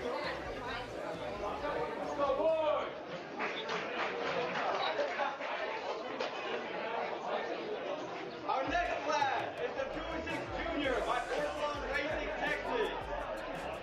In fifth place, we have the 325 for Sawyer Chambers.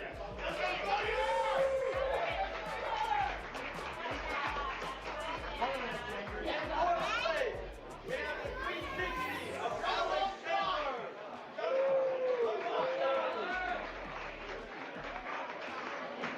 In third place, we have the 311 of Dean Garrier. Garrier.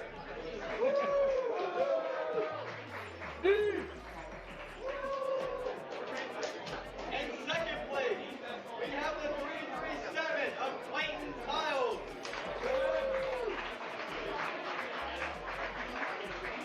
And our winner, the 321 of Ashton Wyatt.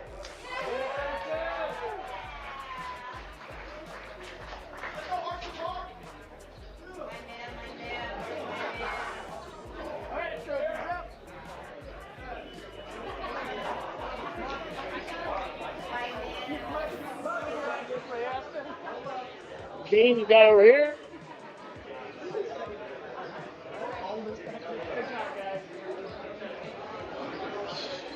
Golden City. And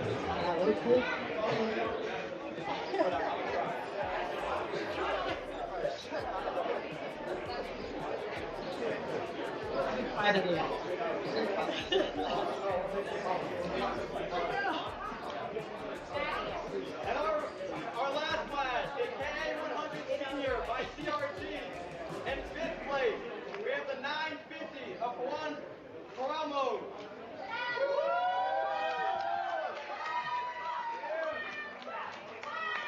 In fourth place, we have the 923 of Gage Bailey.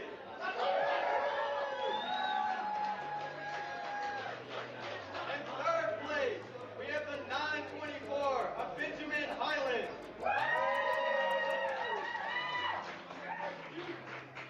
In second place, we have the 917 of Landon Skinner.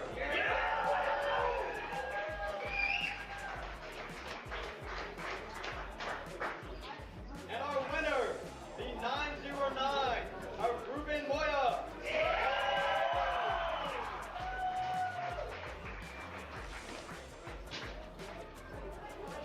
All righty, guys. Trophies up. And one more.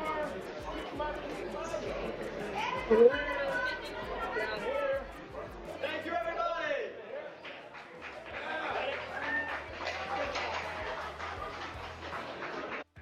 This broadcast is the sole property of Kart Chaser Group, LLC.